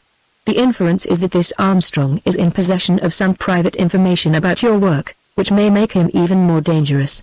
Herzog informs me that you and Mr. Waldron have had Armstrong blacklisted. But this seems of no importance to the man, as he is clever and can live anywhere, by casual labor and by working with the socialists. Armstrong is now at Syracuse.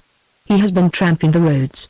Have had 2 of my operators enter his room at the Excelsior lodging house and search his effects, while he was taking a bath. can find nothing to give me any legal means of proceeding against him. He has some ready money, so a vagrancy charge will not hold. If you wish me to resort to extreme measures to get him, kindly give me carte blanche, and guarantee me protection in case of trouble. The job can be done, but it may be risky, in view of his influence and backing among the socialists and labor people. Before proceeding further, I want to know how far you will support me. I'm having him shadowed. He cannot get away. As yet he suspects nothing. On receipt of your next, we'll take measures to put him away for a few months. I know that, once he lands behind bars, his finish can be easily arranged. Trusting this information will prove satisfactory to you, and awaiting your further instructions, I am, very truly yours, the Cosmos Agency. Dylan F. Slade, Manager. Old Flint read this extraordinary communication twice through, then, raising his head, growled in his shrunken throat, for all the world like a wild beast. His gold tooth, gleaming in the light, made his rictors of passion more venomous, more malevolent still. The hellhound. He stammered, his eyes narrowed with hate and rage. Oh, wait. Wait till we land him. And this is the devil, the scum, that Kate, my daughter? He could not finish, but, clutching at his sparse grey hair, fell to pacing the floor and mouthing execrations. Had he been of the sanguine manner of body, he must inevitably have suffered an apoplexy. Only his spare frame and bloodless type, due to the drug, saved his life. At that first shock of rage and hate, grown calmer, presently, he took quick action. Seating himself at a desk in the corner of his bedchamber, a desk where some of his most important private matters had been put through, he chose a sheet of blank paper, with no monogram, and wrote, "Take immediate action. Will back you to the limit, and beyond. 10,000 bonus if you land him behind bars inside a week. Stop at nothing, but get results. F." This he folded and put in an envelope which he addressed to Slade, and was about to seal, when another idea struck him. By God! He exclaimed, smiting the desk. It won't do to have this just some ordinary charge. The thing has got to be disgraceful, unpardonable, hideous. There are two things to be considered now. One is to get him, in connection with that red book of my plans, to head him off from making any possible trouble in the development of the Air Trust. The other is Kate. Nothing catches a woman like martyrdom. If anything happens to this cur, and she suspects that I've done it, out of spite, all hell can't hold her. I know her well enough for that. No, this fellow has got to be put away on some charge that will absolutely and utterly ruin him, in her eyes, for good, and all that will blast and wreck him, forever, with her. Something that, when I tell her, will fill her with loathing and horror. Something that will cause a terrible and complete revulsion of feeling in her, and bring her back to Waldron, as to a strong refuge in time of trouble. Something that will crush and quell her, utterly cure her of those idiotic, schoolgirl notions of hers, and make her as she should be, submissive to my will and my demands. He pondered a moment, an ugly, crafty smile on those old lips of his, then, struck by sudden inspiration, laughed a dry, harsh laugh. The very thing! He exulted, with the mirth of a vulture that has just found a peculiarly revolting mass of carrion. Fool that I was, not to have thought of it before. Hastily he withdrew the letter from the envelope, opened it, and with eager hand wrote 3 short sentences. He read these over, nodded approval, and this time sealed and addressed the letter. Then he pushed an electric button over the desk. "Have this letter carried to this address at once," he commanded Slauson. "Mr. Dylan Slade, 432 Highland Avenue, Rutherford, N.J. See? Special delivery won't do. Have Sanders take it at once, in the racer. No answer required. And after you've seen it start on its way, come back here. I want to go to bed." "Yes, sir." "All right, sir." The valet bowed as he took the letter and departed. 10 minutes later, he was back again, helping old Flint undress, long after the billionaire was in bed, in the big, luxurious room, with its windows open toward the river, the room guarded all night by armed men in the house, and on the lawn outside he lay there thinking of his plot, chuckling to himself over its infernal cunning, and filled with joy at the prospect now opening out ahead of him. 2 birds with 1 stone, this time, for sure, he pondered. Ha!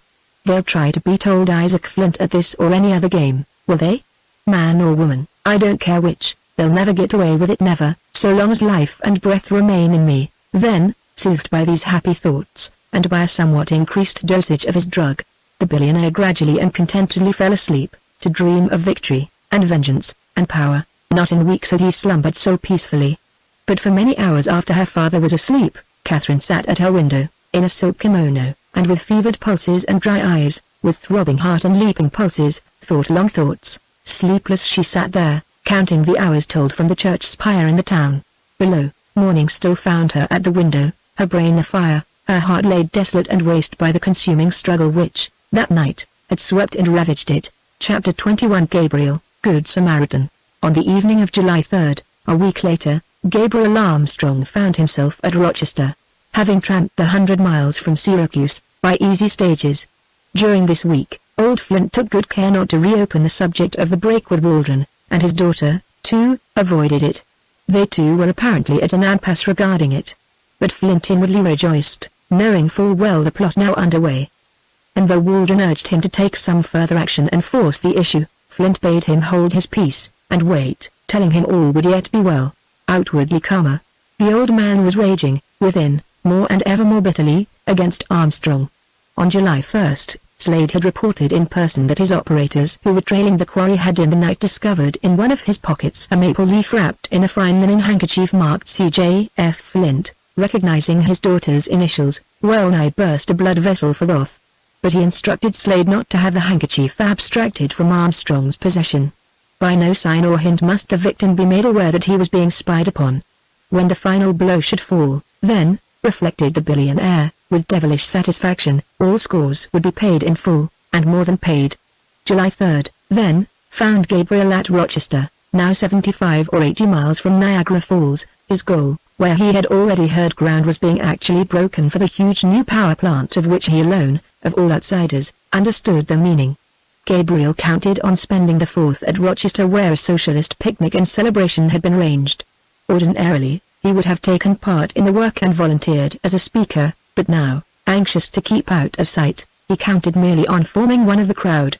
There could be little danger, thought he, in such a mass. Despite the recent stringent censorship and military rule of the district by the new mounted police, a huge gathering was expected. The big railway and lake traffic strikes, both recently lost, had produced keen resentment, and, as political and economic power had been narrowed here, as all over the country, in these last few months of unsweeping capitalist domination, the socialist movement had been growing ever more and more swiftly. It will be worth seeing, thought Gabriel, as he stood outside the lodging house where he had taken a room for the night. The workers are surely awakening, at last. The spirit I've been meeting, lately, is uglier and more determined than anything I ever used to find, a year or two ago. It seems to me, if conditions are like this all over the country, the safety valve is about ready to pop, and the masters had better look out, or some of them are going to land in hell. Yes, I'll stop over here, one day, and look and listen. Sorry I can't take part, but I mustn't. My game, now, is to travel underground as it were. I've got a bigger job in view than soapboxing, just now. He ate a simple supper at an owl lunch cart, totally unaware that, across the street, a couple of Cosmos men were waiting for him to come out. And, after this, buying a socialist paper, he strolled into Evans Park to sit and read, a while, by the red light of the descending sun. Here he remained till dark, smoking his briar, watching the dirty, ragged children of the wretched wage slaves at play, observing the exploited men and women on the park benches, as they sought a little fresh air and respite from toil, and pondering the problems that still lay before him. At times often indeed his thoughts wandered to the maple grove and the old sugar house, far away on the Hudson. Memories of the girl would not be banished, nor longings for her. Who she might be, he still knew not. Unwilling to learn, he had refrained from looking up the number he had copied from the plate of the wrecked machine. He had even abstained from reading the papers, a few days, lest he might see some account of the accident. A strange kind of unwillingness to know the woman's name possessed him, a feeling that, if he positively identified her as one of some famous clan of robbers and exploiters, he could no longer cherish her memory or love the thought of how they two had, for an hour, sat together and talked and been good, honest friends. No, he murmured to himself, it's better this way, just to recall her as a girl in need, a girl who let me help her, a girl I can always remember with kind thoughts, as long as I live. From his pocket he took the little handkerchief, which wrapped the leaf, once part of her bed. A faint, elusive sense still hung about it, something of her, still it seemed. He closed his eyes, there on the hard park bench, and let his fancies rove whither they would, and for a time it seemed to him a wondrous peace possessed him. If it could only have been, he murmured, at last. if only it could be. Then suddenly urged by a realization of the hopelessness of it all, he stood up, pocketed the souvenirs of her again, and walked away in the dusk. Away, through the park. Away, at random, through squalid, ugly streets, where the first electric lights were just beginning to flare, where children swarmed in the close heat, wallowing along the gutters, dodging teams and cars, as they essayed to play, setting off a few premature firecrackers and mocking the police all in all, leading the ugly, unnatural, destructive life of all children of the city proletariat. Poor little devils, thought Gabriel, stopping to observe a dirty group clustered about an ice cream cart, where cheap, adulterated, high-colored stuff was being sold for a penny a square, aniline poison, no doubt, and God knows what else. Poor little kids. Not much like the children of the masters, eh? With their lawns and playgrounds, their beaches and flowery fields, their gardens and fine schools, their dogs, ponies, autos and all the rest. Some difference, all right, and it takes 1,000 of these, yes, 10,000, to keep one of those. And she was one of the rich and dainty children. Her beauty, health and grace were bought at the price of 10,000 other children's health, and joy and lives. Ah, God, what a price! What a cruel, awful, barbarous price to pay! Saddened and pensive, he passed on, still thinking of the woman he could not banish from his mind, despite his bitterness against her class. So he walked on and on, now through better streets and now through worse, up and down the city. Here and there, detonations and red fire marked the impatience of some demonstrator who could not wait till midnight to show his ardent patriotism and his public spirit by risking life and property. The saloons were all doing a land office business, with the holiday impending and the thermometer at 97. Now and then, slattern women, in foul clothes and with huge, gelatinous breasts, could be seen rushing the growler, at the family entrance or some low dive. Even little girls brought in pails, for the evening's scuttle of suds to be consumed on roof, or in backyard of stinking tenement, or on some fire escape. The city, in fine, was relaxing from its toil, and, as the workers for the most part knew no other way, nor could afford any, they were trying to snatch some brief moment of respite from the hell of their slavery, by recourse to rough ribaldry and alcohol. 9 o'clock had just struck from the church spires which mocked the slums with their appeal to an impassive heaven, when, passing a foul and narrow alley that led down to the Genesee River, Gabriel saw a woman sitting on a doorstep, weeping bitterly. This woman, hardly more than a girl, was holding a little bundle in one hand. The other covered her face. Her sobs were audible. Grief of the most intense, he saw at once, convulsed her. 2 or 3 bystanders, watching with a kind of pleased curiosity, completed the scene, most sordid in its setting, there under the flicker of a gaslight on the corner. What now? Thought Gabriel, stopping to watch the little tragedy. More trouble, eh? It's trouble all up and down the line, for these poor devils. Nothing but trouble for the slave class. Well, let's see what's wrong now. Gabriel turned down the alley, drew near the little group, and halted. What's wrong? He asked, in the tone of authority he knew how to use, the tone which always overbore his outward aspect, even though he might have been clad in rags, the tone which made men yield to him, and women look at him with trustful eyes, even as the billionaire's daughter had looked. Search me, murmured one of the men, shrugging his shoulders. I can't get nothing out of her. She's been sitting here, crying, a few minutes, that's all I know, and she won't say nothing to nobody. Any of you men know anything about it? Demanded Gabriel, looking at the rest. A murmur of negation was his only answer. 1 or 2 others, scenting some excitement, even though only that of a distressed woman common sight. Indeed, exclamation mark lingered near. The little group was growing. Gabriel bent and touched the woman's shoulder. What's the matter? Asked he, in a gentle voice. If you're in trouble, let me help you. Renewed sobs were her only answer. If you'll only tell me what's the matter, Gabriel went on.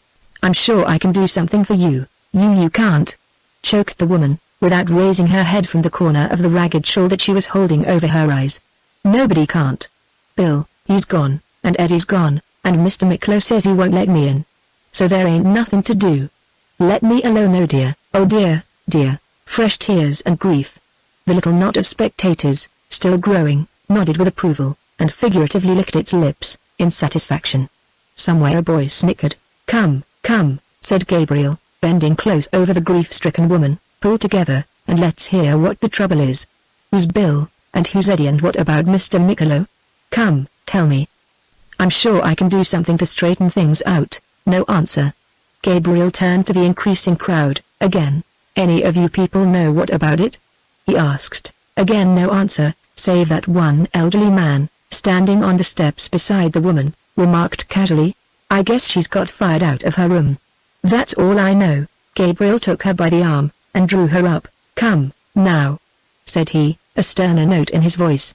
This won't do. You mustn't sit here, and draw a crowd. First thing you know an officer will be along, and you may get into trouble. Tell me what's wrong, and I promise to see you through it, as far as I can. She raised her face, now, and looked at him, a moment. Tear-stained and disheveled though she was, and soiled by marks of drink and debauchery, Gabriel saw she must once have been very beautiful and still was comely. Well, he asked. Aren't you going to tell me? Tell you? She repeated. I can't. Not in front of all the men. Very well, said he, walk with me, and give me your story. Will you do that? At all events, you mustn't stay here, making a disturbance on the highway. If you knew the police as well as I do, you'd understand that. You're right, friend, said she, hoarsely. I'm on, now. Come along then I'll tell you.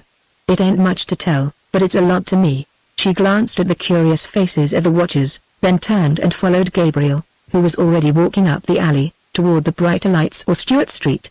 For a moment, one or two of the men hesitated as though undecided whether or not to follow after, but one backward look by Gabriel instantly dispelled any desire to intrude.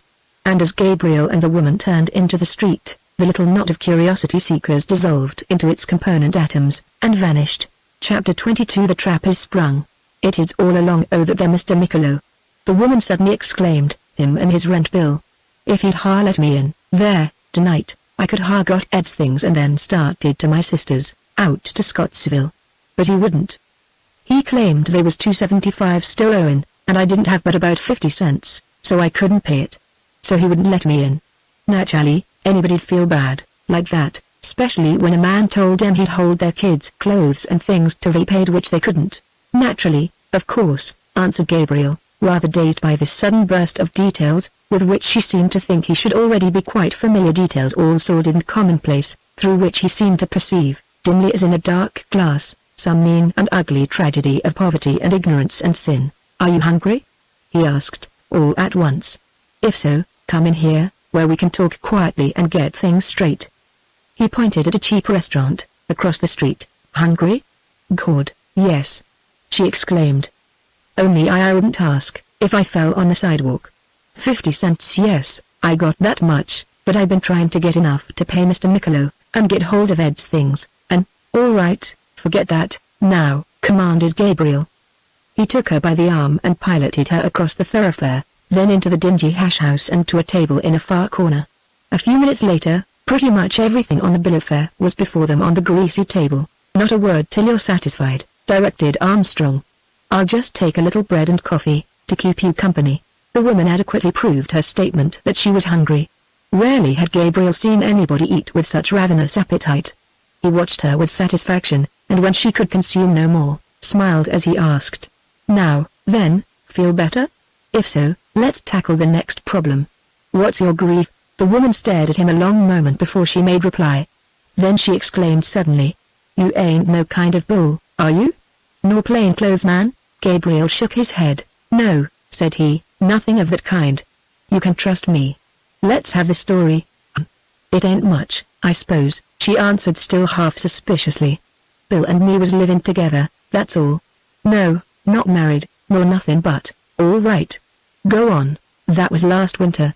When the kid happened dead, you know Bill, he got sore, and beat it. Then I went on the street, to keep Ed. Nothing else to do, mister, so help me, and, never mind, I understand, said Gabriel. What next? And after that, I get sick. You know. Almost right away. So I has to go to St. Luke's Hospital. I leaves Ed with Mrs. McCain, at the same house. That place in the alley, you know. Well, when I gets out, the boy's dead. And they never even tells me, till I goes back. And I can't even get his things. Because why? Mrs. McCain's gone, God knows where, and Mr. Michelot says I still owe $2.75. I want to get down there to Scottsville, to my sister's, but curse me if I'll go till I pay the devil and get them clothes. A sudden savage light in her blurred eyes betrayed the passion of the mother-love, through all the filth and soilure of her degradation. Gabriel felt his heart deeply moved. He bent toward her, across the table, touched her hand and asked, "Will you accept $5 to pay this man and get you down to Scottsville, huh?" she queried, gazing at him with vacant, uncomprehending eyes. He repeated his query. Then, as he saw the slow tears start and roll down her wan cheeks, he felt a greater joy within his breast than if the world and all its treasures had been his. "Will I take it?" she whispered. "God, will I? You bet I will. That is, if I can have your name, and pay it back sometime," he promised, and wrote it down for her, giving us his address: Socialist headquarters in Chicago. Then, without publicity, he slipped a V into her trembling hand. "Come on," said he. "That's all settled." He paid the check, and they went out, together. For a moment they stood together, undecided, on the sidewalk. "Couldn't I get them things tonight, and start?" asked she, eagerly. "There's a train at 11:08, on the B.R.P. "All right," he assented. "Can you see this Miccolo, now?" "It's after 10. "Oh, that don't make no difference," she answered. "He runs a pawn shop over here on Dexter Street, 2 blocks east.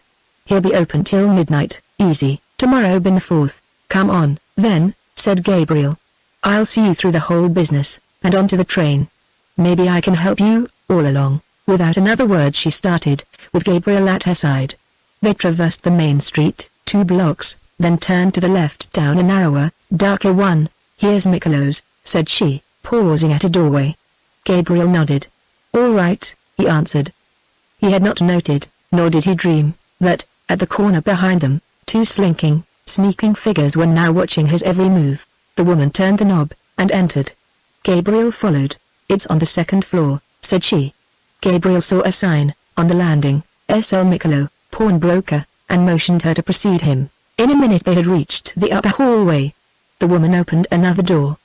The room, inside, was dark. "This way," said she. "He's in the inside office, I guess. The light must hark on out here, some way or other." Gabriel hesitated. Some inkling, some vague intuition all at once had come upon him, that all was not well. At his elbow some invisible force seemed plucking. "Come away. Come back, before it is too late." Some ghostly voice seemed calling in his ear. But still, he did not fully understand. Still he remained there, his mind obsessed by the plausibility of the woman's story and by the pity he so keenly felt, and now he heard her voice again. "Mr. Miccolo. Oh, Mr. Miccolo. Where are you?" Striking a match, he advanced into the room. "Any gas here?" he asked, peering about for a burner. Suddenly he started with violent emotion. Behind him, in some unaccountable way, the door had been closed. He heard a key turn, softly. What's this?" he exclaimed. He heard the woman moving about, somewhere in the gloom. "See here!" he cried. "What kind of a—" The match burned brightly, all at once. He peered about him, wide-eyed. "This is no office!" shouted he. "Here, you! What's the meaning of this? This is a bedroom." Sudden realization of the trap stunned and sickened him. "God! They've got me! Flint and Waldron, they've landed me, at last!" He choked. But not till I've broken a few heads, by God!" The match fell from his burnt fingers. Whirling toward the door, he rained powerful kicks upon it. He would get out, he must get out, at all hazards. Suddenly the woman began to scream, with harsh and piercing cries that seemed to rip the very atmosphere. At the 3rd scream, or the 4th, the key was turned and the door jerked open. In its aperture, 3 men stood there, 2 who had been so long trailing Gabriel, and a policeman, burly, red-jowled, big-paunched. Gabriel stared at them. His mouth opened, then closed again without a word. As well for a trapped animal to make explanations to the Indian hunter, as for him to tell these men the truth. The truth? They knew the truth, and they were there to crucify him. He read it in their cruel, eager eyes. The woman had stopped screaming now, and was weeping with abandon, pouring forth a tale of insults and abuse and robbery, with hysterical sobs, full in the faces of the 3 men. Gabriel sneered, "You've done a good job of it, this time, you skunks." He jibed. "I'm on. You'll get me, in the end, but not just yet.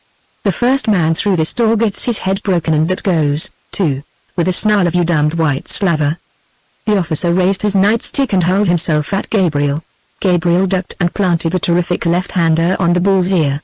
Roaring, the majesty of the law careened against the bed, crashed the flimsy thing to wreckage and went down. Then, fighting back into the gloom of the trap, Gabriel engaged the two detectives. For a moment he held them. One went to the floor with an uppercut under the chin, but came back. The other landed hard on Gabriel's jaw. He turned to strike down, again, the first of the two. He heard the bed creaking, and saw the policeman struggling to arise. In a whirlwind of blows, the second detective flailed at him, striving to beat down his guard and floor him with a vicious rib jolt. "All's fair, here," thought Gabriel, snatching up a chair. For a moment he brandished it on high. With this weapon, he knew though final defeat was inevitable, when reinforcements should arrive he could sweep a clear space. Perhaps he might even yet escape. He heard feet trampling on the stairs, and his heart died within him. Well, even though escape were impossible, he would fight to a finish and die game, if die he must. Down swung the chair, and round, crashing to ruin as it struck the policeman who was just getting to his feet again. Oaths, cries, screams made the place hideous.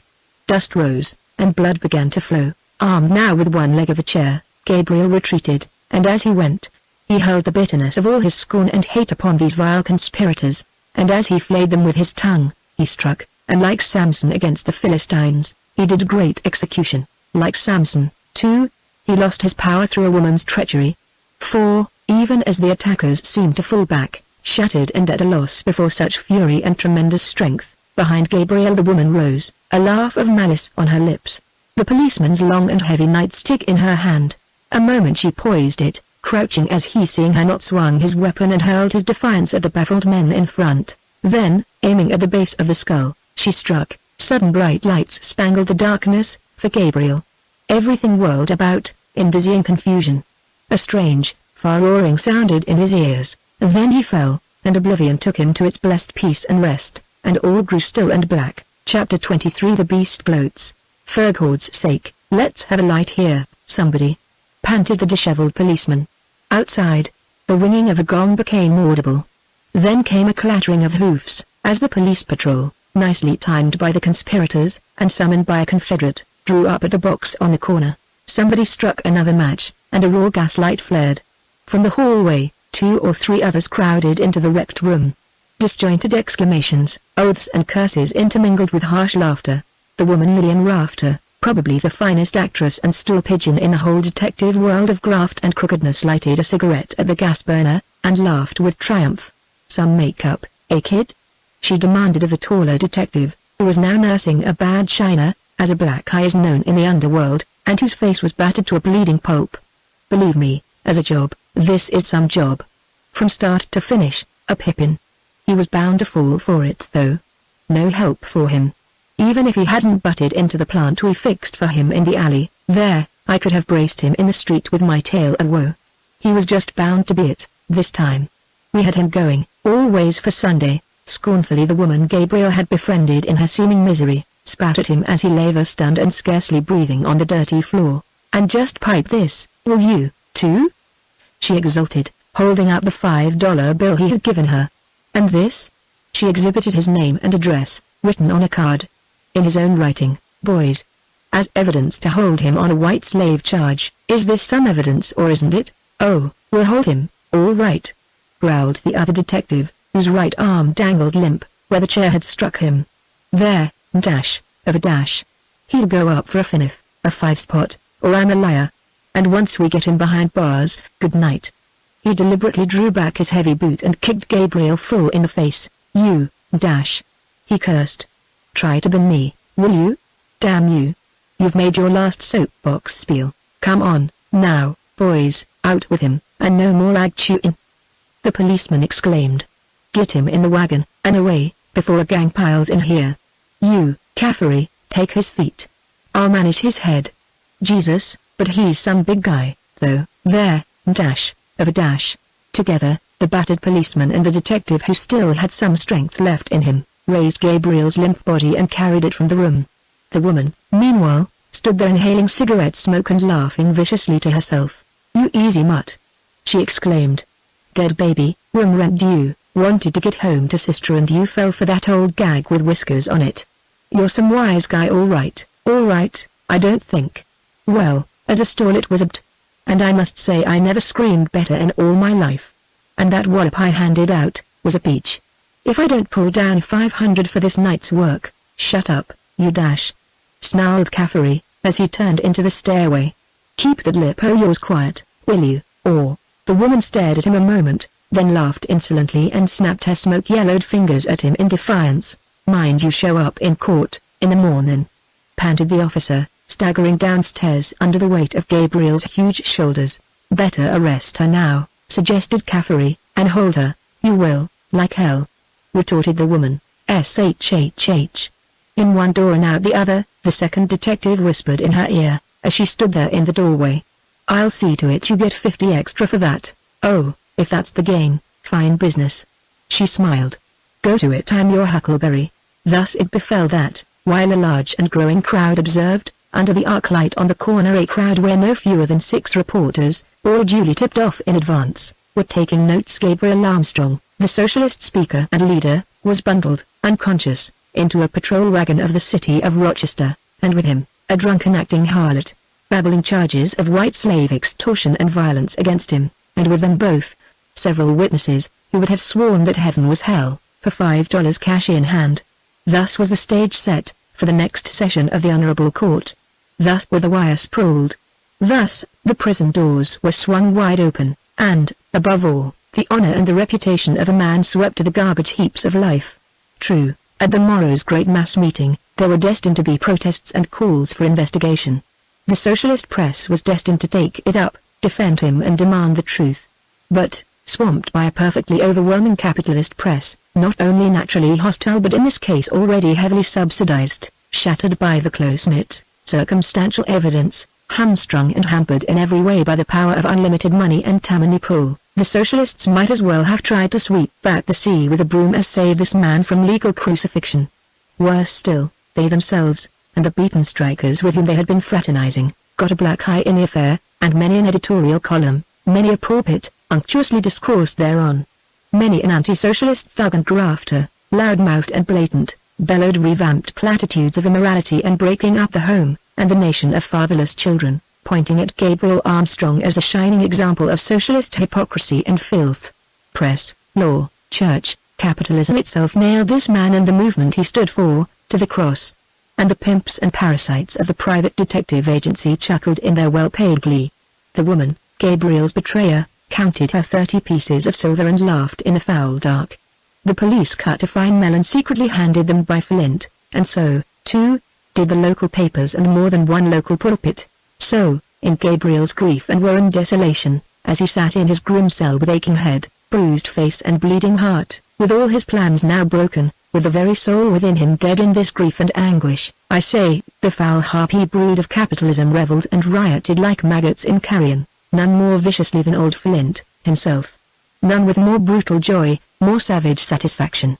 One of the culminant moments of his life, he felt, was on the evening after the dastardly plot had been carried to its putrid conclusion.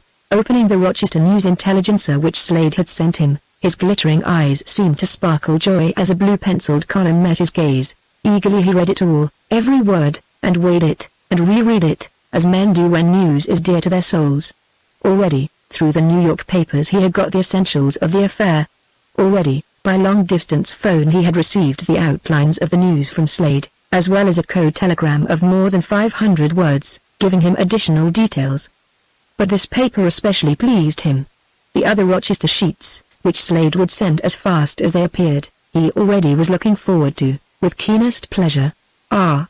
This is what I call efficiency, he exclaimed, settling himself in his big chair, adjusting the pince-nez on his hawkbill and preparing to read the column for the third time. The way this thing was planned and carried out, and the manner in which Slade has managed to get it played up in the papers, proved to me he's a general in his line, a true Napoleon. I may safely entrust any affair of this sort to him and his agency. No fee of his shall ever be questioned, and as for bonuses, well, he shall have no reason to complain. An admirable man, in every way a wonderful organization. With men and agencies like these at work in our interests, what have we, really, to be uneasy about? Smacking his mental lips, if I may be pardoned the phrase, he once more slowly read the delightful, gratifying news. Socialist white slaver, rotten affair unearthed by police. Gabriel Armstrong, socialist leader, caught with the goods, Rochester, July 4. In one of the most sensational raids ever made in this city, by the Vice Squad, under the auspices of the Purity League, what is believed to be a well-organized white slave business was unearthed last night. The leader and brains of the association, Gabriel Armstrong, a socialist speaker and worker of national prominence, was arrested, and is now lodged in police headquarters, with serious charges pending. The arrest was made as a result of the keen work of Officer Michael P. Duffy, sergeant of the Vice Squad. Hearing screams in the assignation house at 42A Belding Street, he made his way upstairs, accompanied by 2 or 3 citizens. The screams were coming from a room on the second floor. Duffy promptly battered the door down only to be met by a furious assault from Armstrong, who was intoxicated and extremely violent. A savage hand-to-hand struggle took place, in which furniture was broken, the policeman badly injured and 2 of the volunteers knocked out.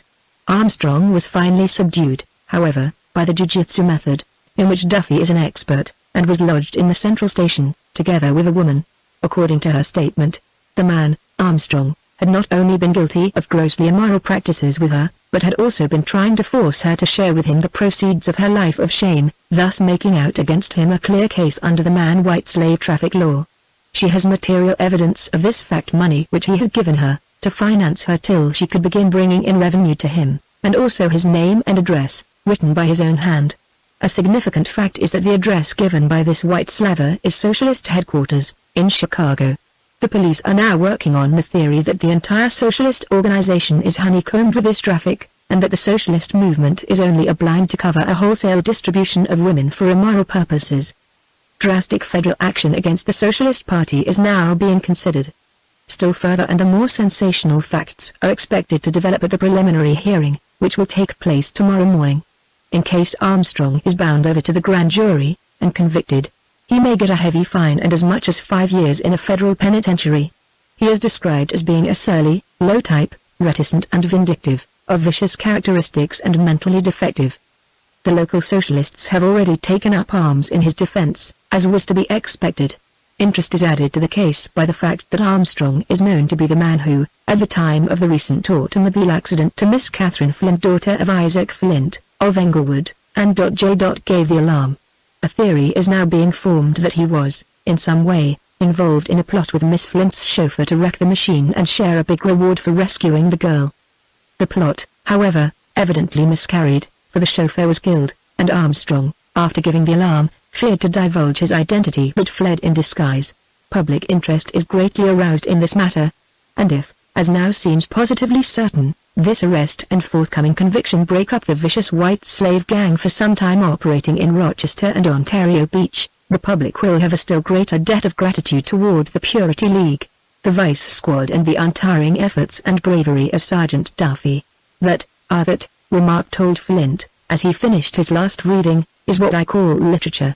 It may not be Scott or Shelley or Dickens, but it's got far more than they ever had tremendous value to utter, the rightful masters of society.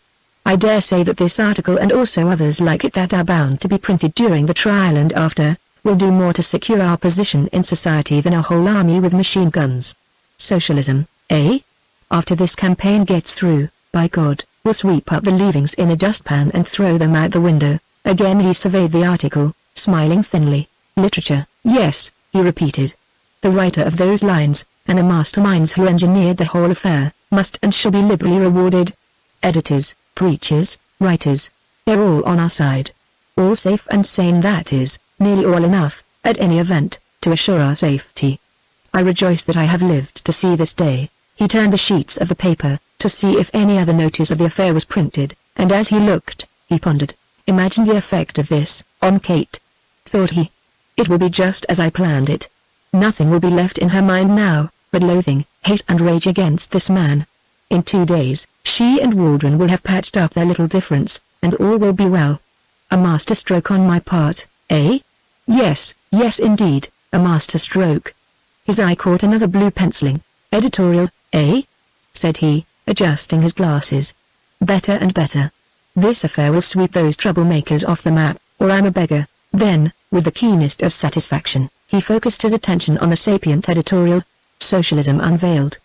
The arrest and impending conviction of Gabriel Armstrong, the noted socialist leader, on a white slave traffic charge, will do much to set all sane thinkers right in regard to this whole matter of socialist ethics. Socialists, as we have all heard, contend that their system of thought teaches a high and pure form of morality. How will they square this assertion with the hard, cold facts, as brought to light in this most revolting case? Much more seems to lie beneath the surface than at first sight appears. Though we desire to suspend judgment until all the data are known, it appears conclusively proved that Armstrong is but one of a band of white slavers operating through the organization of, and with the consent of the Socialist Party, or at least of its responsible officials. If this prove to be the case, it will substantiate the suspicion long felt in many quarters that this whole movement, ostensibly political, is really a menace to the moral and social welfare of the nation. A foreign importation, openly standing against the home, the family and religion, may well be expected to foster such crimes and to be a culture medium for the growth of such vile microbes as this man Armstrong, and others of his kind. Turn on the light. Bring the social antiseptics. Let all the facts be established, and when known, if as we anticipate they prove this nasty conspiracy, let us make an end, now and forever, to this un-American, immoral and filthy thing, socialism. To this object this paper now and henceforth pledges its policy, and all decent publications, all citizens who love their country, their God, their homes, their flag, will join with it in a nationwide crusade to choke this slimy monster of anarchy and free love, and fling it back into the pit where it belongs. Long live religion, purity and the flag. Down with socialism. Flint regarded this masterpiece with an approving eye. Then, chuckling to himself, he arose and with slow steps advanced toward the dining room where already Catherine was awaiting him. Now, he murmured to himself, and smiled thinly, now for a little scene with Kate. Chapter 24 Catherine's Supreme Decision. The meal was almost at an end silently, like all their hours spent together, now before the old man sprang his coup. It was characteristic of him to wait thus, to hold his fire till what he conceived to be the opportune moment, never to act prematurely, under any circumstances whatever. By the way, Kate, he remarked, casually, when coffee had been served and he had motioned the butlers out of the room, by the way, I've been rather badly disappointed, today. Did you know that? No, father, she answered. She never called him daddy, now. No, I'm sorry to hear it. What's gone wrong? He looked at her a moment before replying, as though to gauge her mind and the effect his announcement might have. Very charming she looked, that evening, in a crepe de chine gown with three-quarter lace sleeves and an oriental girdle, a wonderful now green creation, very simple, she had told herself, yet of staggering cost. A single white rose graced her hair. The low-cut neck of the gown revealed a full, strong bosom. Around her throat she wore a fine gold chain, with a French 20-franc piece and her Vassify Beta Kappa key attached, the only pendants she cared for. The gold coin spoke to her of the land of her far ancestry, a land oft visited by her and greatly loved. The gold key reminded her of college, and high rank taken in studies there. Old Flint noted some of these details as he sat looking at her across the white and gleaming table, where silver and gold plate, cut glass and flowers and fine Sevres china all combined to make a picture of splendor such as the average working man or his wife has never even dreamed of or imagined. A picture the merest commonplace, however, to Flint and Catherine, a devilish fine-looking girl, thought he, eyeing his daughter with approval. She'd grace any board in the world, whether billionaires or princes. Waldron, old man, you'll never be able to thank me sufficiently for what I'm going to do for you tonight, never, that is, unless you help me make the Air Trust the staggering success I think you can, and give me the boost I need to land the whole damned world as my own private property. He chuckled dryly to himself, then drew the paper from his pocket. Well, father, what's gone wrong? Asked Gail, again. Your disappointment, what was it? She spoke without animation, tonelessly, in a flat, even voice. Since that night when her father had tried to force Waldron upon her, and had taunted her with loving the vagabond, as he said, who had rescued her, something seemed to have been broken, in her manner, some spring of action had snapped, some force was lacking now. What's wrong with me? Asked Flint, trying to veil the secret malice and keen satisfaction that underlay his speech. Oh, just this.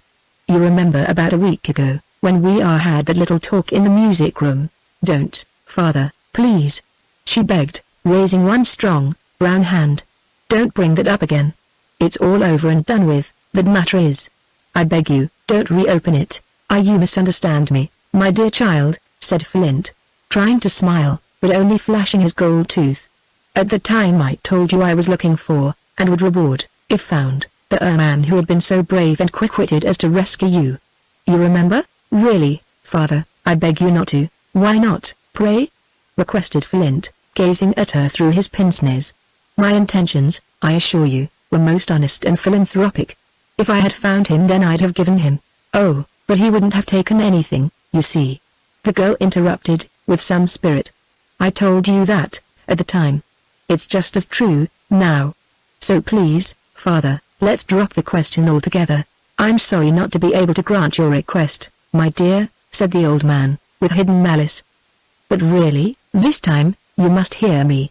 My disappointment arises from the fact that I've just discovered the young man's identity, and, you have?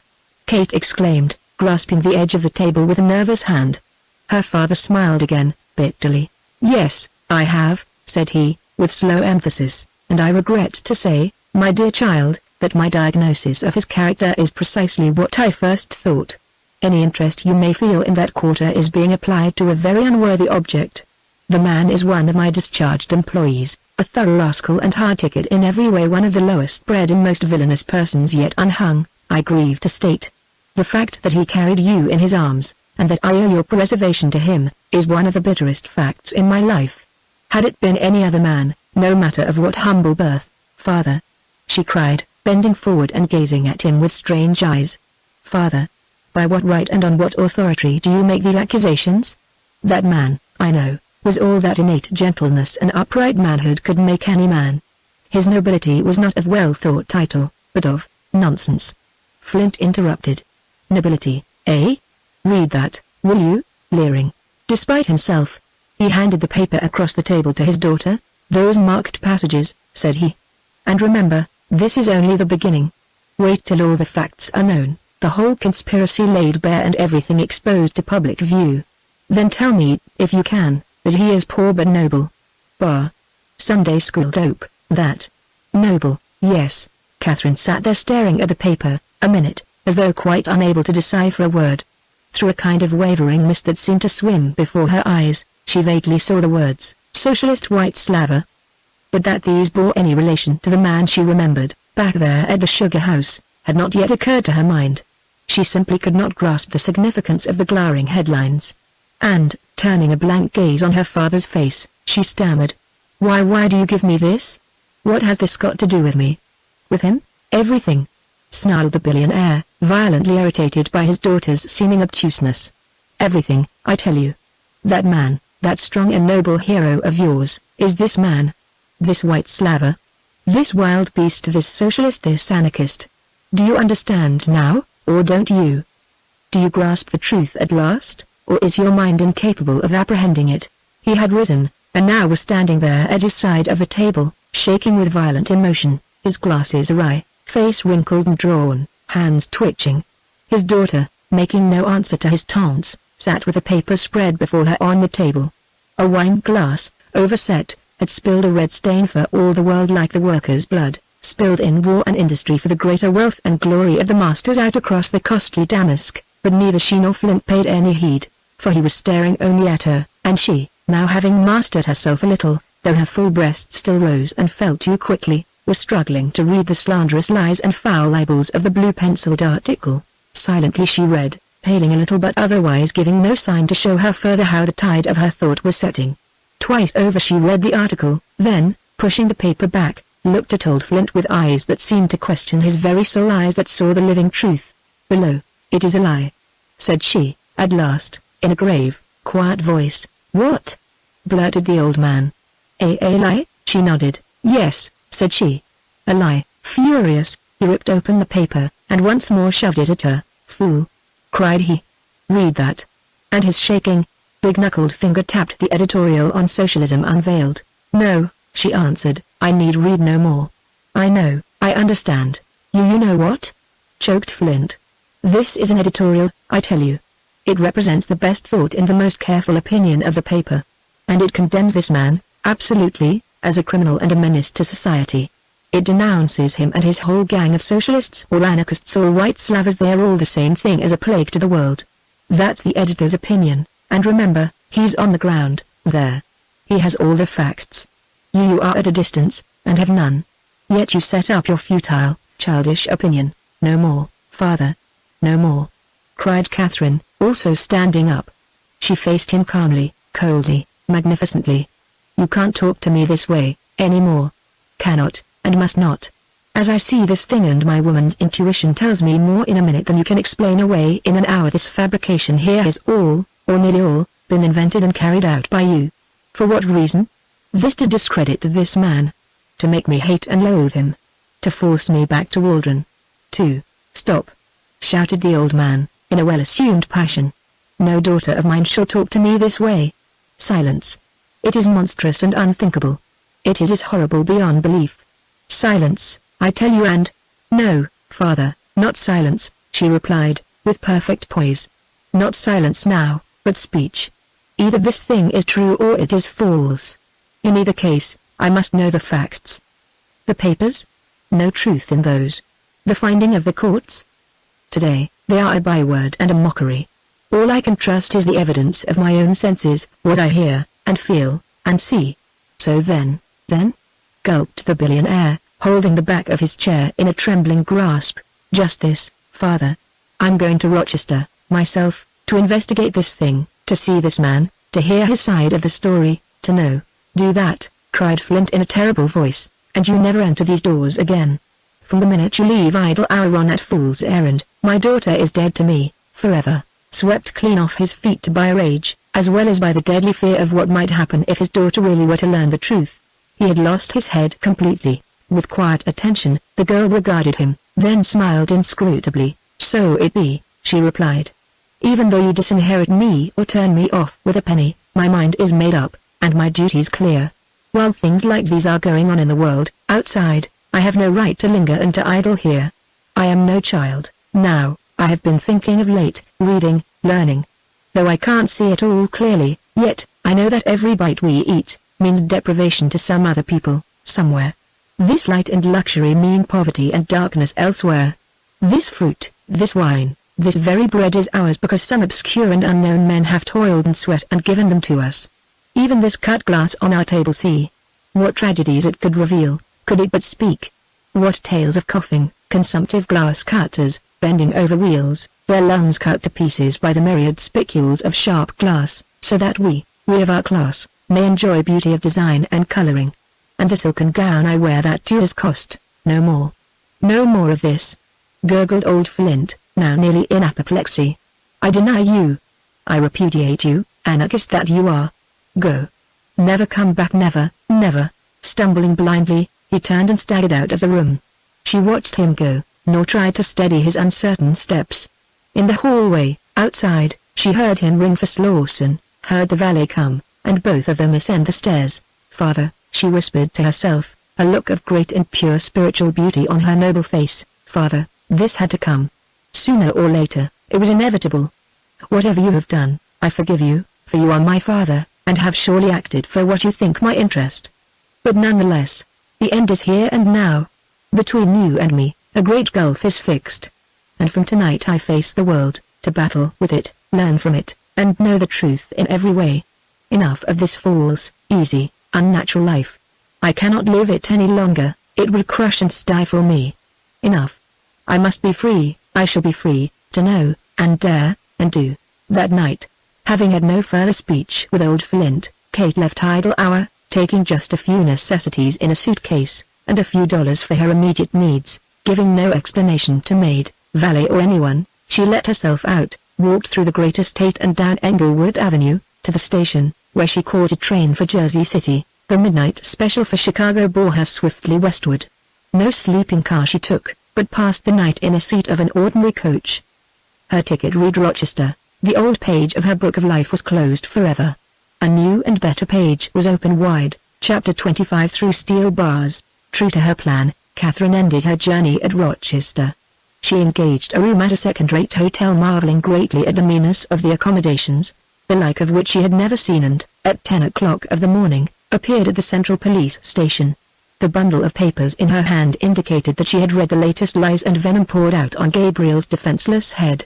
The haughty, full-fed sergeant in charge of the station made some objections, at first, to letting her see Gabriel, but the tone of her voice and the level look of her grey eye presently convinced him he was playing with fire. and he gave in.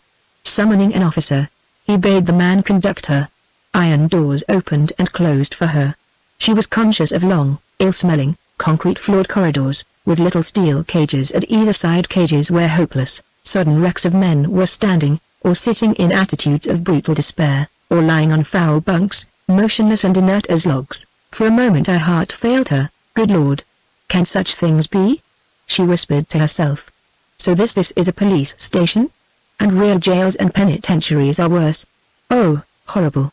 I never dreamed of anything like this, or any men like these. The officer, stopping at a cell door and banging thereon with some keys, startled her. Here, Yaus, he addressed the man within. Lady to see Yaus. Catherine was conscious that her heart was pounding hard and her breath coming fast, as she peered in through those cold, harsh metal bars.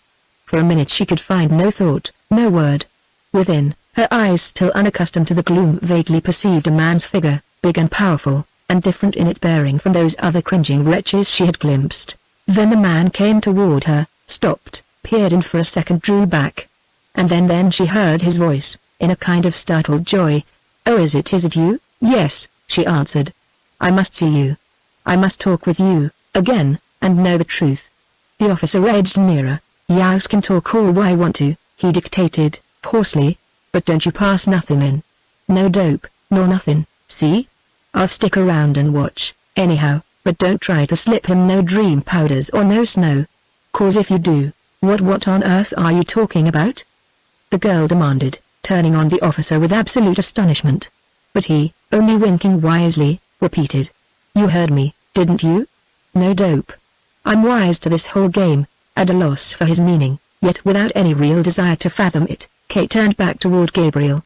A moment they two looked at each other, each noting any change that might have taken place since that wonderful hour in the sugar house, each hungering and thirsting for a sight of the other's face. In her heart, already Kate knew as well as she knew she was alive, that this man was totally innocent of the foul charges heaped upon him. And so she looked at him with eyes wherein lay no reproach, no doubt and no suspicion. And, as she looked, tears started, and her heart swelled hotly in her breast, for he was bruised and battered and a helpless captive. He, caged like a trapped animal.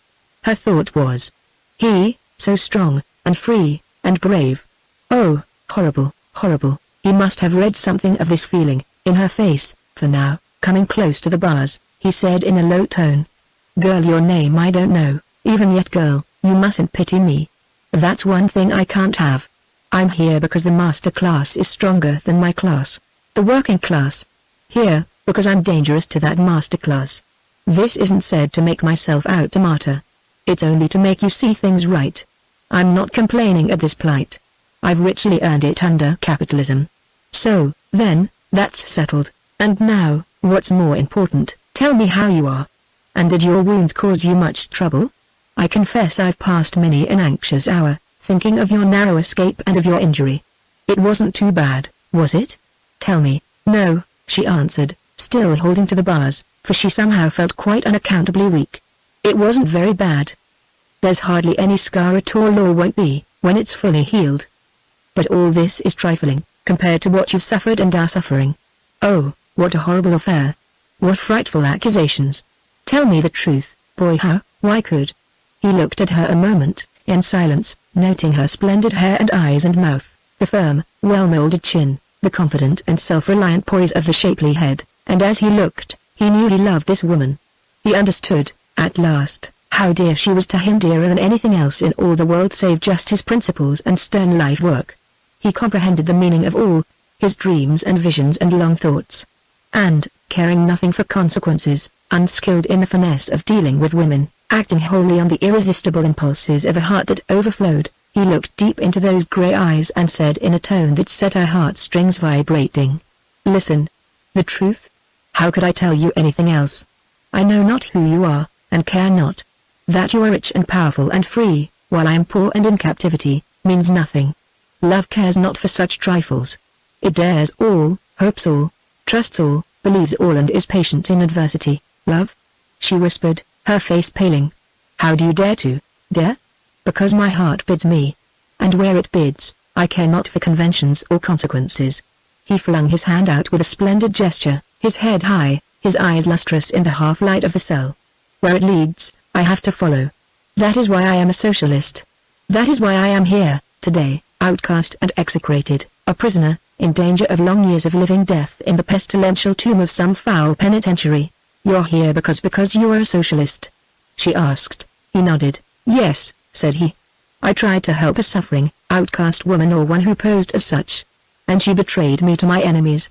And so, there was a woman in this affair, then? Catherine queried with sudden pain. The newspapers haven't made the story all up out of whole cloth, no. There was a woman, a Delilah, who delivered me into the hands of the Philistines, when I tried to help her in what she lied in telling me was her need. Will you hear the story? Still very pale, she formed a half-inarticulate yes, with her full lips. Then, seeming to brace herself by a tighter clasp on the hard steel grating, she listened while he spoke, earnestly, honestly and with perfect straightforwardness, omitting nothing, adding nothing. He gave her the narrative of that fatal night's events, from the first moment he had laid eyes on the wonderfully disguised woman, till her cudgel blow had laid him senseless on the floor. He told her the part that every actor therein had played, how the whole drama had been staged, to dishonor and convict him, to railroad him to the pen for a long term, perhaps to kill him. He spoke in a low voice, to prevent the watching officer from overhearing, and as he talked, he thanked his stars that in all this network of conspiracy and crime against the party and against himself, his captors had not yet placed him incommunicado. For some reason, perhaps because they thought their case against him absolutely secure and wanted to avoid any appearance of unfairness or of martyrizing him, this restriction had not yet been laid upon him. So now his message of the truth could reach the ears of her who, more than all the world beside, had grown dear to him and precious beyond words. He told her, then, not only the story of that night, but also all that had since happened, the newspaper attacks on him and on the party, the deliberate attempt to poison the community and the nation against him, the struggle to fix a foul and lasting blot upon his name, and ruin him beyond redemption, and why, all this? He added, while she listening so intently that she hardly breathed, knew that he spoke the living, vital truth. Why this persecution, this plotting, this labor and expense to get me? Do you want to know? Yes, tell me. She whispered. I don't understand. I can't. It all seems so horrible, so unreal, so different from what I've always believed about the majesty and purity of the law. Can these things be, indeed? He laughed bitterly. Can they? He repeated. When you see that they are, isn't that answer enough? And the reason of it all is that I'm a socialist and know certain secrets of certain men, which if I should tell the world might, nay, surely would precipitate a revolution. So, these men, and the system behind them, have tried to discredit me by this foul charge. After this, if the charge sticks, I may shout my head off, exposing what I know, and who will listen? You know the answer as well as I. Do I complain? No, not once. What I must suffer, for this wondrous cause, is not a tenth what thousands suffer every day, in silence and high courage. What has happened to me, personally, is but the merest trifle beside what has already happened to thousands, fighting for life and liberty, for wife and home and children, for the right to work and live like men, not beasts. You mean the working class? She ventured, wonderingly. Is this outrage really a minor one, compared with what they, who feed and warm and carry the whole world, have to suffer? Tell me, for God help me, I am ignorant. I'm beginning to see, to half see, awful, dim, ghostly shapes of huge, unspeakable wrongs. Tell me the truth about all this, as you have told it about yourself, and let me know. Then Gabriel talked as never he had talked before. To this, his audience of one, there in the dirty and ill-smelling police station, he unfolded the sad tale of the disinherited, the enslaved, the wretched, as never to a huge and spellbound audience in hall or park or city street. His eloquence, always convincing, now became sublime. With master strokes he painted vast outlines of the whole sad picture, the system based on robbery and fraud and exploitation, its natural results in millionaire and tramp and harlot and degenerate, the crime of armies of unemployed and starving men, of millions of women forced into the factories and shops, that to compete with men and lower wages and lose their finest feminine attributes in the sordid and heartless drudging for a pittance. He told her of child slavery, and brought before her eyes the pictures he himself had seen, of the pale, stunted little victims of Mammon's greed, toiling by day and night in stifling, dangerous mines, in the hell glare of the glass factories, in the hand-bruising, soul-obliterating inferno of the coal breakers, in the hot, linty, sickening atmosphere of the southern cotton mills. And as he talked, She saw for the first time the figures of these bowed and bloodless little boys and girls, giving their lives drop by drop, and cough by cough, that she might have purple and fine linen and the rich, soft, easy paths of life. Then, pausing not, he spoke to her of white slavery, of girls and women by the uncounted thousand forced to barter their own bodies for a mockery of life, and, stinging as an egg-acre, he laid the lash of blame on capitalism, evil cause of an evil and rotten fruit, of disease and crime, and misery, and death. He told her of political corruption beyond belief, of cheating, lying, trickery and greed, for power. Of war, he told her, and made all its inner, hideous motives clear. She seemed verily to see the trenches, the red ramparts' slippery edge, the spattered blood and brains and all the horror of hell's nethermost infamy, and then the blasted, wrecked and wasted homes, the long trail of mourning and of hopeless ruin, the horror of this crime of crimes, all for profit, all for gold and markets, all for capitalism. And then, while the girl stood there listening, spellbound by her first insight, her first understanding of the true character of this, our striving, slaving world, held by a few for their own inordinate pride and power, the man's voice changed. With new intonations and a deeper tone, he launched into some outlines of the great hope, the splendid vision, the wondrous ideal socialism, the world's salvation. Sentence by sentence, imagery of this vast, noble thought flowed from his inspired lips.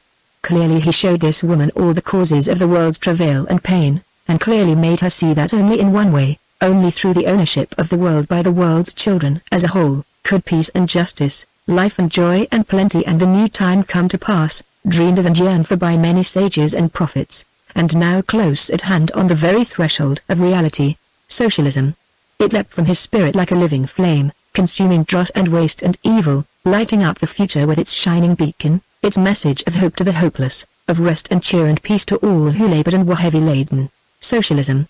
The glory of the vision seemed to blind and dazzle Catherine.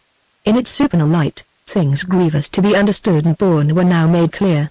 For the first time in all her life, the woman saw, and knew, and grasped the truths of this strange nexus of conflict, pain and sorrow, that we know as our existence. Socialism. The hope of the world. Gabriel finished. And for this, and for what I know about its enemies, I stand here in this cell and may yet go to a living death.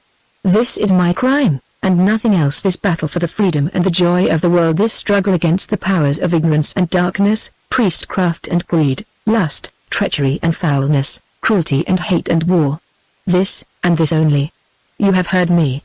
I have spoken. He fell silent, crossed his arms upon the bars of the cage that pent him, and laid his head upon them with a motion of weariness. Something strangely stirred the heart of the woman. Her hand went out and touched his thick, black hair. Be of good cheer, she whispered. Though I am ignorant and do not fully understand, as yet, some glimmer of the light has reached my eyes. I can learn, and I will learn, and dare, and do. All my life I have eaten the bread of this bitter slavery, taken the thing I had no right to take, unknowingly wielded the lash on bleeding backs of men and women and children. All my life have I, in ignorance and idleness, done these things. But never shall I do them again. That is all past and gone, an evil dream that is no more. From now, if you will be patient and forgive and teach me, I will stand with you and yours, and glory in the new-found strength and majesty of this supreme ideal. He made no answer, save to reach one hand to her, through the bars. Their hands met in a long, clinging tension. The policeman, somewhat down the corridor, moved officiously in their direction. Here, now know that. He blurted. Break away. And say, time's up. You stayed too long, miss, as it is. Their hands parted. Still Gabriel did not look up. Are you coming back again? He asked. Yes, Gabriel. Tomorrow. And will you tell me then who you are? I'll tell you now, if you want to know. I do, he answered, and raised his head. Their eyes met, steadily. I do, now that you two have seen the light, and that you understand. Tell me, who are you? A moment's pause, then, facing him, she answered. I am Catherine Flint, only daughter of Isaac Flint, the billionaire. Chapter 26. Guilty, speechless and dazed, Gabriel stared at her as though at some strange apparition. Daughter of Isaac Flint? He stammered, clinging to the bars. Come, lady, you can't stay no longer. The officer again insisted, tapping her on the shoulder. Your daughter been out here 10 minutes ago.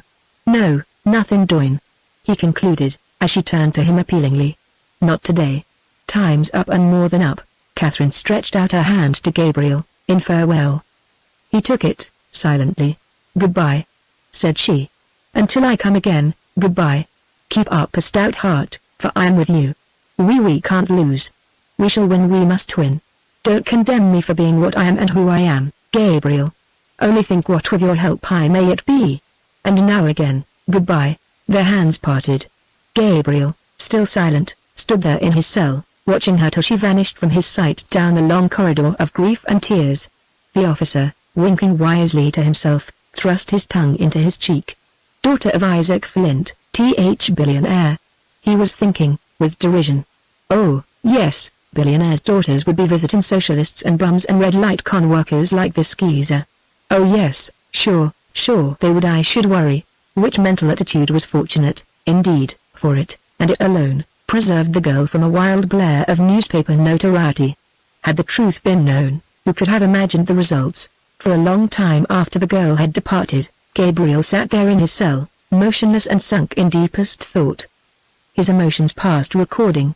That this woman, his ideal, his best beloved, the cherished, inmost treasure of his heart and soul, she whom he had rescued, she who had lain in his arms and shared with him that unforgettable hour in the old sugar house, should now prove to be the daughter of his bitterest enemy, surpassed belief and stunned all clear understanding. Flint. The very name connoted, for Gabriel, all that was cruel and rapacious, hateful, vicious and greedy, all that meant pain and woe and death to him and his class. Visions of West Virginia and Colorado rose before his mind. He heard again the whistle of the Bull Moose death special as it sped on its swift errand of barbarism up Cabin Creek, hurling its sprays of leaden death among the slaves of this man and his vulturine associates. Flint. He whispered the name, and now he seemed to see the burning tents at Ludlow, the fleeing women and children, shot down by barbarous thugs and gunmen, ghouls in human form. He saw the pits of death, where the charred bodies of innocent victims of greed and heartless rapacity lay in mute protest under the far Colorado sky. And more he saw, east and west, north and south, of this man's inhuman work, and his thoughts, projected into the future, dwelt bitterly on the air trust now already underway, the terrible, coming slavery which he, Gabriel, had struggled to checkmate, only to find himself locked like a rat in a steel trap. And this woman, he groaned in agony of soul, this woman, all in all to me, is as his daughter? Flinging himself upon his hard and narrow bunk, he buried his head in his powerful arms, and tried to blot out thought from his fevered brain, but still the current ran on and on and on, endlessly, maddeningly. And to the problem, no answer seemed to come. She must know who I am, he pondered. Even if her father has not told her, the papers have. True, she doesn't believe the infamous charge against me, but what then? Can she, on the other hand, believe the truth, that her father has conspired with Slade and those Cosmos thugs, and with the press and courts and the whole damnable prostituted system, to suppress and kill me? Can she believe her father guilty of all that? And of all the horrors of this capitalist hell, that I have told her about? No. Human nature is incapable of such vast turnings from all the habits and environments of a lifetime. In her veins flows the blood of the Dutch criminal, Flint. Her thoughts must be, to some extent, his thoughts. She must share his viewpoint, and be loyal to him. After this first flush of reaction against her father, she will go back to him. It is inevitable. Betwixt her and me is fixed a boundless space, wider than heaven and earth. She is one pole, and I the other. If I have any strength or resolution or philosophy, now is the hour for its trial. This woman shall be put away from every thought and wish and hope. And the word finis must be written at the end of the one brief chapter where our life stories seem to have run along together in a false harmony and a fictitious peace. Thus bonded Gabriel, in the gloom of his harsh cell, branded with crime and writhing in the agony of soul that only those who love hopelessly can ever know. And Catherine, what of her? What were her thoughts, emotions, inspirations as seeming to live in a dream, with Gabriel's eloquence and the new vision of a better, saner, kindlier world shining through her soul? She made her way back to the dingy hotel where now, shabby as it was, she felt she had no right to stay, while others, homeless, walked the brutal streets. Who shall know them? Who shall tell? A blind man, suddenly made to see, can find no words to express the wonder and bright glory of that sudden sight. A deaf man, regaining his lost sense, cannot describe the sudden burst of sound that fills the new, strange world wherein he finds himself. So, now, this cultured, gently bred woman, for the first time in her life understanding the facts, glimpsing the tragedy and grasping the answer to it all, felt that no words could compass her strange exaltation and enlargement. It is like a chrysalis emerging into the form of a light, swift butterfly. She pondered, as, back in her room once more, she prepared to write 2 letters.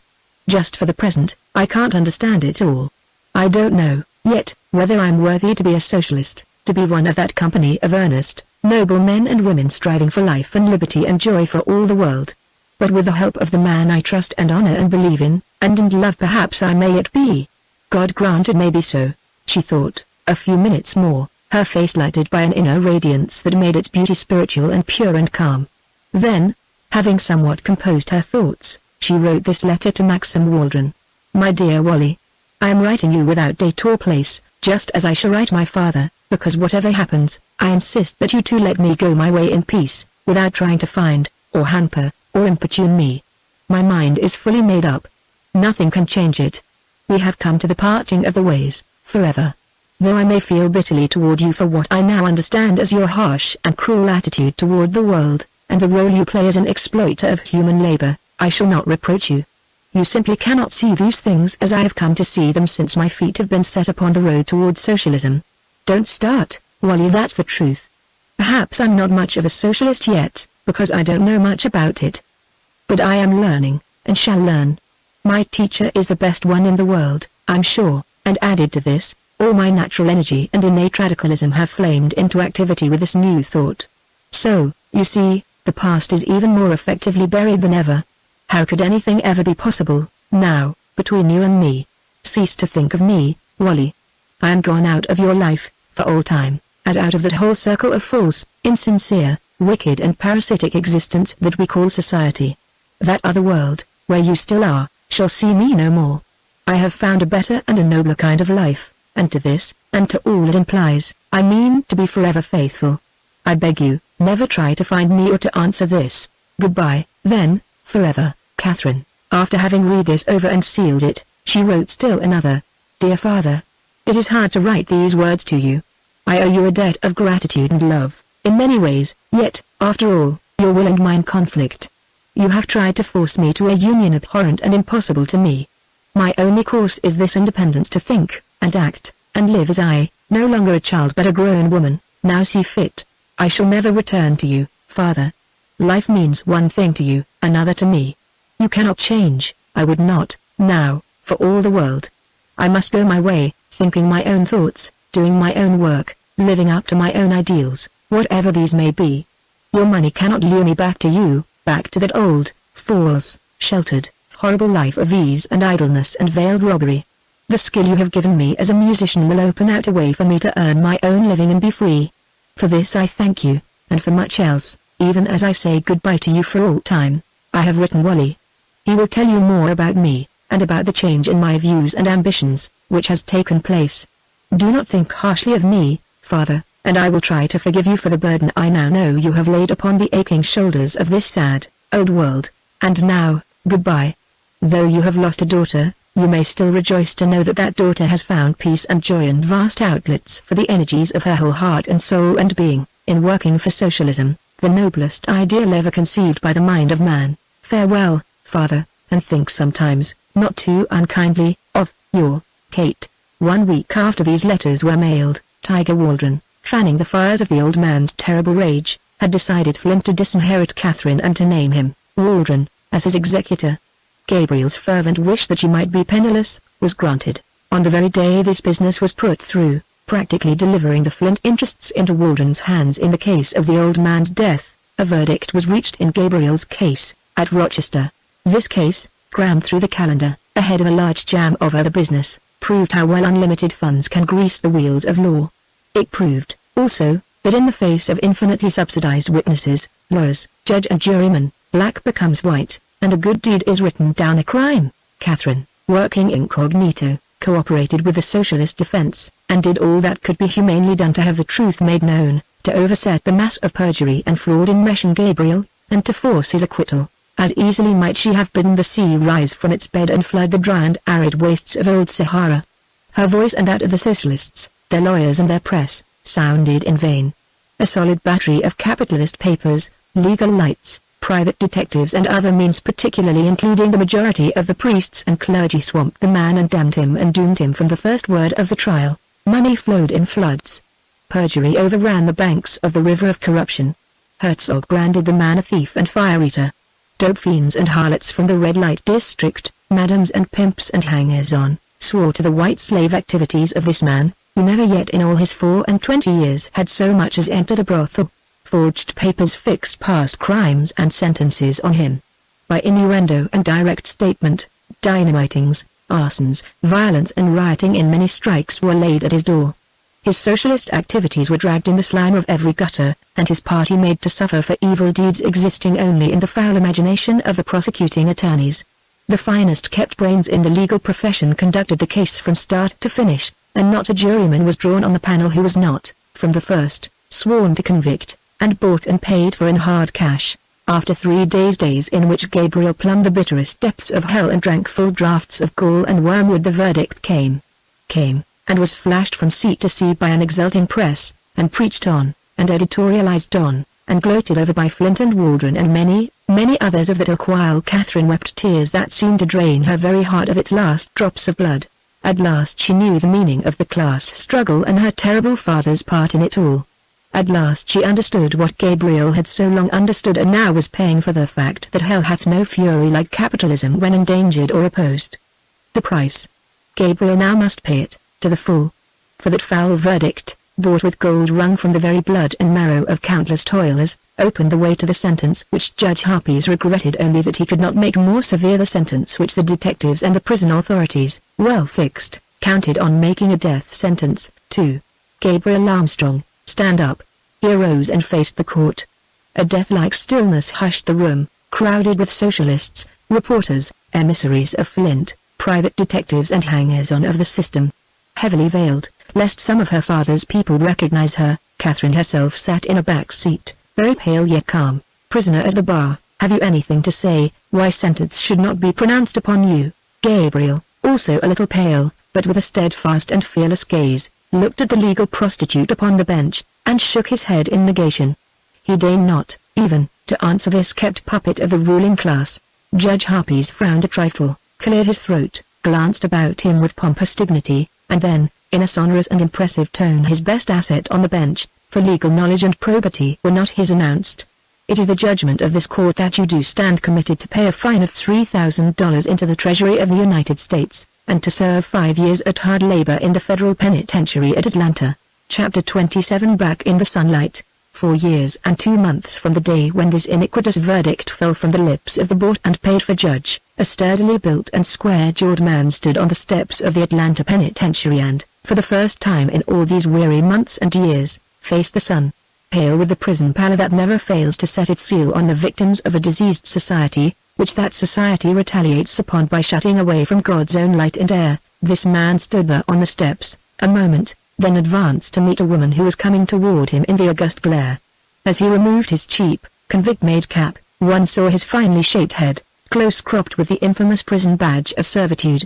Despite the shoddy, miserable prison suit that the prostituted government had given him, a suit that would have made Apollo grotesque and would have marked any man as an ex-convict, thus heavily handicapping him from the start, Gabriel Armstrong's poise and strength still made themselves manifest.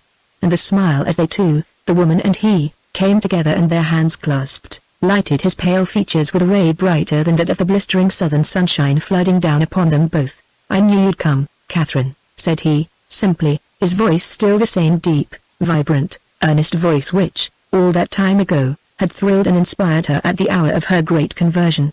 Still were his eyes clear, level and commanding, and through his splendid body, despite all his jailers had been able to do, coursed an abundant life and strong vitality.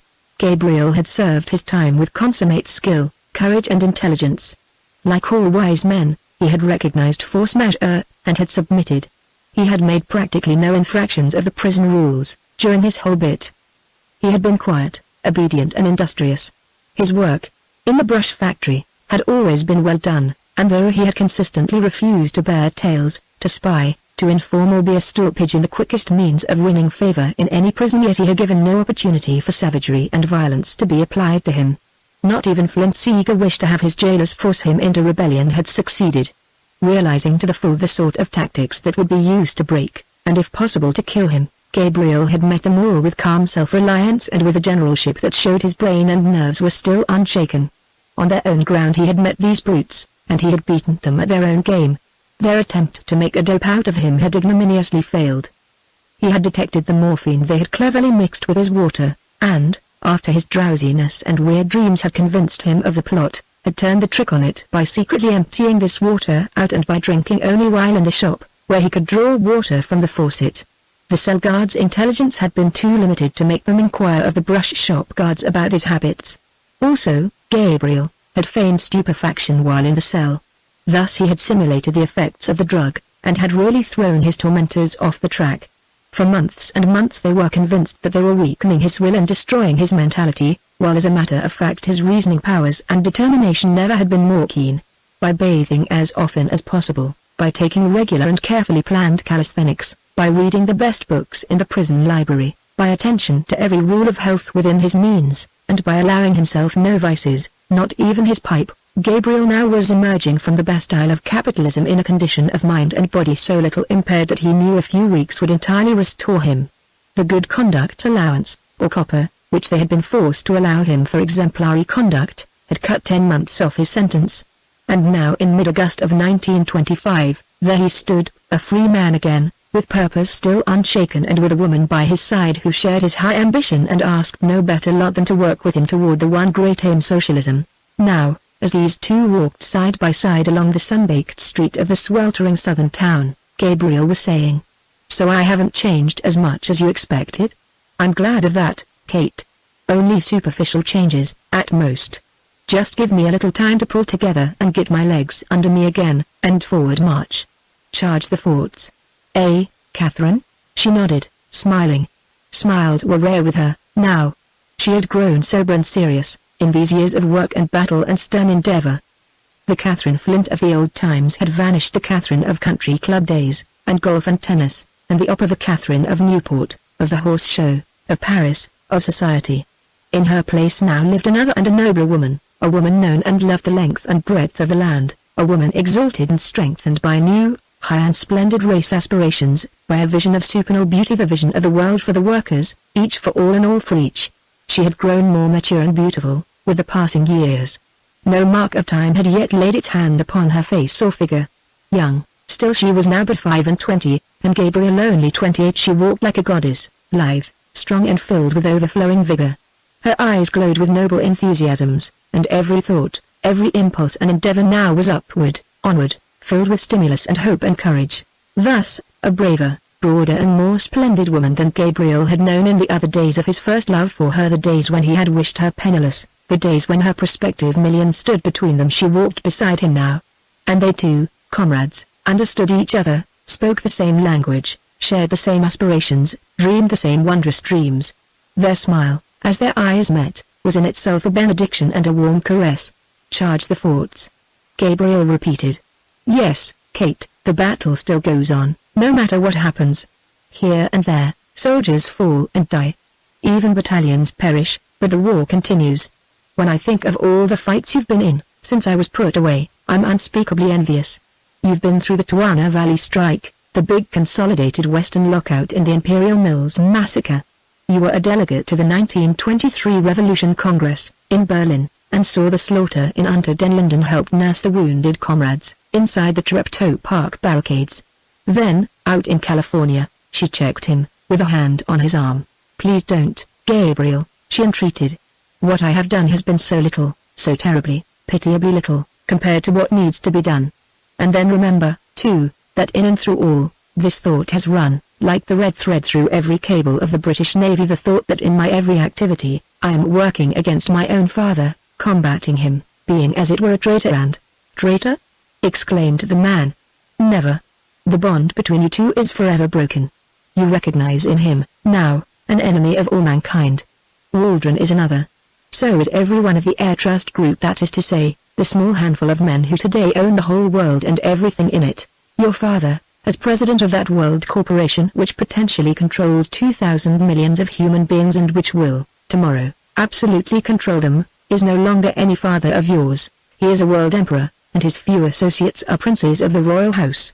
Your life and thought have forever broken with him. No more can bonds and ties of blood hold you. Your larger duty calls to battle against this man. Treachery? 1,000 times, no. Treason to tyrants is obedience to God. Or, if not God, then to mankind. He paused and looked at her. They had now reached the little park, some half-mile from the grim and old walls of the federal pen. Trees and grass and playing children seemed to invite them to stop and rest. Though strong, moreover, Gabriel had for so long been unused to walking, that even this short distance had tired him a little. And the oppressive heated them both by the throat. "Shall we sit down here and wait a little?" asked he. "Plan a little, see where we are and what's to be done next?" She nodded assent. "Of course," she said, "even if I could have got word into you, I wouldn't have given you our real plans." "Hardly," he exclaimed. Then, coming to a fountain, they sat down on a bench close by. Nobody, they made sure, was within earshot. "Thank God," he breathed, "that you, Kate, and only you, met me as I came out. It was a grand good idea, wasn't it, to keep my time of liberation a secret from the comrades? Otherwise there might have been a crowd on hand, and various kinds of foolishness, and time and energy would have been used that might have been better spent in working for the revolution." She looked at him a trifle curiously. "You forget," said she, "that all public meetings have been prohibited, ever since last April. Federal statute, the new Penfield Bill, the muzzler as we call it." "That's so," he murmured. "I forgot. Fact is, Kate, I am out of touch with things. While you've been fighting, I've been buried alive. Now, I must learn much, before I can jump back into the war again. And above all, I must lose my identity. That's the first and the most essential thing of all." "Of course," she assented. "The Air Trust World Corporation will trail you, everywhere you go. All this, as you know, has been provided for. You must vanish a while. Indeed I must. If they jobbed me like that, in 1921, what won't they do now in 1925? They won't ever get you, again, Gabriel," she answered, "if your wits and ours combined, can beat them. True, the movement has been badly shot to pieces. That is, its visible organization has suffered, and it's outlawed. But under the surface, Gabriel, you haven't an idea of its spread and power. It's tremendous, it's a volcano waiting to burst. Let the moment come, the leader rise, the fire burst forth, and God knows what may not happen." "Splendid!" exclaimed Gabriel. "The battle calls me, like a clarion call. But we must act with circumspection. The polutes, powerful as they now are, won't need even the shadow of an excuse to plant me for life, or slug or shoot me. Things were rotten enough, then, but today they're worse. The hand of this Air Trust monopoly, grasping every line of work and product in the world, has got the lid nailed fast. We're all slaves, every man and woman of us. Even our socialists in Congress can do nothing, with all these muzzling and sedition and treason bills, and with this conscription law just through. Now that the government, the Air Trust, that is to say, is running the railways and telegraphs and telephones, a strike is treason and treason is death. Kate, this year of grace, 1925, is worse than ever I dreamed it would be. Oh, infinitely worse. No wonder our movement has been driven largely underground. No wonder that the war of mass and class is drawing near the actual, physical war between the Air Trust few and the vast, toiling, suffering, stifling world." She nodded. "Yes," said she, "it's coming, and soon. Things are as you say, and even worse than you say, Gabriel. I know more of them, now, than you can know. Remember London's Iron Heel? When I first read it I thought it fanciful and wild. God knows I was mistaken. London didn't put it half strongly enough. The beginning was made when the National Mounted Police came in. All the rest has swiftly followed. If you and I live 5 years longer, Gabriel, we'll see a harsher, sterner and more murderous trampling of the teal than ever Comrade Jack imagined." "Right," said he. "And for that very reason, Kate, I've got to go into hiding till my beard and hair grow and I can reappear as a different man.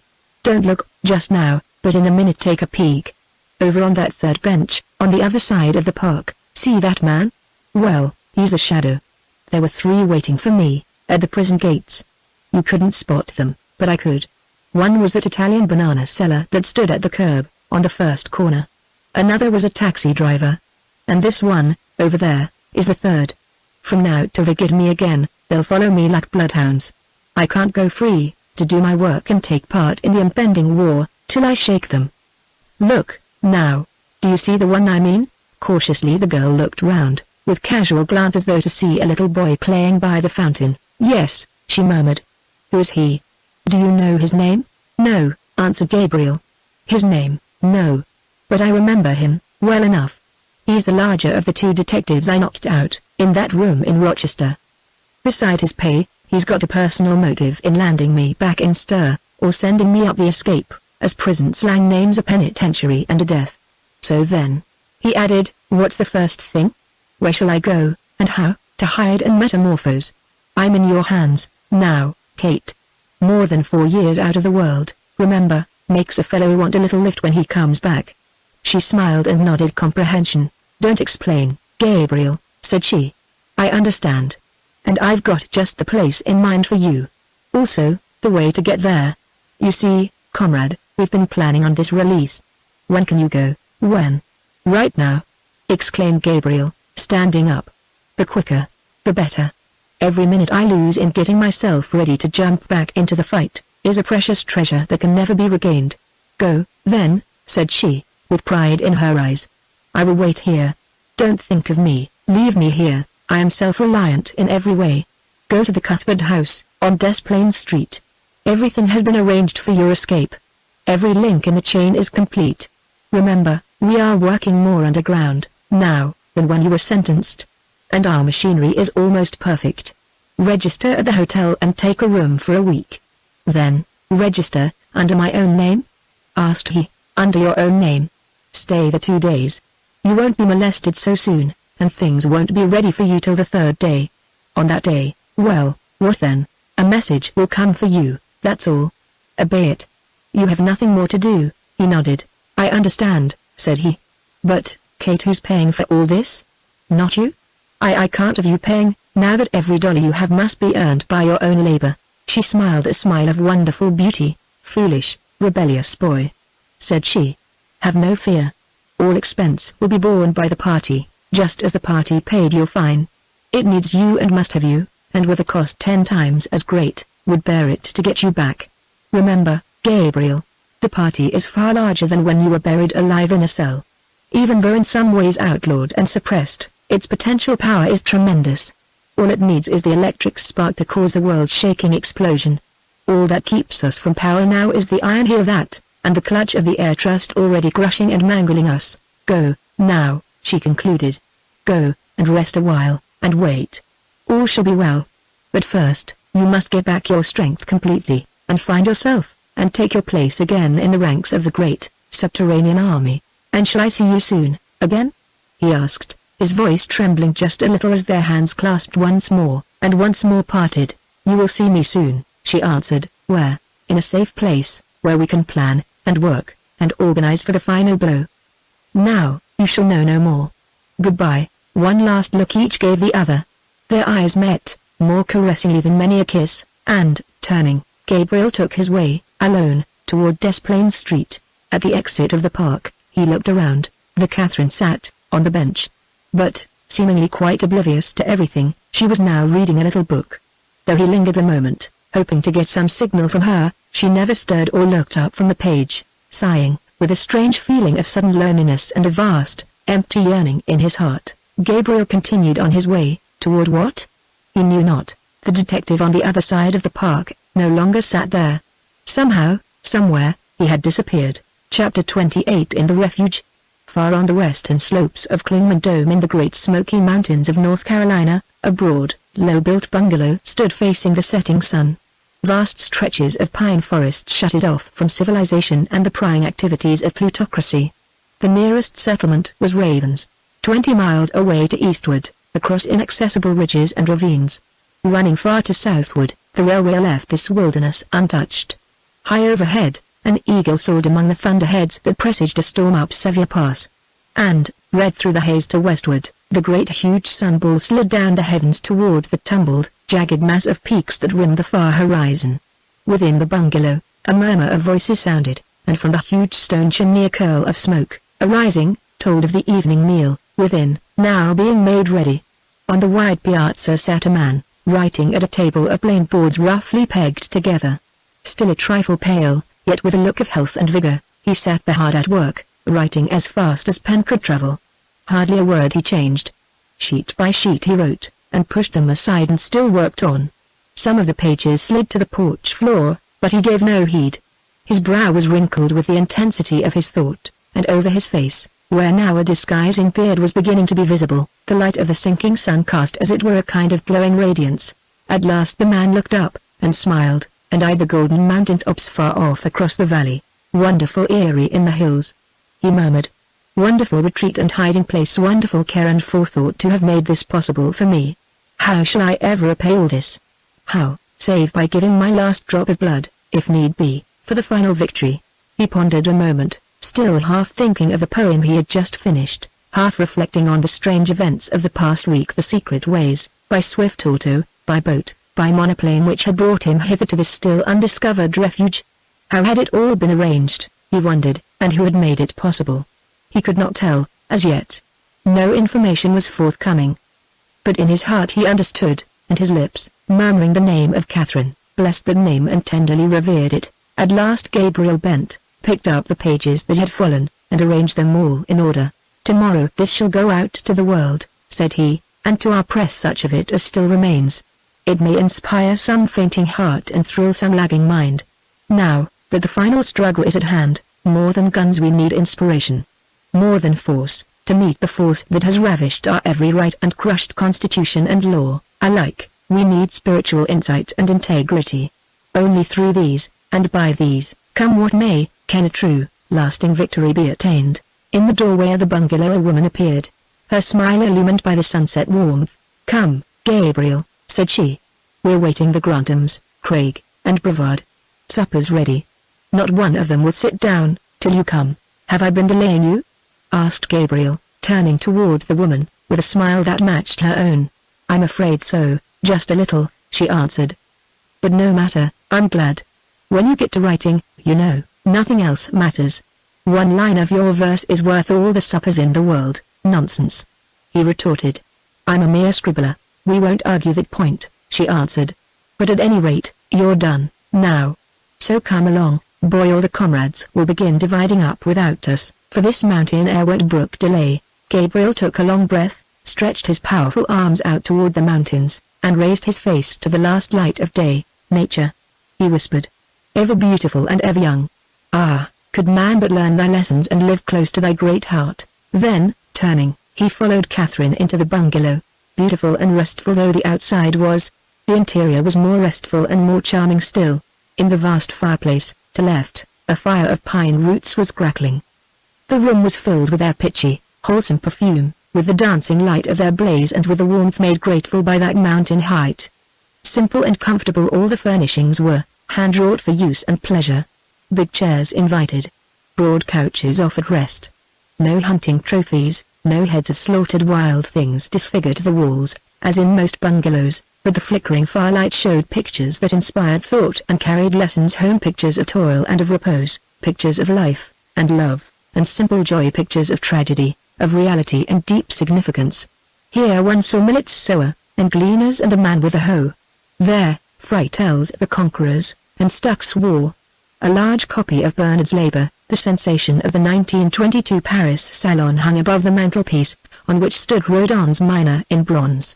Portraits of Marx, Engels, Lassalle and Debs, with others loved and honored in the movement, showed between original sketches by Walter Crane, Balfour Kerr, Art Young and Ryan Walker. And in the well-filled bookshelves at the right, socialist books in abundance, all told the same tale to the observer, that this was a socialist nest high up there among the mountains, and that every thought and word and deed was inspired by one great ideal and one alone, the revolution. At a plain but well-covered table near the western windows, where fading sunlight helped firelight to illumine the little company, sat three men, two of them armed with heavy automatics, and a woman. Another woman, Catherine, was standing by her chair and beckoning Gabriel to his. Come, comrade, she exclaimed. If you delay much longer, everything will be stone cold, and then beg forgiveness if you dare. Gabriel laughed. Your own fault, if you wait for me, he answered, seating himself. You know how it is when you get to scribbling, you never know when to stop. And the scenery, up here, won't let you go. Positively fascinating, that view is. If the Plutes knew of it, they'd put a summer resort here, and coin millions. Yes, answered Craig, once Congressman Craig, but now hiding from the Air Trust's spies. And what's more, they mighty soon confiscate this resting-up place of the comrades, and have us back behind bars, or worse. But they don't know about it, and aren't likely to. Thank heaven for at least one place the party can maintain as an asylum for our people when too hard-pressed. Not a road within 10 miles of here. No way to reach this place, masked here in the cliffs and mountains, except by aeroplane. Not one chance in 1,000, fellows, that they'll ever find it. Confusion take them all. The meal progressed, with plenty of serious and earnest discussion of the pressing problems now close at hand. Brevard, a short, spare man, editor of the recently suppressed San Francisco Revolutionist and now in hiding, made a few trenchant remarks, from time to time. Grantham and his wife, both active speakers on the underground circuit and both under sentence of long imprisonment, said little. Most of the conversation was between Catherine, Craig and Gabriel. Long before the supper was done, lamps had to be brought and curtains lowered. At last the meal was over. Dessert, now, Gabriel, exclaimed Grantham. Your turn, eh? What? Asked Armstrong. My turn for what? Your turn to do your part. Don't think that you're going to write a poem and then put it in your pocket, that way. Come, out with it. Gabriel's protests availed nothing. The others overbore him. And at last, unwillingly, he drew out the manuscript and spread it open on his knee. You really want to hear this? He demanded. If you can possibly spare me, I wish you would. For all answer, Craig pushed a lamp over toward him. The warm light on Gabriel's face, now slightly bearded, and on his strong, corded throat, made a striking picture as he cast his eyes on the manuscript and in vibrant and harmonious voice, read. I saw the socialist. I saw the socialist sitting at a great banquet of men, sitting with honored leaders of the blind, unwitting multitude. I saw him there with the writers, editors, painters, men of letters, legislators and judges, the leaders of the people, leaders flushed with the wines of price, eating costly and rare foods, making loud talk, and boastful, of that marvel, American liberty. Thinking were they no thought of hunger and pinch and cold, of the blue-lipped, skinny children, the thin-chested, coughing men, the dry-breasted mothers, the dirt, disease and ignorance, the mangled workmen, the tramps, drunkards, pickpockets, prostitutes, thieves, the madhouses, jails, asylums and hospitals, the sores, the blood of war, and all the other wondrous blessings that attend our civilization, that civilization through which the wines and foods were given them. I saw the socialist there, calm, unmoved, unsmiling, thoughtful, sober, serious, full of dispassionate and prophetic vision, not like the other men, the all-wise leaders of the people, the political economists, the professors, the militarists, heroes and statisticians, not like the kings and presidents and emperors, the nobles and gold-gram bankers, but mindful, more than they, of the cellars under the house of life where blind things crawl in the dark, things men and yet not human, things whose toil makes possible the banquets of the leaders of men, things that live and yet are not alive, things that never taste of life, things that make the rich foods, themselves snatching filthy crumbs, things that produce the wines of price, and must be content with these, things that shiver and cringe and whine, that snarl sometimes, that are men and women and children, and yet that know not life. I saw the socialist there. I sat at the banquet, beside him, listened to the surging music, saw all the lights and flowers and lights and crystal cups, whereof the price for each might have brought back from Potter's Field some bloodless, starving baby. I heard the leaders' speeches, the turgid oratory, the well-turned phrases of the captains, the rotund babble of prosperity. Prosperity for whom?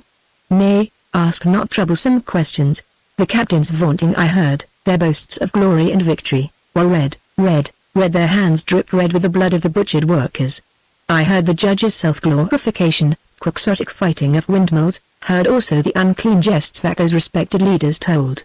And as I looked and listened, I still observed the socialist, unmoved and patient and serious, calm, full of sober reflections. Then there spake, among many others, an honored and full-paunched bishop. Rubicund he was, and of portly habit of body, shepherd of a well-pastured flock, mightily content with God, out of whose omnipotent hand, no doubt, the blessings of his life descended. I heard this exponent of Christ the crucified, Christ the carpenter, Christ the leader of workingmen, the agitator, the disturber, Christ the labor organizer, Christ the archetypal socialist, friend of the dwellers in the pits of life, consoler of earth's exploited, who once with the lash scourged from the temple the unclean craft breed of usurers. and the rotund bishop's words were as the crackling of dry thorns under a pot, bubbling without use in the desert of dreary platitudes. The story he told was spiced and garnished with profane words, whereat the leaders laughed in their cups, making great show of merriment, so that the banquet hall rang, and wine was spilt on the linen. Wine as red as blood, the blood of the shattered miner, blood of the boy in the rifle pits, blood of the coughing child slave, blood of the mangled drayman, blood that the carpenter shed. And still I watched the socialist. Sober, judicial, observant and full of greater wisdom he was than to laugh with the tipsy leaders. His eyes were fixed on the bishop, vice-regent of God upon earth. And as I watched the socialist, the unmoved, the contemplative one, he thoughtfully took his pencil. He took the fine and large card whereon the names of the rich foods and all the costly wines were printed, and made a few notes of the feast, notes of the bishop's speech, notes to remind him to search the slums for the great, God-given prosperity, which all the judges, lawmakers, captains and leaders knew to be our portion, notes of the flowers, the wine, the lights, the music, the splendor, notes of the leader's oratory, notes of the bishop's deep-voiced unctuousness, notes he made, and as I looked at the notes he was carefully writing, the words ran red like wine and blood, they blazed like the blazing lights. Words they were of blood and fire, that spread, that filled the banquet hall. Words of old, I read them men, tekel, a fashion exclamation mark weighed in a balance you are, ye leaders respected of men, you statesmen, lawmakers, judges, captains, bishops, vice-regents of God. Weighed and tried and found wanting. Give way, now, to what shall come after. Make ye way for the men who shall do what ye have but neglected and shirked. Make ye way for a time which hath more than power and greed for its watchwords. Soon your day shall decline forever, your sun shall sink and shall vanish. Then from the cellars of life the darkness dwellers shall issue, greeting another dawn which shall have more than pain for its portion. Then no more shall the humble, the lowly, the friends of the Nazarene carpenter be starved, be mangled for gold, be crucified, slaughtered, bled. Make ye way. Make ye way. Such was the message I read, the words of that fiery warning. Then peace came back to my spirit, calm peace, and hope and patience. Then, through my anger and heat, I thought of the retribution. But even more clearly I saw the new birth of this weary world, this world now groaning in chains, with the bloody sweat of oppression. These things and many more, such as were hard to write of, I read in the words of the socialist, patient, peaceful and sober, full of prophetic vision, above all things hopeful and patient, written in living flame at the feast of the leaders of men, chapter 29 Apis Nulla Deluge. As Gabriel's voice fell to silence, after the last words, a stillness came upon the lamplit room, a hush broken only by the snapping of the pine root fire on the hearth and by the busy ticking of the clock upon the chimney-piece. Then, after a minute's pause, Craig reached over and took Gabriel by the hand. I salute you, O poet of the revolution now impending, he cried, while Catherine's eyes gleamed bright with tears. Would God that I could write like that, old man, and would God that my paper was still being issued. Brevard added, making a gesture with the pipe that, in his eagerness to hear, he had allowed to die. If it were I'd give the poem my front page, and filling its message full in the faces of plutocracy. Gabriel smiled a bit nervously. Don't, please don't, he begged. If you really do like it, help me spread it. Don't waste words on praise, but plan with me, tonight, how we can get this to the people, how we can perfect our final arrangements, what we must do, now, at once, to meet the air trust and defeat it before its terrible and unrelenting grip closes on the throat of the world. Right, said Craig. We must act at once, while there's yet time. Today, all seems safe. The Air Trust spies haven't ferreted this place out. A week from now, they may have, and one of the most secure and useful socialist refuges in the country may be only a heap of ashes like the ones at Kennick, Hampden, Mount Desert and Loftus. Every day is precious. Everyone helps to perfect Gabriel's disguise and adds materially to his strength. True, assented Gabriel. We mustn't wait too long, now. That last report we got yesterday, by our wireless, ought to stimulate us. Brainerd says, in it, that the Air Trust people are now putting the finishing touches on the Niagara plant. That will give them condensing machinery for over 90 million horsepower, all told. As I see the thing, it looks absolutely as though, when it is done, the whole capitalist system of the world will center right to focus there, as at a point. Let kings and emperors continue to strut and mouth vain phrases. Let our own President and Congress make the motions of governing, even let Wall Street play at finance and power. All are empty and meaningless. Power has been sucked dry, out of them all, comrades. You know as well as I know better, perhaps that all real power in the world, today, whether economic or political, nay, even the power of life and death, the power of breath or strangulation, has clotted at Niagara, in the central offices of the Air Trust, nay, right in Flint and Waldron's own inner office. Gabriel had stood up, while speaking, and now, pacing the floor of the big living room, glanced first at one eager and familiar face, then at another. Comrades, said he, we should not sleep, tonight. We should get out all our plans and data, all the dispatches that have come to us here, all the information at hand about our organization, whether open or subterranean. We should make this room and this time, in fact, the place and the hour for the planning of the last great blow on which hangs the fate of the world. If it succeed, the human race goes free again. If it fail, and God forbid, then the whole world will lie in the grip of Flint and Waldron. With our other centers broken up and under espionage, our press forced into impotence, save our underground press and political action now rendered farcical as ever it was in Mexico, when DS ruled, we have but one recourse. And that is? Asked Catherine. The general strike, a final, general, paralyzing strike, and with it, the actual, physical destruction of the colossal crime of crimes, the Air Trust works at Niagara. A little silence followed. They all drew round the reading table, now, near the fireplace. Mrs. Grantham brought a lamp, and Brevard, opening a chest near the bookcase, fetched a portfolio of papers, dispatches, plans, reports and data of all kinds. Gabriel's right, said he. The time is ripe, now, or will be in a week or so. Nothing can be gained by delaying any longer. Every day adds to their power and may weaken ours. Our organization, for the strike and the attack on the works, is as complete as we can make it. We must come to extreme measures, at once, or world strangulation will set in, and we shall be eternally too late. Extreme measures, yes, said Gabriel, while Brevard spread the papers out and sorted them, and Craig drew contemplatively at his pipe. The masters would have it so. Our one-time academic discussion about ways and means has become absurd, in the face of plutocratic savagery. We're up against facts, now, not theories. God knows it's against the dictates of my heart to do what must be done, but it's that or stand back and see the world be murdered, together with our own selves.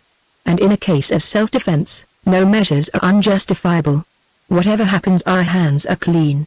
The plutocrats are the attacking force. They have chosen, and must take the consequences. They have sown, and must reap. One by one, they have limited and withdrawn every political right. They have taken away free speech and free assemblage, free press and universal suffrage. They have limited the right to vote, by property qualifications that have deprived the proletariat of every chance to make their will felt.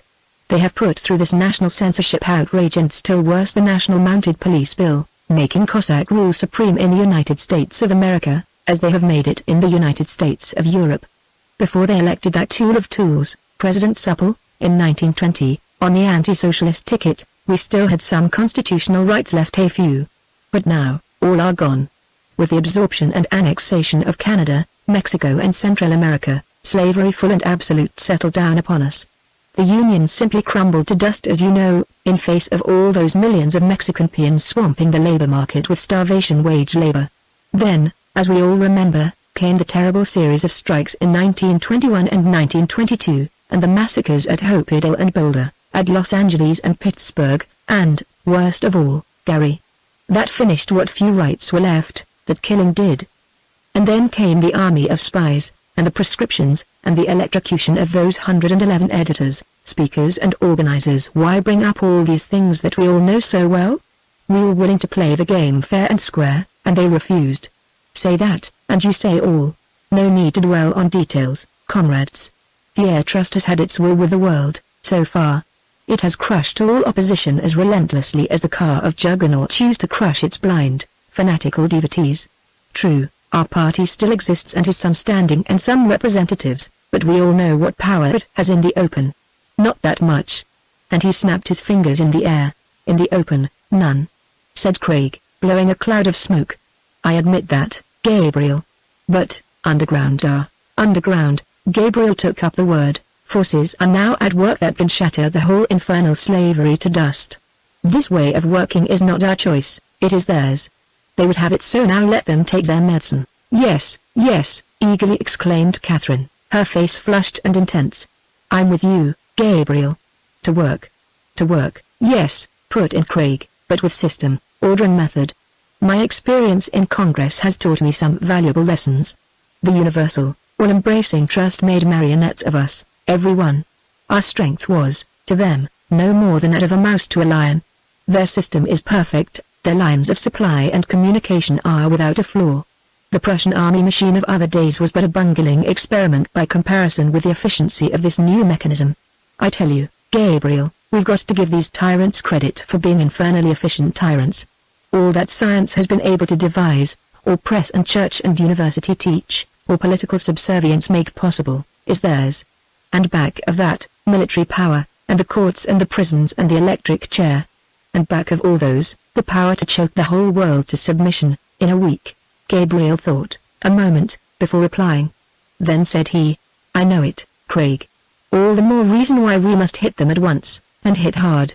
These reports here, and he gestured at the papers that Brevard had spread out under the lamplight, prove that, at the proper signal, every chance indicates that we can paralyze transportation, a keynote of the whole situation. True, the government, that is to say, the Air Trust, and that is to say, Flint and Waldron can keep men in every engine cab in the country. They can keep them at every switch and junction. But this isn't France, remember, nor is it any small, compact European country. Conditions are wholly different here. Everywhere, vast stretches of track exist. No power on earth, not even Flint and Waldron's, can guard all those hundreds of thousands of miles. And so I tell you, taking our data simply from these reports and not counting on any more organized strength than they show, we have today got the means of cutting and crippling, for a week at least, the movements of troops to Niagara. And that, just that, is all we need. A little silence. Then said Catherine, You mean, Gabriel, that if we can keep the troops back for a little while, and annihilate the Air Trust plant itself, the great revolution will follow? He nodded, with a smoldering fire in his eyes. Yes, said he. If we can loosen the grip of this monster for only 48 hours, and flash the news to this bleeding, sweating, choking land that the grip is loosened, after that we need do no more. Apers new, the deluge, only not now in the sense of wreck and ruin, but meaning that this deluge shall forever wash away the tyranny and crime of capitalism. Forever and a day, to leave us free once more, free men and women, standing erect and facing God's own sunlight, our heritage and birthplace in this world. Catherine made no answer, but her hand clasped his. The light on her magnificent masses of copper golden hair, braided about her head, enhanced her beauty. And so for a moment, the little group sat there about the table, the group on which now so infinitely much depended, and the lamp glow shone upon their precious plans, reports and diagrams. Into each other's eyes they looked, and knew the moment of final conflict was drawn very near, at last. The moment which, in failure or success, should for long years, for decades, for centuries perhaps, determine whether the world and all its teeming millions were to be slave or free. They spoke no word and took no oath of life and death fidelity, those men and women who now had been entrusted with the fate of the world. But in their eyes one read unshakable devotion to the cause of man, unswerving loyalty to the great ideal, and a calm, holy faith that would make light of death itself. Could death but pave the way to victory? Chapter 30. Trapped. Brevard was the first to speak. Gabriel, said he, we have agreed that you must be the leader in this whole affair. The actual, personal leader. To begin with, you're younger and physically stronger than any of us men. Your executive ability is, without any question whatever, far and away ahead of ours, for we are more in the analytical, compiling, organizing, preparing line. To cap all, your personality carries more, far more, with the mass of the comrades than any of ours. Your career, in the past, your conflict with Flint and Waldron, and your long imprisonment, have given you the necessary following. You, and you alone, must issue the final call, lead the last, supreme attack, and carry the old flag, the crimson banner of brotherhood, to the topmost battlement of an annihilated capitalism. Gabriel demurred, but they overruled him. So, presently, he consented, and pledged his life to it, and thrilled with pride and joy at thought of what now lay written in the book of fate, for him to read. Catherine's eyes shone with a strange light, as she looked upon him there, so modest yet so strong. And he, smiling a little as his gaze met hers, foresaw other things than war, and was glad. His heart sang within him, that memorable and wondrous night, up there in the hiding place among the great Smokies there with Catherine and the other comrades, the planning the last great blow to strike away forever the shackles from the bleeding limbs of all the human race. But serious and urgent things were to be thought of, and at once, for on the morrow Brevard was going down, disguised, to Louisville, in one of the two monoplanes, to attend a final secret meeting of the North Middle Section Committee. From this he would proceed to the refuge near Port Colborne, Ontario. "Let us make that our meeting place, 1 week from tonight," said Gabriel, "in case anything happens. Should we be detected, or should any accident befall, we must have some time and place to rally by." "Is my suggestion taken?" They all agreed, after some discussion, "but," added Mrs. Grantham, "let's hope we're still secure here, for a while. It doesn't seem possible they could find us here, in this broad mountain wilderness." Brevard, meanwhile, was spreading out diagrams and plans. "The plant at Niagara," said he. "Gabriel, study this, now, as you never yet have studied anything. For on your intimate knowledge of these plans which, by the way, have been obtained only at the cost of 8 lives of our comrades, and through adventures which alone would make a wonderful book, depends everything. With all communications cut, and troops kept away, and our own people storming the works, you will yet fail, Gabriel, unless you know every building, every courtyard, wall and passage, every door and window, almost, I might say. For the place is more than a manufacturing plant. It's a fortress, a city in itself, a wonderful, gigantic center to the whole web of world domination. So now, to the plans." For hours, while Gabriel took notes and listened keenly, asked questions and made minute memoranda, Brevard explained the situation at the Great Air Trust Works. The others looked on, listened, and from time to time made suggestions, but for the most part they kept silent, unwilling to disturb this most important work. Carefully and with painstaking accuracy he showed Gabriel how the plant now embraced more than 2 square miles of territory around the falls, all guarded by tremendous barricades mounting machine guns and searchlights. On both sides of the river this huge monster had squatted, effectually shutting out all sight of the falls and depriving the people of their birthright of beauty, at the same time that it had harnessed the vast water power to the task of enslaving the world. From the Grand Trunk Steel Arch Bridge up to and including the former plant of the Niagara Falls Power Company, said Brevard, you see the plant extends. And, on the Canadian side, or what was the Canadian, before we absorbed Canada, it stretches from the Ontario Power Company's works to those of the Toronto Niagara Power Company, including both. In addition to having absorbed these, it has taken over the Niagara Falls Hydraulic Power and Manufacturing Company, the Canadian Power Company and half a dozen others, and has, as you see, established its central offices and plant on Goat Island. Here Flint and Waldron have what may be called a citadel within a citadel, 12 acres of administration buildings, laboratories, in charge of your old friend Herzog, by the way, and experimental works, including also the big steel chambers, vacuum-lined, where they are already storing their liquid oxygen to be turned into their pipelines and tank cars. This Goat Island central plant will be the real kernel in a nut, Gabriel. Once that is gone, you'll have ripped the heart out of the beast, smashed the vital ganglia, and given the world the respite, the breathing space it must have, to free itself. And if I don't? Asked Gabriel. If anything happens to upset our blockading tactics, or if our attacking forces are defeated or our aeroplanes shot down, what then? Then, said Brevard, slowly, then the world had better die than survive under the abominable slavery now impending.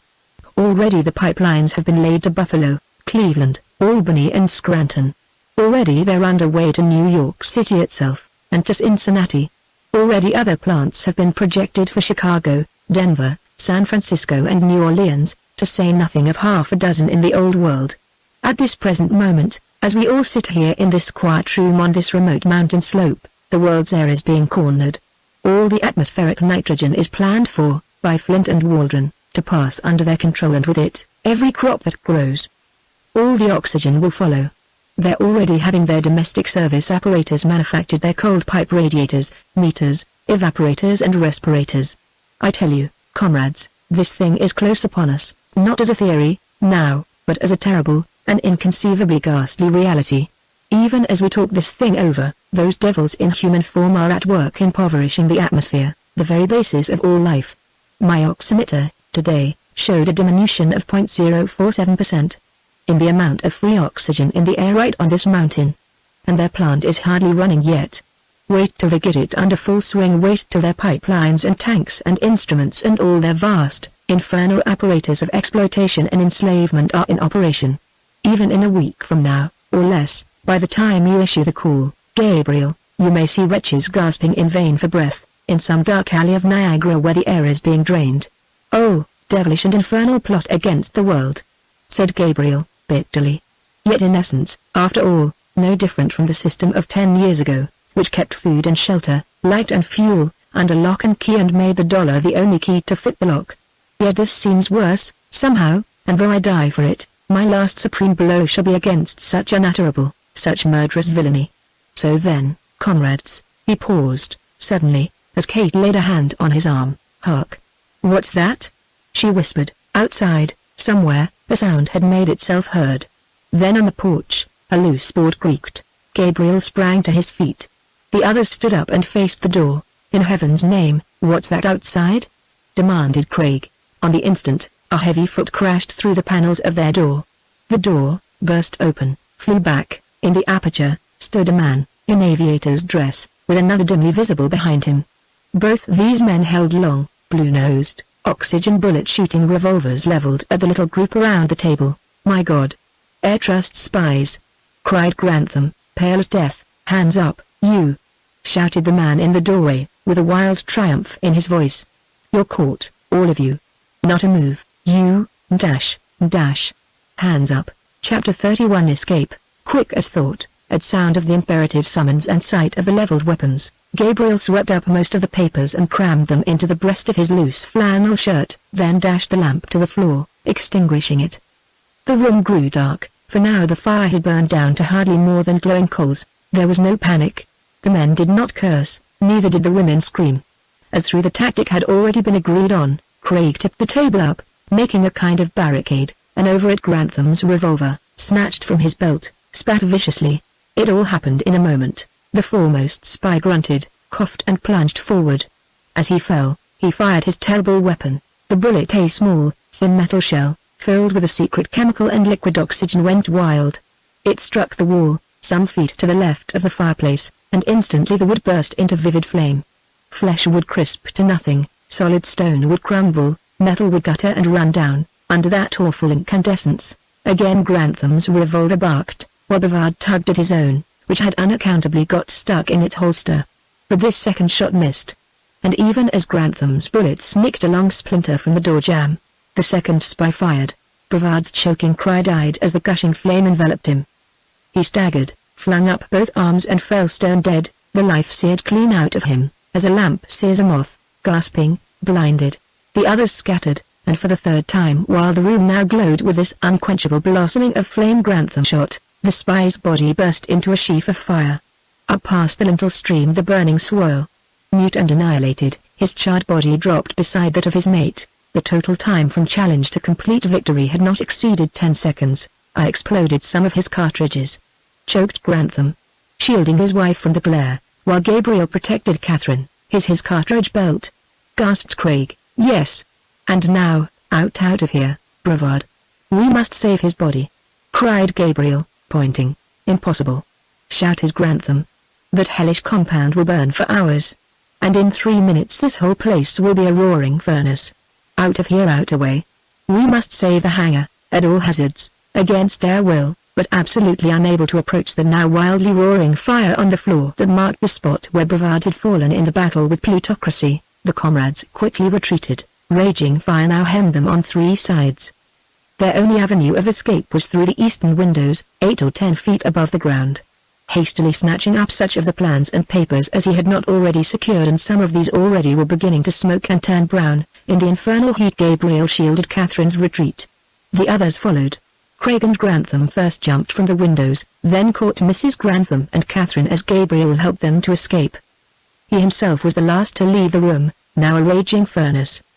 Together they all ran from the building, and none too soon, for suddenly the roof collapsed. A tremendous burst of crackling flames and sheaved sparks leapt high above the treetops, and the walls came crashing in. In the welter of incandescence, where now only the stone chimney stood, and this, too, was already cracking and swaying, Brevard had found his tomb, together with the 2 Air Trust spies.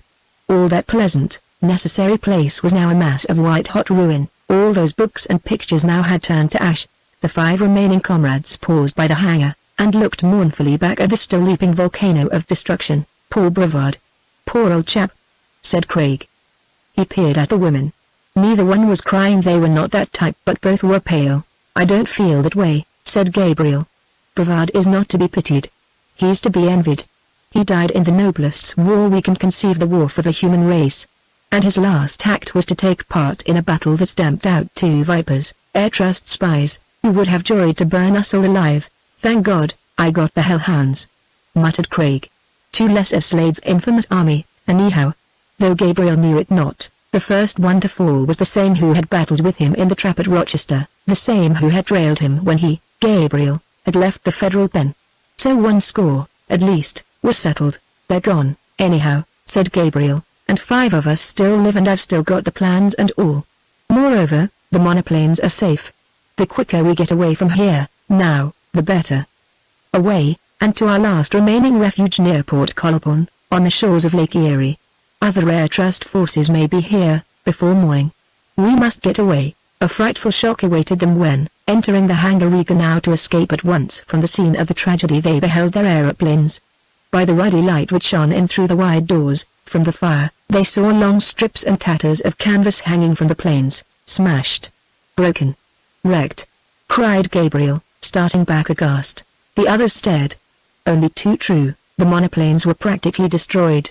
Not only had the spies, before attacking the refuge, slashed the planes to rags, but they had also partly dismantled the motors. Bits of machinery lay scattered on the floor of the hangar.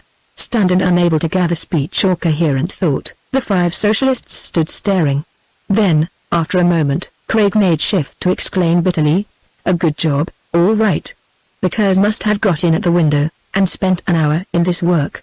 Whatever happened, they didn't intend we should have any means of retreat, for of course it's out of the question for anybody to get away from here through the forest, over the ridges and down the cliffs. They meant to trap us, this way, that's certain," added Gabriel. "There surely will be others of the same breed, here before morning. They must not find us here." "But Gabriel, how shall we escape?" asked Catherine, her face illumined by the leaping flames of the bungalow. "How? In their own machine. The machine that Slade and the Air Trust Secret Service gave them, to come here and catch or murder us, by the Almighty." "So we will," cried Grantham.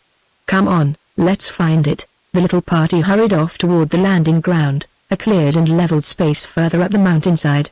The light of the burning bungalow helped show them their path, and Craig had also taken an electric flash lamp from the hangar.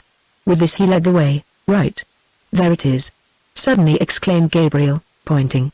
Craig painted a brush of electric light over the vague outlines of the Air Trust machine. "A steel racer of the latest kind, a Floriad biplane," said he. "Will hold 2 and a passenger. Familiar type. I guess all of us, here, can operate it. They or even the women could.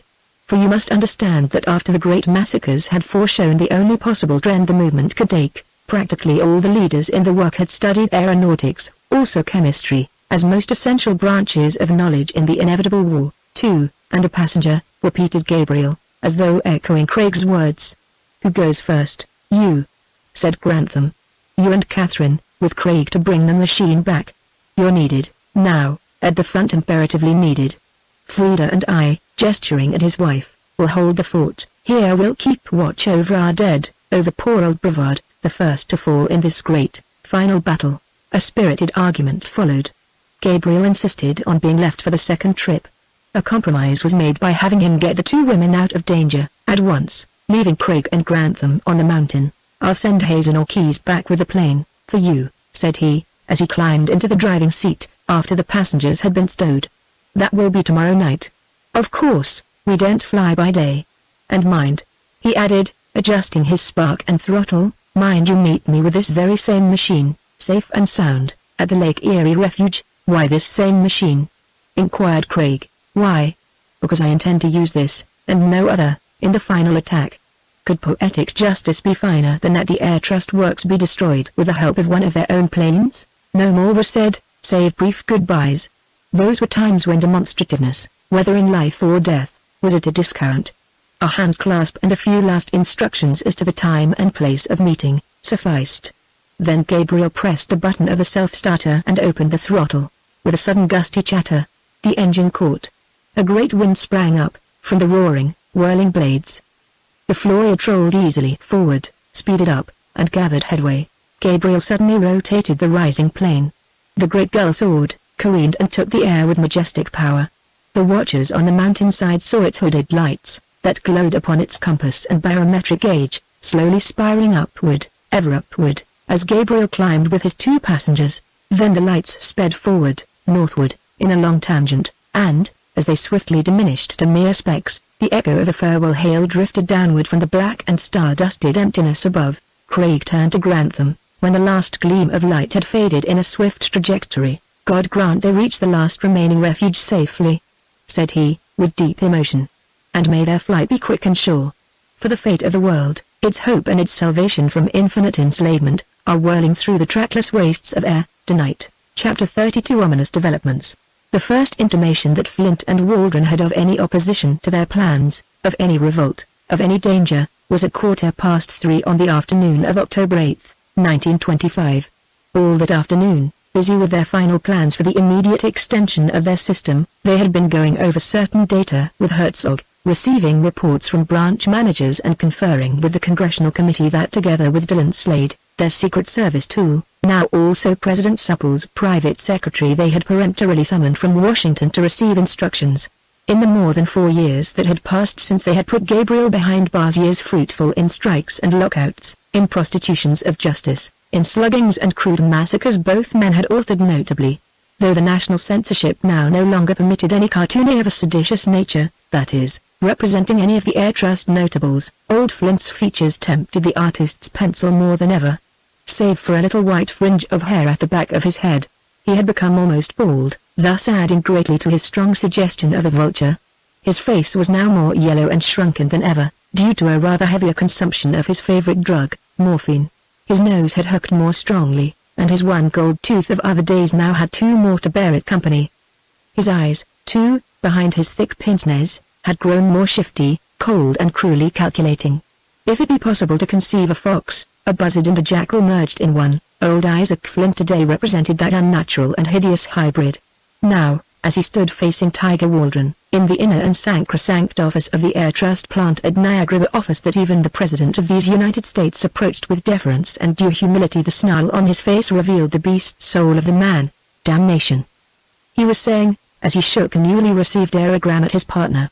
"What's this, I'd like to know? What does this mean? All telegraphic communication west of Chicago has suddenly stopped, and from half a dozen points in the southern states news is coming in that railway service is being interrupted. See here, Waldron, this won't do. Your part of the business has always been to carry on the publicity end, the newspaper end, the molding of public opinion and political thought, and the maintenance of free, clear rail and aero communication everywhere, all over the world. But now, all at once, see here?" Waldron raised red, bleared eyes at his irate partner. He, too, was more the beast than 4 years ago. No less the tiger, now, but more the pig. High, evil living had done its work on him. An unhealthy purple suffused his heavily jowled face. Beneath his eyes, sodden bags of flesh hung pendant. His lips, loose and lascivious, now sucked indolently at the costly cigar he was smoking as he sat leaning far back in his desk chair. And so those two, angry accuser and indifferent accused, faced each other for a moment, while, incessant, dull, mighty, the thunders of a giant cataract mingled with the trembling diapason of the stupendous turbines in the rock-hewn caverns where old Niagara now toiled in fetters, to swell their power and fling gold into their bottomless coffers. "See here," Flint repeated angrily, once more shaking the dispatches at his mate. "Even our wireless system, all over the west and southwest, has quit working. And you sit there staring at me like, that'll do, Flint," the younger man retorted in a rough, hoarse voice. "If there's any trouble, I'll find it and repair it. Very well. But I'll not be talked to in any such way. Damn it, you can't speak to me, Flint, as if I were one of the people. If you own half the earth, I'll have you understand I own the other half. So go easy, Flint, go damned easy." Malevolently he eyed the old man's beast-like face. The scorn and dislike he had conceived for Flint, years ago, when Flint had failed to win back Catherine to him, had long grown keener and more bitter. Waldron took it as a personal affront that Flint, apparently so worn and feeble, could still hang on to life and brains enough to dominate the enterprise. 1,000 times, if once, he had wished Flint well dead and buried and out of the way, so that he, Waldron, could grasp the whole circle of the stupendous Air Trust. This, his supreme ambition, had been constantly curbed by Flint's survival, and as the months and years had passed, his hate had grown more deep, more ugly, more venomous. Why, curse it, Waldron often thought, the old dope has taken enough morphine in his lifetime to have killed 100 ordinary men. And yet he still clings on, and withers, and grows yellow like an old dead leaf that will not drop from the tree. When will he drop? When will Father Time pick the despicable antique? My God, is the man immortal? Such being the usual tenor of his thoughts concerning Flint, small wonder that he took the old man's chiding with an ill grace, and warned him pointedly not to continue it. Now, facing the billionaire, he fairly stared him out of countenance. An awkward silence followed. Both heard, with relief, a rapping at the office door. "Come!"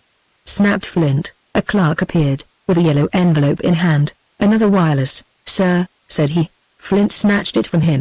"Send Herzog and Slade, at once," he commanded, as he ripped the envelope. "Well, more trouble?" insolently drawled Tiger Happy in the paling of the old man's face and the sudden look of apprehension there. For all answer, Flint handed him the message. "Waldron read. Southern and Gulf states all seemingly cut off from every kind of communication this PM can get no news. Is this according to your orders? If not, can you inform me probable cause? I ask instructions." Silence, a minute, then Waldron whistled, and began pulling at his thick lower lip, a sure sign of perturbation. "By the Almighty, Flint," said he. Maybe I was wrong just now, to be so confoundedly touchy about what you said. This certainly looks odd, doesn't it? It can't be a series of coincidences. There must be something back of it, all. But what? Rebellion is out of the question, now, and has been for a long time. Revolution. The way we're organized, the very idea's an absurdity. But, if not these, what? Flint stared at him with drug-contracted eyes. "Yes, that's the question," he rapped out. "What can it mean? Perhaps Slade can tell us," he added, as the Secret Service man quietly entered through a private door at the rear of the office. "Tell you what, gentlemen?" asked Slade, smirking and rubbing his hands. "The meaning of that, and that," snapped old Flint, thrusting the telegrams at the newcomer. Grunted the Secret Service man, as he glanced them over. "That's damned odd. But it's of no real moment. If there's really any trouble, any outbreak or whatnot, of course it can't amount to anything. All you have to do is order the president to call out the troops, and, yes, I can order him." "All right," snarled Flint, "but in case all our wires are down and all our wireless plants put out of commission, to say nothing of our transport service interrupted, what then?" "There's no doubt in my mind, Slade, that another upheaval is upon us. The fact that we stamped out the 1918 and 1922 uprisings, and that rivers ran red and city streets were flushed with blood, apparently hasn't made any impression on the cattle. Damn it all, I say, can't you keep things quiet? Can't you?" In a very frenzy he paced the office, his face twitching, his bony fingers snapping with the extremity of his agitation. Suddenly he faced Slade. "See here, you!" he exclaimed. "This certainly means another uprising. It can't mean anything else. And you've allowed it, you hear? No, don't deny the fact," he cried, as the detective tried to oppose a word of self-defense. "It's your fault, at last analysis, and if anything happens, you and the president, Supple, have got to answer to me, personally. Do you hear? You've got to pay, and with devilish big interest, too," growled Tiger, fixing his bleared, savage eyes on Slade. "What did I make that man president for, anyhow?" snarled Flint, "if not to do my bidding and keep things still? Why did I put you in as his private secretary, if not to have you watch him and see that he did do my bidding? Why did I have Congress pass all those bills and things, except to give you the weapons and tools to hold the lid on? You've had a huge army and a conscripted militia given you, and hundreds of wireless plants, and military roads and war equipment beyond all calculating. You've had thousands of spies organized and put under your control. At your suggestion I've had all political power taken away from the dogs and everything done that you've asked for, and this is the kind of work you do." Livid with rage, the old billionaire stood there shaking by his desk, his face a fearful mask of passions and evil lusts for vengeance and power. Slade, recognizing his master, even as President Supple on more than one occasion had been forced in terrible personal interviews to recognize him, said no word, but in the Secret Service man's eyes a brutal gleam flashed its message of hate and loathing. Foul as Slade was, he balked at times, in face of this man's cruel and naked savagery. "I tell you," continued Flint, Now having recovered his breath, I tell you, you're worse than useless, you and your president, ha. Ha! Exclamation mark. President Puppet, indeed. Take that Great Smoky Mountain clue, for instance. On the rumor that the ringleaders of the swine were up there, somewhere, in the North Carolina mountains, you sent your 2 best men. And what's the latest news? What have you to tell me? You know. Other airmen of yours have just reported that nothing can be found but ruins of the socialist refuge. They're nothing but those, and the half-melted vanadium steel identification tags of your best scouts. And their machine is gone, and with it, the birds we wanted. Then, close on the heels of this, all wires go flat, all wireless breaks down, all rails are interrupted, and hell's to pay. Fair in Slade's face he shook his trembling first. You devilish, impotent faker. You four-flusher. You toy detective. You and your president, too, aren't worth the liquid oxygen to blow you to Hades. See here, Slade, you get out on this job, now, and do it damned quick, you understand, or there'll be some shake-up in your office and in the White House, too. When I buy and pay for tools, I insist that the tools work. If they don't, he snatched up a pencil from the desk, broke it in half and threw the pieces on the floor, like that, said he, and stamped on them. Waldron nodded approval. Just like that, he echoed, and then some. Go, now, Flint commanded, pointing at the door. Inside an hour, I want some reports, and I want them to be satisfactory. If you and Supple can't get things open again, and start the troops and machine guns before then, look out. That's all I've got to say. Now, go. Chapter 33. Now comes the hour supreme. Hardly had the Secret Service man taken his leave, slinking away like a whipped cur, yet with an ugly snarl that presaged evil, when Herzog appeared. Come here, said Flint, curtly, heated with his burst of passion. Yes, sir, the scientist replied, approaching. What is it, sir? Still shifty and cringing was he, in presence of the masters, though with the men beneath him, at the vast plant, and now his importance had grown till he controlled more than 8,000 rumor declared him an intolerable tyrant. Tell me, Herzog, what's the condition of the plant, at this present moment? Just how do you mean, sir? Suppose there were to be trouble, of any kind, how are we fixed for it? How's the oxygen supply, and everything? Good God, man, unlimber. You're paid to know things and tell 'em. Now, talk. Thus adjured, Herzog washed his hands with imaginary soap and in a deprecating voice began. Trouble, sir? What trouble could there be? There's not the faintest sign of any organization among the men. They're submissive as so many rabbits, sir, and, damn you, shut up, roared Flint. I didn't summon you to come up here and give me a lecture on labor conditions at the works. The trouble I refer to is possible outside interference. Maybe some kind of wild-eyed socialist upheaval, or attack, or whatnot. In case it comes, what's our condition? Tell me, in a few words, and for God's sake keep to the point. The way you wonder, and always have, gives me the creeps. Herzog ventured nothing in reply to this outburst, save a conciliatory leer. Then, collecting his thoughts, he began. Well, sir, in a general way, our condition is perfect. We've got 2 regiments of rifle and machine gunmen, half of them equipped with the oxygen bullets. I guarantee that I could have them away from their benches and machines, and on the fortifications, inside of 15 minutes. Slade's armed guards, 2,500 or so, are all ready, too. Then, beside that, there are 8 planes in the hangars, and plenty of men to take them up. If you wish, sir, I can have others brought in. The aerial bomb guns are ready. As for the oxygen supply, tanks F and L are full, K is half filled, and N and Q each have about 6,000 gallons, making a total of, let's see, sir, a total of just about 755,000 gallons. How protected? Have you got those bomb-proof overhead nets on, yet? Not yet, sir. That is, not over all the lines of tanks. We ran short of steel wire, last week, and have only got 8 of the tanks under netting. But the work is going on fast, sir, and, rush it. At all hazards, get nets over the rest of the tanks. If anything happens, through this delay, remember, Herzog, I shall hold you personally responsible, and it will go hard with you. Yes, sir, thank you, sir, murmured the servile wretch. Anything else, sir? Flint thought a moment, glaring at Herzog with angry eyes, then shook his head in negation. Very well, sir, said Herzog, withdrawing. I'll go to work at once. By tomorrow, everything will be safe, I guarantee. He closed the door softly as he had spoken, as softly as he always did everything. Flint glared at the door. The sneaking whelp. He murmured. He makes my very flesh crawl.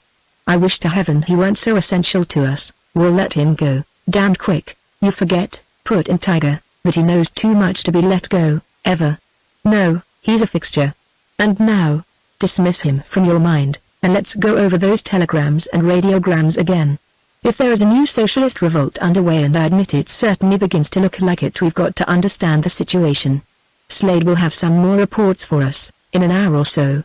Till then, these must suffice. Flint, curbing his agitation, sat down at the big table and turned on the vacuum glow light, for the October afternoon was foggy, a fog that mingled with the spray of the vast falls and hung heavy over the world, and already daylight was beginning to fail. Fools, he muttered to himself.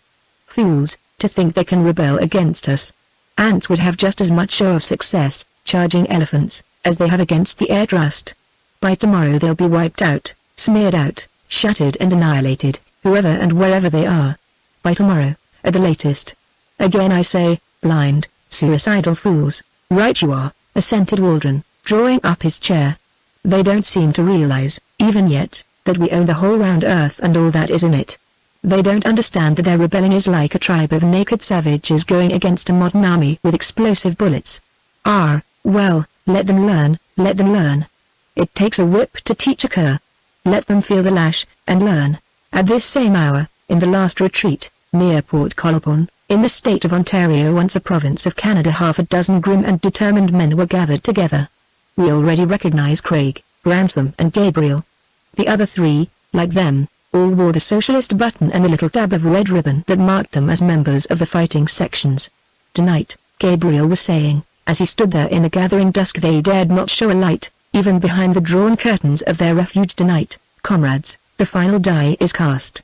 Everything is ready, or as nearly ready as we shall ever be able to make it. Our reports already show that every line of communication has been broken by one swift, sharp blow.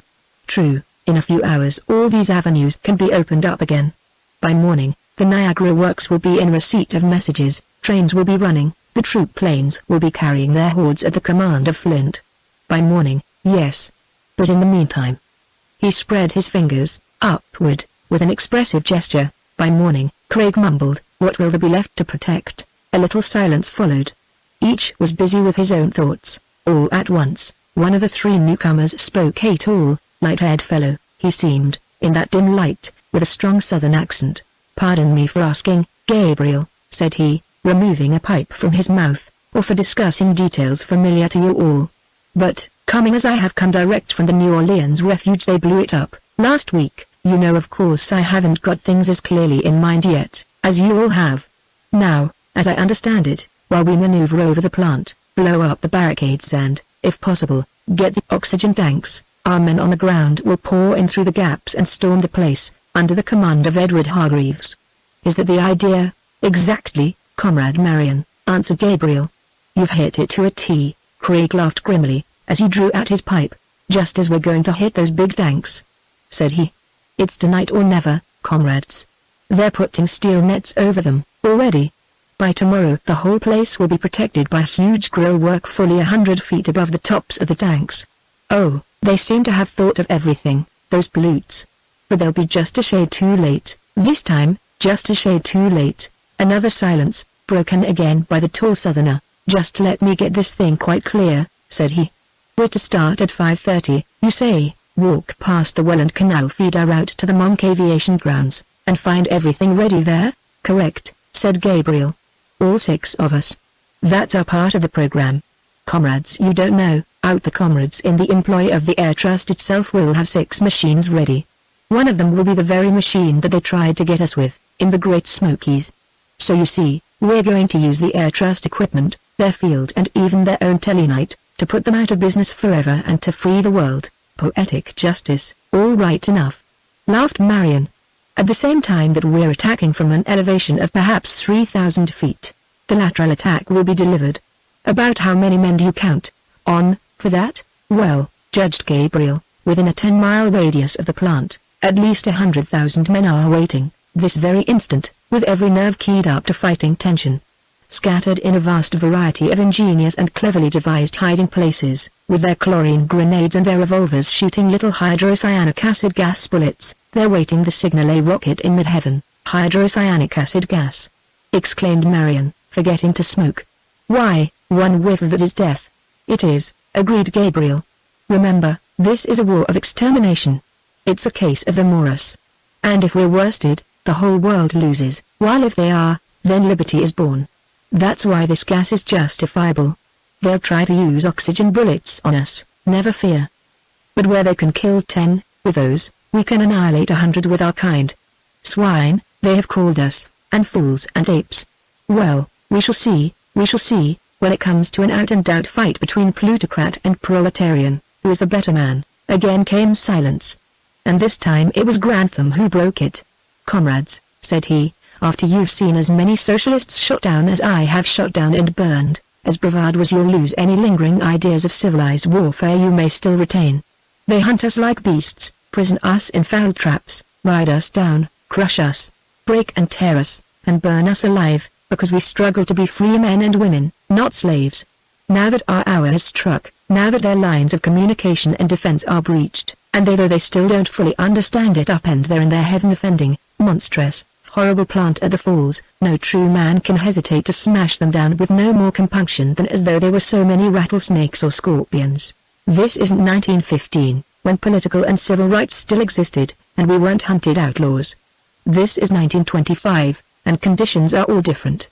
It's war, war, war to the death, now, and if war is hell, then they are going to get hell this time, not we. Nobody spoke, for a little while, but Marion and Craig smoked contemplatively, and the others sat there in the dusk, sunk in thought. All at once a door opened, and the vague form of a woman became visible. Comrades, you must go, said she. It's nearly 5:30. By the time you've got everything in readiness, you'll have no time to lose. Right, Catherine, answered Gabriel. Come, comrades. Up and at it. 10 minutes later they all issued forth into the soft gloom. All were in aviator's dress, and each carried a parcel by a handle held with stout straps. Had you seen them, you would have noticed they took particular pains not to jar or shake these parcels, or approach unduly near each other. At the door of the refuge, Catherine said goodbye to each, and added some brave word of cheer. Her farewell to Gabriel was longer than to the others, and for a moment their hands met and clung. Go, she whispered, go, and God bless you. Go even though it be to death. Their airmen will take toll of some of the attackers, Gabriel. Not all the comrades will return. Oh, may you, what is written on the book of fate, will be, he answered. Our petty hopes and fears are nothing, Catherine. If death awaits me, it will be sweet, for it will come, tonight, in the supreme service of the human race. Goodbye. With a sudden motion, the girl took his face between her hands, and kissed his forehead. For all her courage and strength, he sensed her heart wildly beating and he felt her tears. Goodbye, Gabriel, she breathed. Would I might go with you. Would that my duty did not hold me here. Goodbye. Then he was gone with the others, into the thickening obscurity of the fog-shrouded evening. Now Catherine stood there alone, head bowed and wet face hidden in both hands.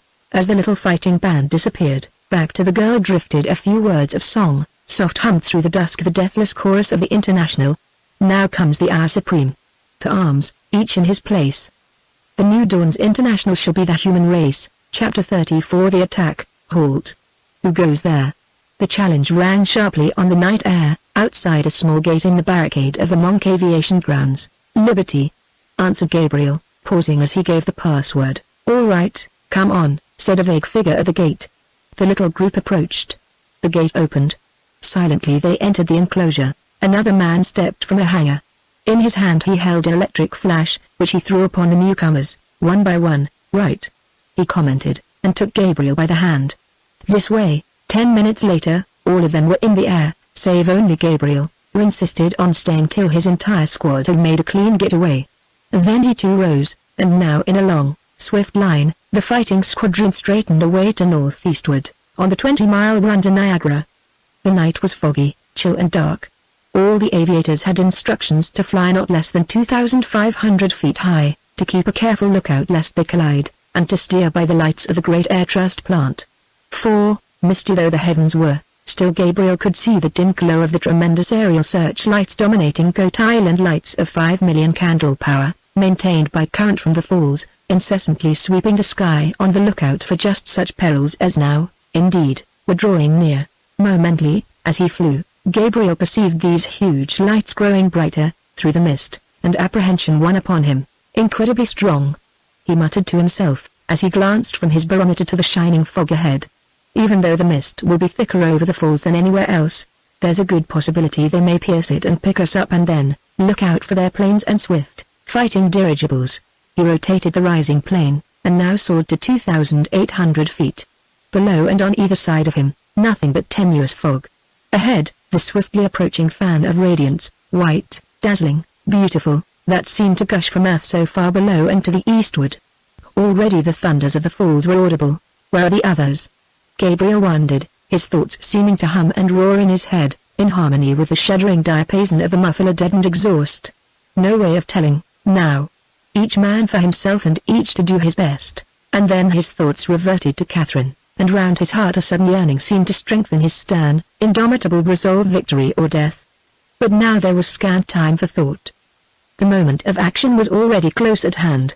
Far below the, hidden by night and darkened mist, Gabriel knew 100,000 comrades, of the fighting sections, were lying hidden, waiting for the signal to advance. And it's time, now. He said aloud, thrilled by a wondrous sense of vast responsibility, a sense that on this moment hung the fate of the world. It's time for the signal. Now then, up and at them. Taking the rocket, a powerful affair, capable of casting an intense, calcium light. He touched the fuse to a bit of smoldering punk fastened in a metal cup at his right hand. Then, as it flared, he launched the rocket far into the void. Below, came a quick spurt of radiance, in a long, vivid streak that shot away with incredible rapidity. Gabriel followed it a moment, with his gaze, then smiled. The Rubicon is crossed, said he. The gates of the Temple of Janus are opened wide, and now comes war. He rose again, skimming to a still higher altitude as the glare of the great works drew closer and closer underneath. The wind roared in his ears, louder than the whirling propellers. The whole fabric of the aeroplane quivered as it climbed, up above the rushing, bellowing cataract. Where are the others? Thought he, and reached for a Thanatos projectile, in the rack near the metal cup where the punk still glowered. All at once, a glare of light burst upward through the white glowing mist, and the plane reeled with the airwave, as now a thunderous concussion boomed across the empty spaces of the sky. At the same moment, a faint, ripping noise mounted to Gabriel, a sound for all the world like the tearing of stout canvas. Then followed a chattering racket, something like distant mowing machines at work, and now all blent to a steady, determined uproar. Gabriel almost thought to hear, as he launched his own projectile, far sounds as of the shouts and cries of men, but of this he could not make sure. They're at it, anyhow, he exulted. At it, at last. By the way our men have launched the attack, the first explosion must have breached a wall. God! What wouldn't I give to be down there, in the thick of it, rather than here? Crash! Again a spouting geyser of light and uproar burst into midair. That was my Thanatos speaking, cried Gabriel. Now for another. Before he could drop it, as he circled round and round, directly over the great, flailing beams of the air trust searchlights, a third detonation shattered the heavens, nearly unseating him. Up sprang the roar, with wonderful intensity, reflected from the earth as from a giant sounding board. And Gabriel noted, with keen satisfaction, that one of the huge light beams had gone dark. Put out one of them, anyway, so far, thought he, and swung again to westward, and once more dropped a messenger of death to tyranny. Now the bombardment became general. Trust aerial gun projectiles began bursting all about.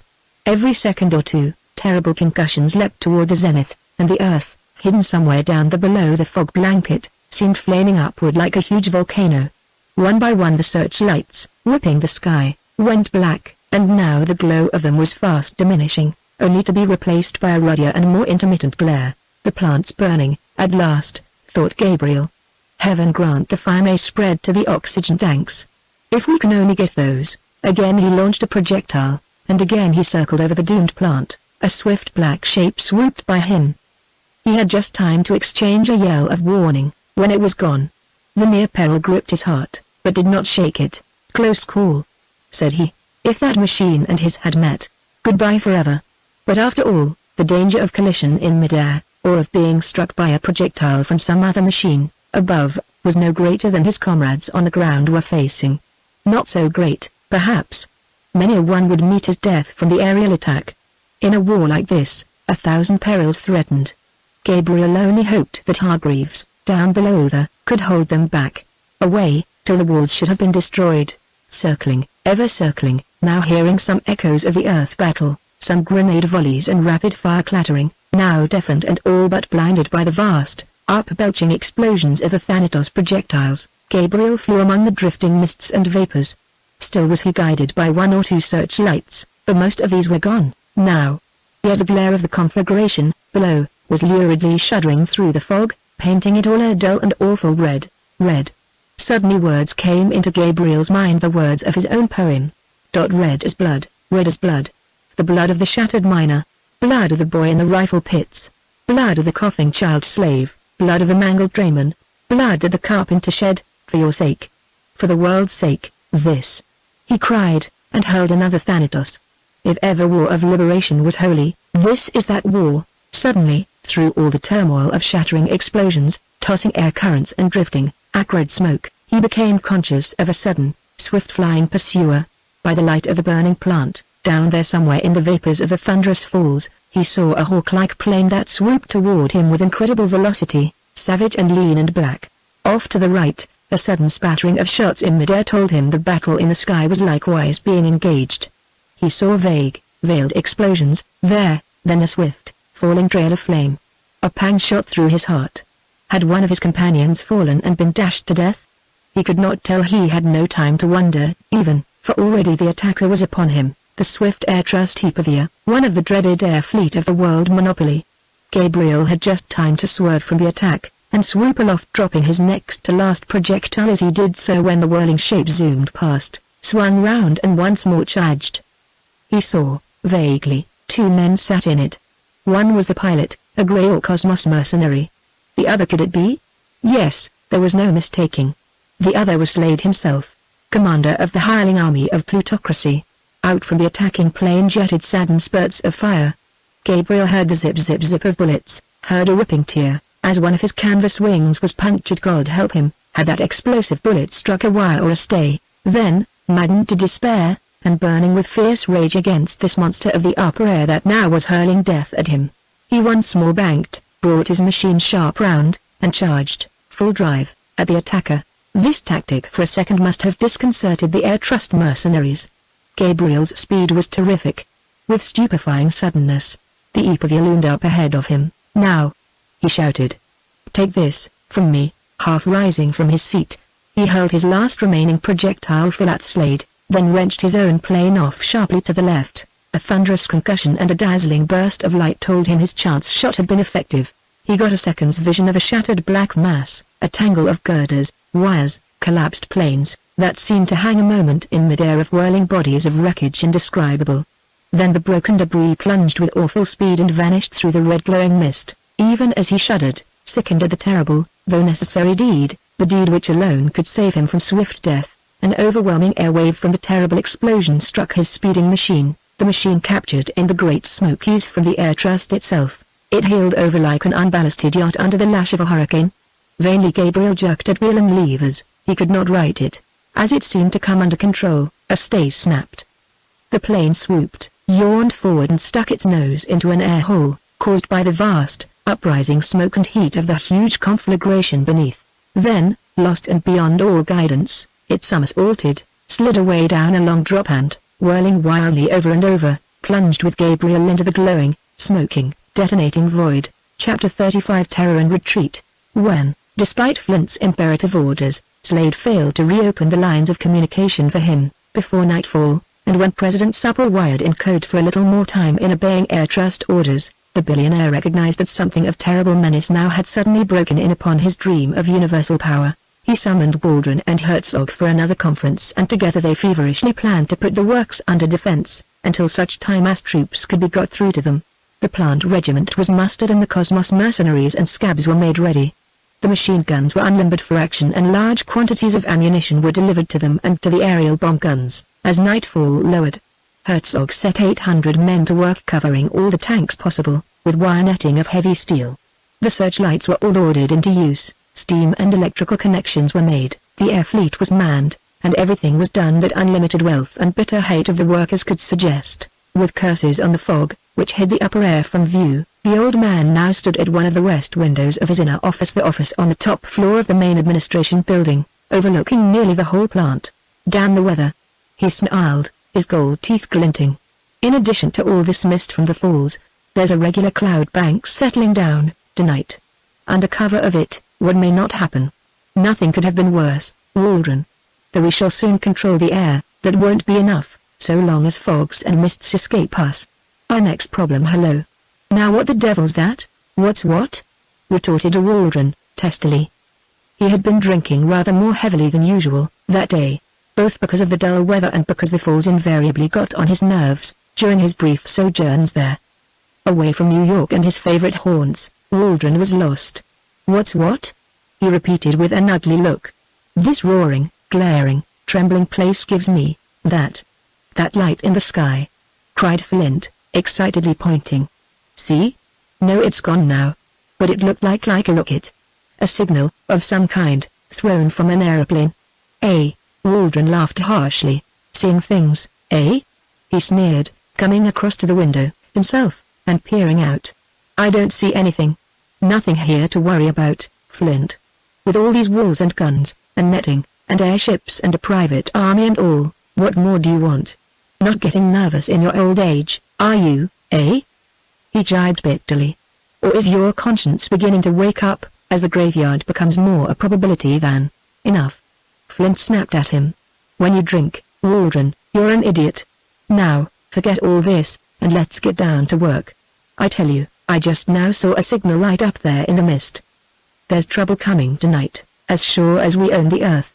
Trouble, maybe big trouble. Merciful God, I rather think we oughtn't to be here, in person, eh? We'd be much better off out of here. If there should be any fighting, you know. His voice broke in the falsetto pipe. Waldron laughed brutally. Bravo! Cried he, with flushed and mottled face. You'll do, Flint. I see, right now, the firing line is the life for you. Well, let the row come, and devil take it, say I. Better anything than.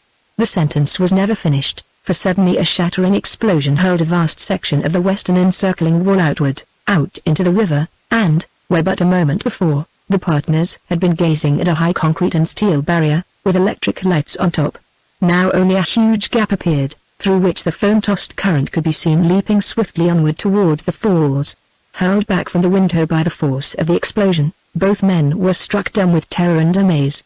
Flint rallied first, and with a cry of rage, inarticulate as a beast's howl, sprang to the window again. Outside, a scene of desolation and wild activity was visible. The great, paved courtyard, flanked by the turbine houses and the wall, on one hand, and on the other by the oxygen tank's huge bulk that loomed vaguely through the electric-lighted mist, now had begun to swarm with men. Flint saw a few forms lying prone under the hard glare of the arcs and vacuum lights. Others were crawling, writhing, making strange contortions. Here, there, men with rifles were running to take their posts. Hoarse orders were shouted, and shrill replies rang back. Then, all at once, a kind of sputtering series of small explosions began to rip along the edge of the south wall. And now, machine guns began to talk, with a dry, hard metallic clatter. And though whence these came, Flint could not see. Grenades began flying over the wall and bursting in the court. Though unwounded, men fell everywhere. These gas projectiles exploded, fell, stone dead and stiffening at once, fell, in strange, monstrous, awful attitudes of death. Steam began billowing up, and crackling electrical discharges leapt along the naked wires of the outer barricades. The whole plant shook and rattled with the violent concussions of the aerial bomb guns, already searching the upper air with shrapnel. Somewhere, out of the range of vision, another terrible shock made the building tremble to its nethermost foundation, and wild yells and cries, as of a charge, a repulse, a savage and determined rush, echoed through the vast enclosure. Came a third detonation and, blinding in its intensity, a globe of fire burst almost beneath the window, 5 stories below. The partners, shaking and pale, retreated hastily. A swift, upward rising shape swept over the courtyard and was gone. One of the air fleet now launched to meet the attackers. Far below, a sudden grumbling shudder of masonry told the billionaire not a moment was to be lost. for already one wing of the administration building was swaying to its fall. "Quick, Waldron! Quick!" he shouted, in the shrill treble of senility, and ran into the corridor that led to the north wing. Waldron, suddenly sobered, followed, and from the offices, where the night shift of clerks were laboring, or had been, till the first explosion, came crowding pale and frightened men. Not the fighting caste of Air Trust slaves, these, but the anemic chemists and experimenters and clerical workers, scabs, to a man. Now, in the common sentiment of fear, they jostled Flint and Waldron, as though these plutocrats had been but common clay. And in the corridor a babel rose, through which fresh volleys and ever more and more violent explosions ripped and thundered. Flint struck savagely at some who barred his way, and Waldron elbowed through, with curses. "Get out of the way, you swine!" shrilled the old billionaire. "Make way, there! Way!" The two men reached a door that led by a private passage, through to the steel and concrete laboratories. "Here, this way, Flint!" shouted Waldron. "If those hell devils drop a bomb on us, this building will cave in like Jack's jaws. Our only safety is here." Thoroughly cowed now, with all the brutal bluster and half-drunken swagger gone, Waldron whipped out a bunch of keys, tremblingly unlocked the door and blundered through. Flint followed. Behind them, others tried to press on toward the armored laboratories, but with vile blasphemies the plutocrats beat them back and slammed the door. "To hell with them!" shouted Flint, perfectly ashen now and shaking like a leaf, the fear of death strong on his withered soul. "We've got all we can do to look after ourselves. Quick, Waldron, quick!" Both men, sick with panic, with fear of the unknown terror from above, stumbled rather than ran along the passage, and presently reached the laboratory. Here Waldron unlocked another door, this time a steel one, and as they both crowded through pressed a hand to his dizzy head. "Safe!" he gulped, slamming the door again. "They can't get us here, at any rate, no matter what happens. This place is like a fort, and—" His speech was interrupted by a dazing, deafening tumult of sound. The earth trembled, and the laboratory, steel though it was, with concrete facing, rocked on its foundation. A glare through the windows, quickly fading, told them the building they had just quitted was now but a smoking pile of ruin. Flint gasped, unable to speak. Waldron, shaking and cowed, tried to moisten his dry lips with a thick tongue. We weren't any too soon," he gulped, without one thought of the doomed scabs in the administration building. Stern justice was now overtaking these wretches. False to the working class, and eager to serve the Air Trust, not only eager to serve, but zealous in any attack on the proletariat, and by their very employment serving to rivet the shackles on the world. Now they were abandoned by their masters. Between upper and nether millstone, moving with neither, they were caught and crushed. And as the great building quivered, gaped wide open, swayed and came thundering down in a vast pile of flame-lit ruin, whence a volcanic burst of fire, smoke and dust arose. They perished miserably, time servers, cowards and self-seekers to the last. But Flint and Waldron still survived. Though the very earth shook and trembled with the roar of bombs, the grumbling of massive walls, the rattle of volley fire and the crashing of the terrible grenades that mowed down hundreds as they spread their poisonous gas abroad, though the shriek of projectiles, the thunder of the airship guns now sweeping the sky in blind endeavor to shatter the attackers, all swelled the tumult to a frightful storm of terror and of death, they still lived, cowered and cringed there in the bomb-proof steel and concrete of the inner laboratories. "Come, come!" Flint quavered, peering about him at the deserted room, still glaring with electric light, the room now abandoned by all its workers, who, members of Herzog's regiment, had run to take their posts at the first signal of attack. "Come, this isn't safe enough, even here. In there." He pointed toward a vault-like door, leading to the subterranean steel chambers where Herzog eventually counted on storing some hundreds of thousands of tons of liquid oxygen. The reserve chambers, impregnable to lightning, fire, frost or storm, to man's attacks or nature's. The chambers blasted from the living rock, deep as the falls themselves, vacuum-lined, wondrous achievement of the highest engineering skill the world could boast. "There. There," repeated Flint, plucking at the dazed Waldron's sleeve. "Tool steel and concrete, 25 feet thick, and vacuum chambers all about the we can hide. There's safety.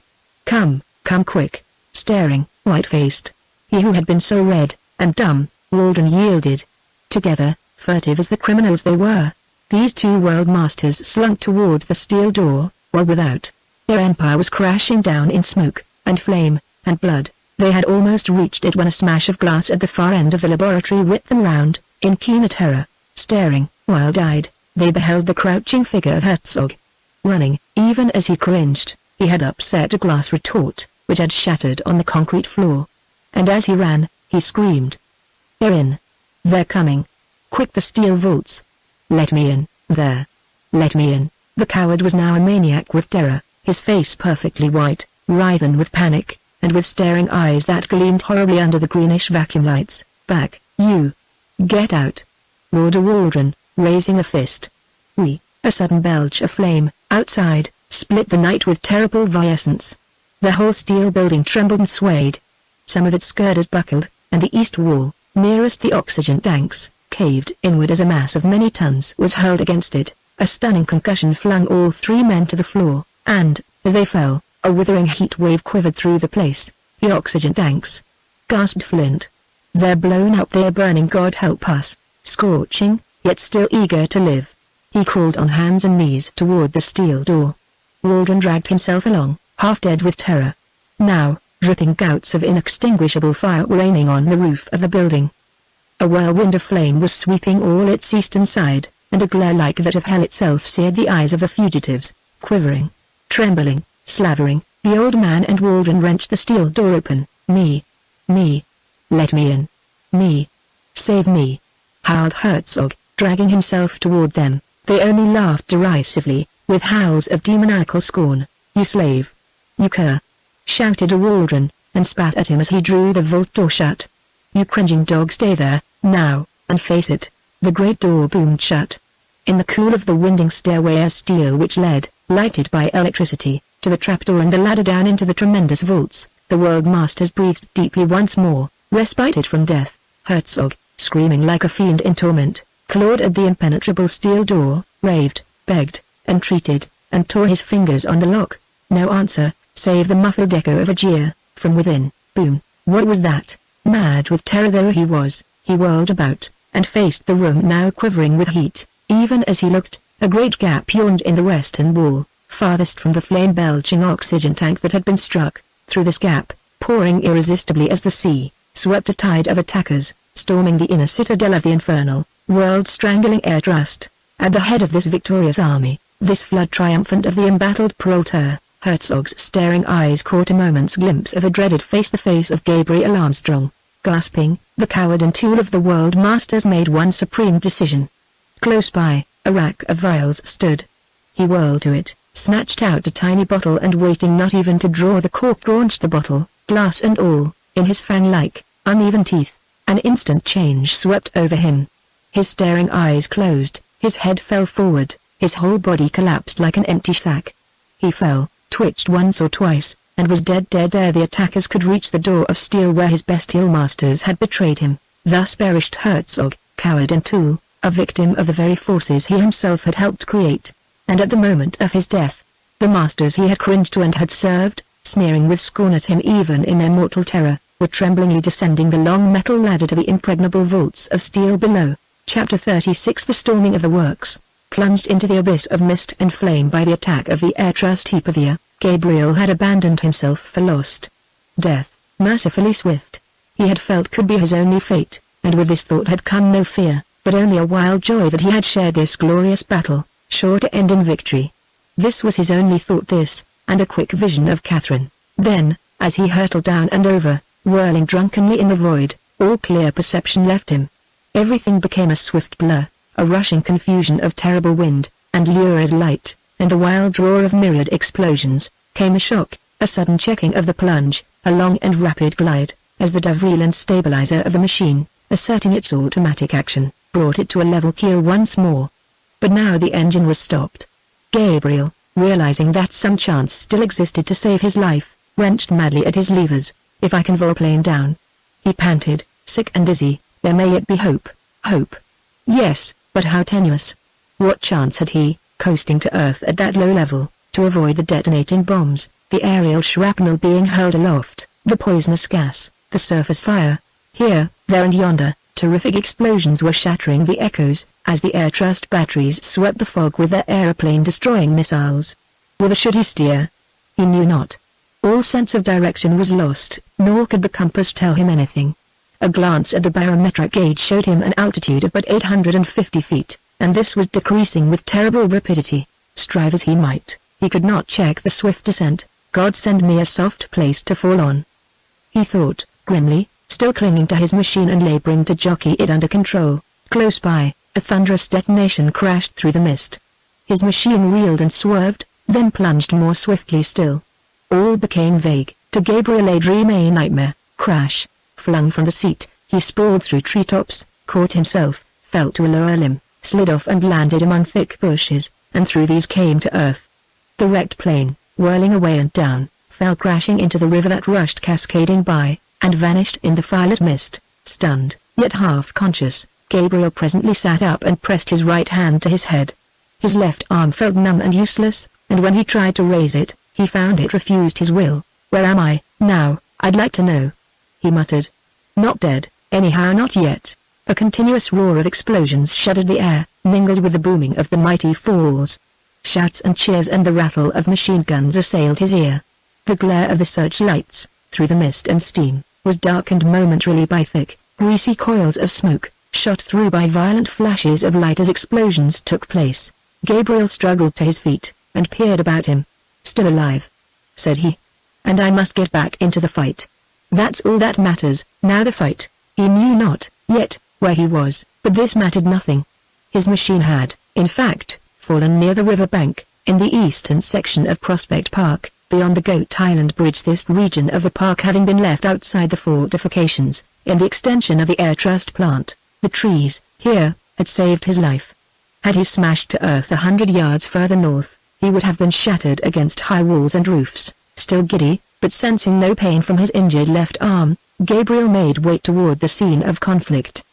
He knew nothing of how the tide of battle was going, nothing of his position, nothing as to what men he would first meet, his comrades or the enemy. But for these considerations he had no thought. His only idea, fixed and grim, was the fight. Dazed though he still was, he nerved himself for action, and so, pressing onward through the livid glare, through the night shattered by stupendous detonations, he drew his revolver and broke into a run. Strange evidences of the battle now became evident. He saw an unexploded grenade lying beside a wounded man who grasped at him and moaned with pain. Over a wrecked motorcar, greasy smoke was rising, as it burned. Louder shouting drew him down a path to the left. Masses of moving figures became dimly visible, through the mist. And now, stabs of fire pierced the confusion and clamorous night.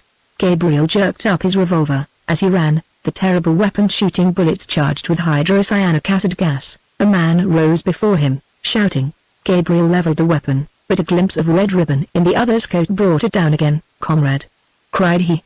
"Where's the attack?" The other pointed. "Gabriel. Is that you?" he gasped, staring. "Yes. I fell, machine smashed. Come on. Hurt? No.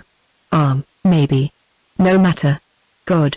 What's this?" Toward them a sudden swirl of men came sweeping, stumbling, shouting, in pandemonium. "Our men!" cried Gabriel, starting forward again.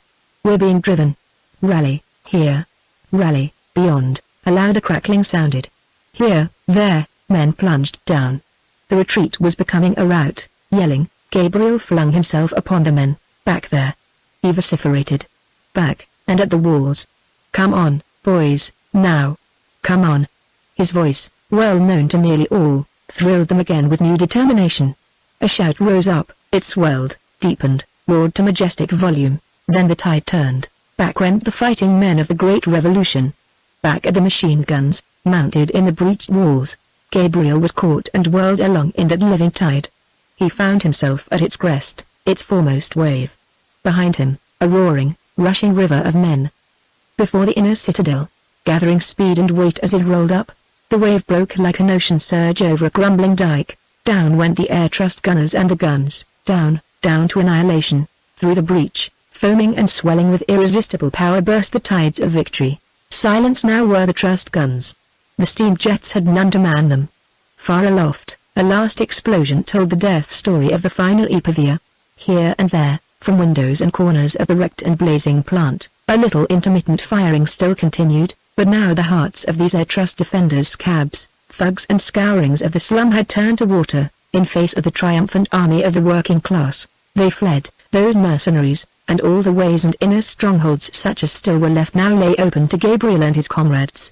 Lighted by the blazing buildings and the vast fire torch of an oxygen tank off to eastward, they stormed the final citadel, the steel and concrete laboratories, heart and soul and center of the hellish world conspiracy. Stormed it, as it began to blaze and crumble, stormed it, in search of Flint and Waldron, would-be murderers of the world, stormed it, only to see Herzog gnash his teeth upon the flask, and fall, and die, only to know that there, within the rock-hewn, steel-lined tanks, below, their enemies had still outwitted them. The swift onrush of the fire drove the victors back. "Out, comrades! Out of here!" shouted Gabriel, facing the attackers. None too soon. Hardly had they beaten a retreat, back into the vast courtyard again, strewn with the dead, when a second oxygen tank exploded, overwhelming the laboratory building with tons of flying steel. Leaping toward the zenith, a giant tongue of flame roared heavenward. So intense the heat had now become, that the solid brick and concrete walls, exposed to the direct vibration of the flame, began to crack and crumble. Gabriel ordered a general retreat of the attacking army. Victory was won, and to stay near that gushing tornado of flame, with new explosions bound to occur as the other oxygen tanks let go, must mean annihilation. So the triumphant army of the proletariat fell back and back still further, out into the wrecked and trampled park, and all through the city, where shattered buildings, many of them ablaze, and broken trees, dead bodies, smashed ordnance and chaos absolute told something of the story of that brief but terrible war. Ringed round the perishing ruins of the air trust they stood, these mute, thrilled thousands.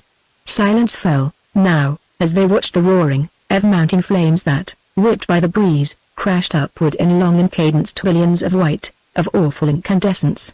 And the river, ever hurrying, always foaming on and downward to its titanic plunge, sparkled with eerie lights in that vast glow. Its voice of thunder seemed to chant the passing and the requiem of the curse of the world, capitalism. Chapter 37 Death in a Pit of Steel. And Flint, now, what of him?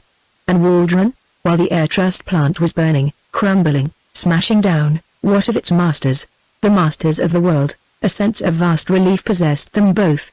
At first, as the steel door clanged after them. Now, for a time at least, they realized that they were safe, safe from the people, safe from the awakened and triumphant proletariat. Even now, had they surrendered, they would have been spared, but nothing was further from their thoughts than any treating with the despised and hated enemy. Foremost in the mind of each, now, was the thought that if they could but stand siege, a day or so, the troops of the government and their troops, their own personal property would inevitably rescue them. With this comforting belief, together they descended the long steel staircase to the trapdoor, passed through this, and climbed down the metal ladder to the vast storage vaults. Here, everything was cool and quiet and well lighted. Not yet had the electric generating plant been put out of action. Though all its workers had either been drafted into the ranks of the Cosmos mercenaries, or Herzog's regiments, or else had fled to hiding, still the huge turbines and enormous dynamos were whirling, unattended. Thus, for the first few minutes, in their living tomb, down over which the ruins of the now white-hot laboratory building had crashed, the world masters had electric light. Reassured a little, they descended to the very bottom of the first huge tank. "God!" snarled Flint, as he breathed deeply and glared about him. "The curs! The swine! To think of this really happening! And to think that if we hadn't got here just in time, they'd actually have used violence on us." Waldron laughed brutally, his body still trembling and his face chalky. His laugh echoed, hollowly, from the metal walls. "You old fool!" He spat. "Canting old hypocrite to the last, eh? Violence? What the devil do you expect? Rosewater and confetti. Violence was all that ever held them, wasn't it? And when they slipped the leash, naturally they retorted that's all. Violence? You make me sick. Damned lucky for us if we get through this yet, without violence, you whining cur." Flint, for the first time hearing Waldron's honest opinion of him, failed even to note it. All his panic-stricken ear had caught was a note of hope, of survival. Clutching eagerly at Waldron's sleeve, he cackled. "If we get through? If we get through, you say? Then, in your opinion, there is a chance to get through? They can't get us here? We surely shall be rescued? Bah!" Waldron flung at him, some latent spark of courage still smoldering in his sodden breast, whereas old Flint was craven to the marrow. "You nauseate me. Afraid to die, eh? Well, so am I, but not so damned paralyzed and sick with panic as all that. If you'd taken less dope, the last 20 years, you'd have more nerve now, to face the music. World Master, you? Eh? Playing the biggest game on Earth and now, When things break bad, you squeal. You called me a critter once, you mealy-mouthed old Pecksniff. We'll see, now, who quits. We'll see, at a showdown, who can face it, you or I. Waldron's brutality, the hard, savage quality that all his life had made him Tiger Waldron, now was beginning to reassert itself. His first sheer panic over, a little manhood was returning. But as for Flint, no manhood welt in him to be awakened. Instead, each moment found him more abject and more pitiable. Like an old woman he now wrung his hands and groaned, hysterically, and now he paced the steel floor of the vault that was destined to be his tomb, and now he stopped again and stared about him with wild eyes. On all sides, sheer up 100 feet or more, the smooth steel sides of the vast oxygen tank rose, studded with long lines of rivets. Near the top a dark aperture showed where the 6-inch pipe joined the tank, the pipe destined to fill it, when Herzog's last process never, now, to be completed should have been done. The huge floor, 150 feet in diameter, sloped gently downward toward the center, and here yawned another pipe, covered by a grating, the pipe to drain the liquid oxygen out to the pumping station. So deeply set in the rock of the Niagara cliff was this stupendous tank, and so cunningly surrounded by vacuum chambers, that now no faintest sound of the falls was audible. All that betrayed the nearness of the cataract was a faint, incessant trembling of the metal walls, as through the solid ribs of Earth herself were shuddering with the impact of the plunge. Old Flint surveyed this extraordinary chamber with mingled feelings. It surely offered absolute protection, for the present tour seemed to but his distressed mind conjured alarming pictures of the future, in case no rescue came. Death by starvation, thirst and madness loomed before him. Nervously he recommenced his pacing. Another terribly serious factor was to be considered. He had now been 3 hours without his dose of morphia, and his nerves were calling, tugging insistently for it. Rotten luck, he grumbled, that I've got none with me. Even there, in the imminent presence of disaster and death, his mind reverted to the poison, more necessary to him than food. Waldron now had grown fairly calm. He stood leaning against the steel ladder, down which they had descended. Choosing a cigar, he proceeded to light up. Might as well be comfortable while we wait, said he. I only wish we had a couple of chairs, down here.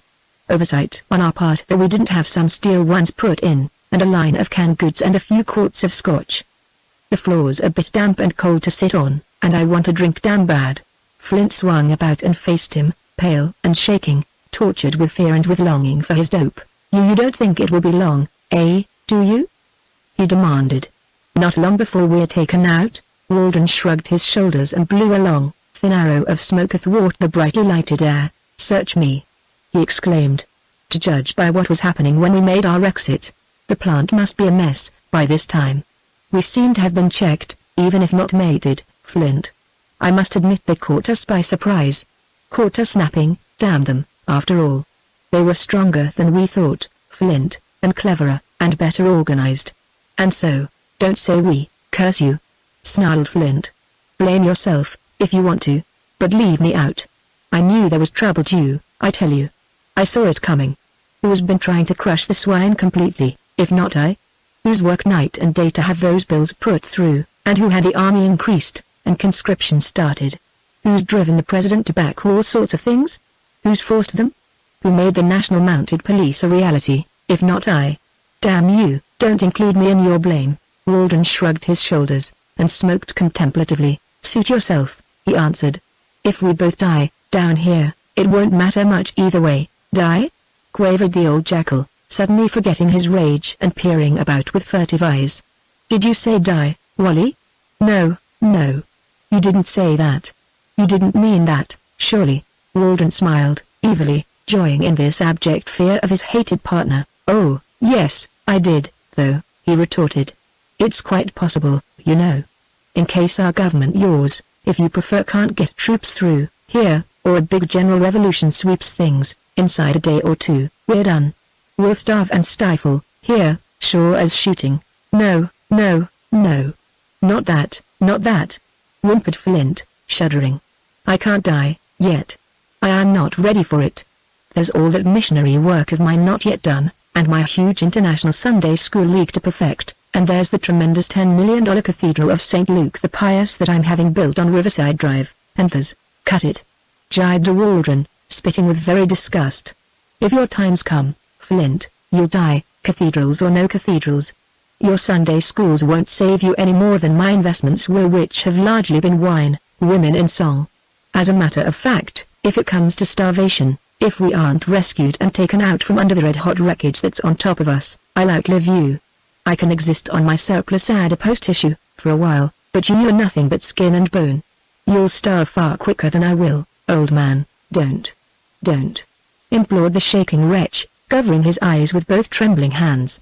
Moral, you oughtn't to have been a dope fiend, all these years, continued Waldron, cuttingly, determined that now, once for all, his despised partner should hear the truth. How you've lived so long, as it is, I don't understand. When I tried to marry Kate, and failed, I reckoned you'd pass over in almost no time, and, by the way, that's why I was so insistent. But you've disappointed me, Flint. Disappointed me sorely. You still live. It won't be long, however. Down here, you simply can't get any dope. In a little while you'll begin to suffer the torments of hell. You'll die of starvation and drug yen, Flint, and you'll die mad. Understand me? Mad, for morphine. And I shall watch you, and exult. Flint cringed, shuddering, and stopped his ears. His partner, gloating over him, smoked faster now. A strange light shone in his eyes. His pulse beat faster than usual, and a certain extravagance of thought and speech had become manifest in him. He tried to compose himself, feeling that he must not push the cowardly Flint too far, but his ideas refused to flow in orderly sequence. Wonderingly he stared at his cigar, the tip of which was now glowing more brightly than before, and then, suddenly sniffing the air, he understood. His eyes widened with horror absolute. He started forward, gasped and cried, "Flint! Flint! The oxygen is coming in," uncomprehending. The old man still stood there, mumbling to himself. His face was now tinged with unusual color, and his heart, too, was thumping strangely. "Oxygen!" shouted Waldron, shaking him by the shoulder. "It is leaking in, here, somewhere. If we can't stop it we are dead men, eh?" "What?" stammered the billionaire, staring at him with eyes of half-intoxicated fear. "What do you mean? The oxygen? In here? In here?" cried Tiger, casting a wild and terrible gaze about him at the vast, empty trap of steel. "Can't you smell it? That ozone smell? My God, we're lost. We're lost. You're crazy," retorted Flint, with vigor. Nothing of the sort could happen. His head was held high, now, and new life seemed surging through that spent and drug-wrecked body. "There's no way those curs could have turned on any gas, here. You're crazy, ha. Ha. Ha. Insane, eh? A good joke, capital joke, that. I must tell it at the Union League Club. Tiger Waldron, suddenly insane, and ha. Ha. Ha." He burst into a long, shrill cachinnation. Already his face was scarlet and his mind awhirl. Though neither man understood the reason, yet the fact remained that one of the last great explosions had ruptured a subterranean check valve closing the 6-inch pipe that was to feed the storage tanks, and now a swift, huge stream of pure oxygen gas was rushing at tremendous velocity into the vast chamber of steel. Waldron, his heart leaping as though it would burst his ribs, raised a fist to strike down his insulter, then, with drunken indecision, joined in the maniacal laughter of the staggering old man. In their ears a strange, wild humming now became audible. Lights danced before their eyes, their senses reeled, and violent, extravagant ideas surged through their drunken brains. "Ha! Ha! Ha!" rang Waldron's crazy laughter, echoing the old man's. All at once, his cigar broke into flame. Cursing, he hurled it away, staggering back against the ladder and stood there swaying, clutching it to hold himself from falling. There he stood, and stared at Flint, with eyes that started from his head, with panting breath and crimson face. The old man, in a sudden revulsion of terror, was now groveling along the floor, by one of the massive walls, clawing at the steel with impotent hands and screaming mingled prayers and oaths. His ravings, horrible to hear, echoed through the great tank, now swiftly filling with gas. "Help! Help!" he screamed. "Save me, my God, save me! Let me out, let me out! A million, if you let me out! A billion, the whole world! The world, ha! Ha! Ha! Damn it to hell, the world, I say! I'll give the world to be let out! It's mine, I own it all mine! Ha! Dogs! You would rise up against your master and your God, would you? But it's no use, we'll beat you yet out! Out! Exclamation mark, the world, I own it! All this plant, this gas, all mine! My oxygen, It chokes me. Help. Help! Exclamation marks whine. I'll scourge you yet absolute power the world. With one final spark of energy, panting, his heart flailing itself to death under the pitiless surge of the oxygen, old Flint sprang up, ran wildly, blindly straight across the steel floor, and, screaming blasphemies like a soul in hell, dashed into the opposite wall. He recoiled, staggered, spun round and fell sprawling most horribly stone dead. Waldron, at sight of this awful end, felt an uncontrollable terror sweep over his drunken maddened senses.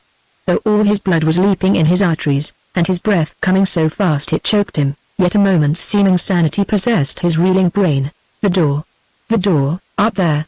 He screamed, with a wild, terrible curse. Then, turning toward the ladder, in spite of his fat and flabby muscles quivering in terrible spasms, he ran up the long steel structure with a supreme and ape-like agility. 50 feet he made, 75, 90, but, all at once, something seemed to break in his overtaxed heart. A blackness swam before his dazzled eyes. His head fell back. Unnerved, his fingers lost their hold. And, whirling over and over in midair, he dropped like a plummet. By one wall lay Flint's body.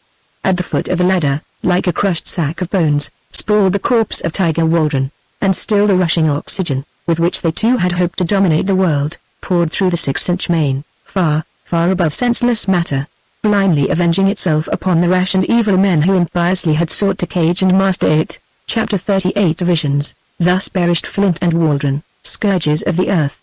Thus they died, slain by the very force which they had planned would betray mankind and deliver it into their chains.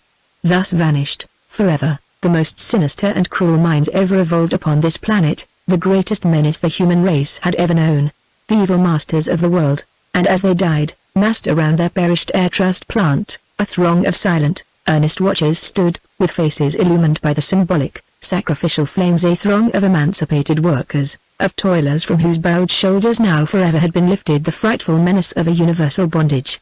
Explosion after explosion burst from the tortured inferno of the vast plant.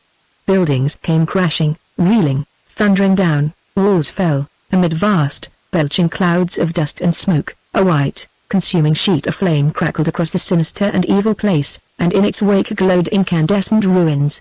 Then, in one final burst of thunderous tumult, the hugest tank of all, exploding with a roar like that of doom itself, hurled belching flames on high. For many miles in Buffalo, Rochester, Toronto and scores of cities on both sides of the Great Lakes silent multitudes watched the glare against the midnight sky, and many wept for joy, and many prayed. All understood the meaning of that sight. The light upon the heavens seemed a signal and a beacon, a promise that the old times had passed away forever, a covenant of the new. And, as the final explosion shattered the temple of bondage to wreckage, flung it far into the rushing river and swept it over the leaping, thundering falls, the news flashed on 1,000 wires, to all cities and all lands, and though the mercenaries of the two dead world masters still might struggle and might strive to beat the toilers back to slavery again, their days were numbered and their powers forever broken. Together in the doorway of the refuge at Port Colborne, Catherine stood with Gabriel, watching the beacon of liberty upon the heavens. The light, a halo round her eager face, showed his powerful figure and the smile of triumph in his eyes. His left arm, broken by the fall in the aeroplane, now rested in a sling. His right, protecting in its strength, was round the girl. And as her head found shelter and rest, at length, upon his shoulder, she, too, smiled, and her eyes seemed to see visions in the glory of the sky. Visions? Said she, softly, as though voicing a universal thought. Do you behold them, too? He nodded. Yes, he answered, and they are beautiful and sweet and pure. Visions that we now shall surely see, shall surely see. He echoed, and a little silence fell. Far off, they seemed to hear a vast and thousand-throated cheering, that the night wind brought to them in long and heart-inspiring cadences. Gabriel, she said, at last, well, I wish he might have seen them, and have understood. In spite of all he did, and was, he was my father. Yes, answered Gabriel, sensing her grief. But would you have had him live through this? Live, with the whole world out of his grasp, again? Live, with all his plans wrecked and broken? Live on in this new time, where he could have comprehended nothing? Live on, in misery and rage and impotence? Your father was an old man, Catherine. You know as well as I do better. Perhaps the whole trend of his life's thought and ambition. Even if he'd lived, he couldn't have changed, now, at his age. It would have been an utter impossibility. Why say more? Catherine made no reply, but in her very attitude of trust and confidence, Gabriel knew he read the comfort he had given her. Silence, a while. At last she spoke. Visions. She whispered. Wonderful visions of the glad, new time. How do you see them, Gabriel? How do I see them? His face seemed to glow with inspiration under the shining light in the far heavens. I see them as the realization of a time, now really close at hand, when this old world of ours shall be, as it never yet has been, in truth civilized, emancipated, free. When the night of ignorance, kingcraft, priestcraft, civility and prejudice, bigotry and superstition shall be forever swept away by the dawn of intelligence and universal education, by scientific truth and light, by understanding and by fearlessness. When science shall no longer be the mystery of a class, but shall become the heritage of all mankind. When, because much is known by all, nothing shall be dreaded by any. When all mankind shall be absolutely its own master, strong, and brave, and free, like you, Gabriel. The girl exclaimed, from her heart, "Don't say that." He disclaimed. "Don't." She put her hand over his mouth. Shh. She forbade him. "You mustn't argue, now, because your arm's just been set and we don't want any fever.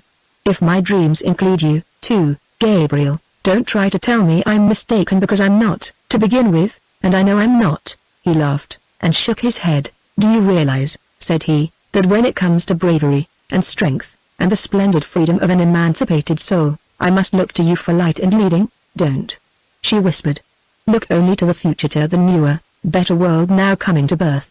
The time which is to know no poverty, no crime, no children's blood wrung out for dividends. The future when no longer idleness can enslave labor to its tasks. When every man who will, may labor freely, whether with hand or brain, and receive the full value of his toil, undiminished by any theft or purloining whatsoever. The future," he continued, as she paused, "when crowns, titles, swords, rifles and dreadnoughts shall be known only by history. When the earth and the fullness thereof shall belong to all earth's people, and when its soil need be no longer fertilized with human blood, its crops no longer be brought forth watered by sweat and tears. Such have been my visions and my dreams, Catherine, a few of them. Now they are coming true. And other dreams and other visions, dreams of you and visions of our life together, what of them? Why need you ask, Gabriel?" She answered, raising her lips to his.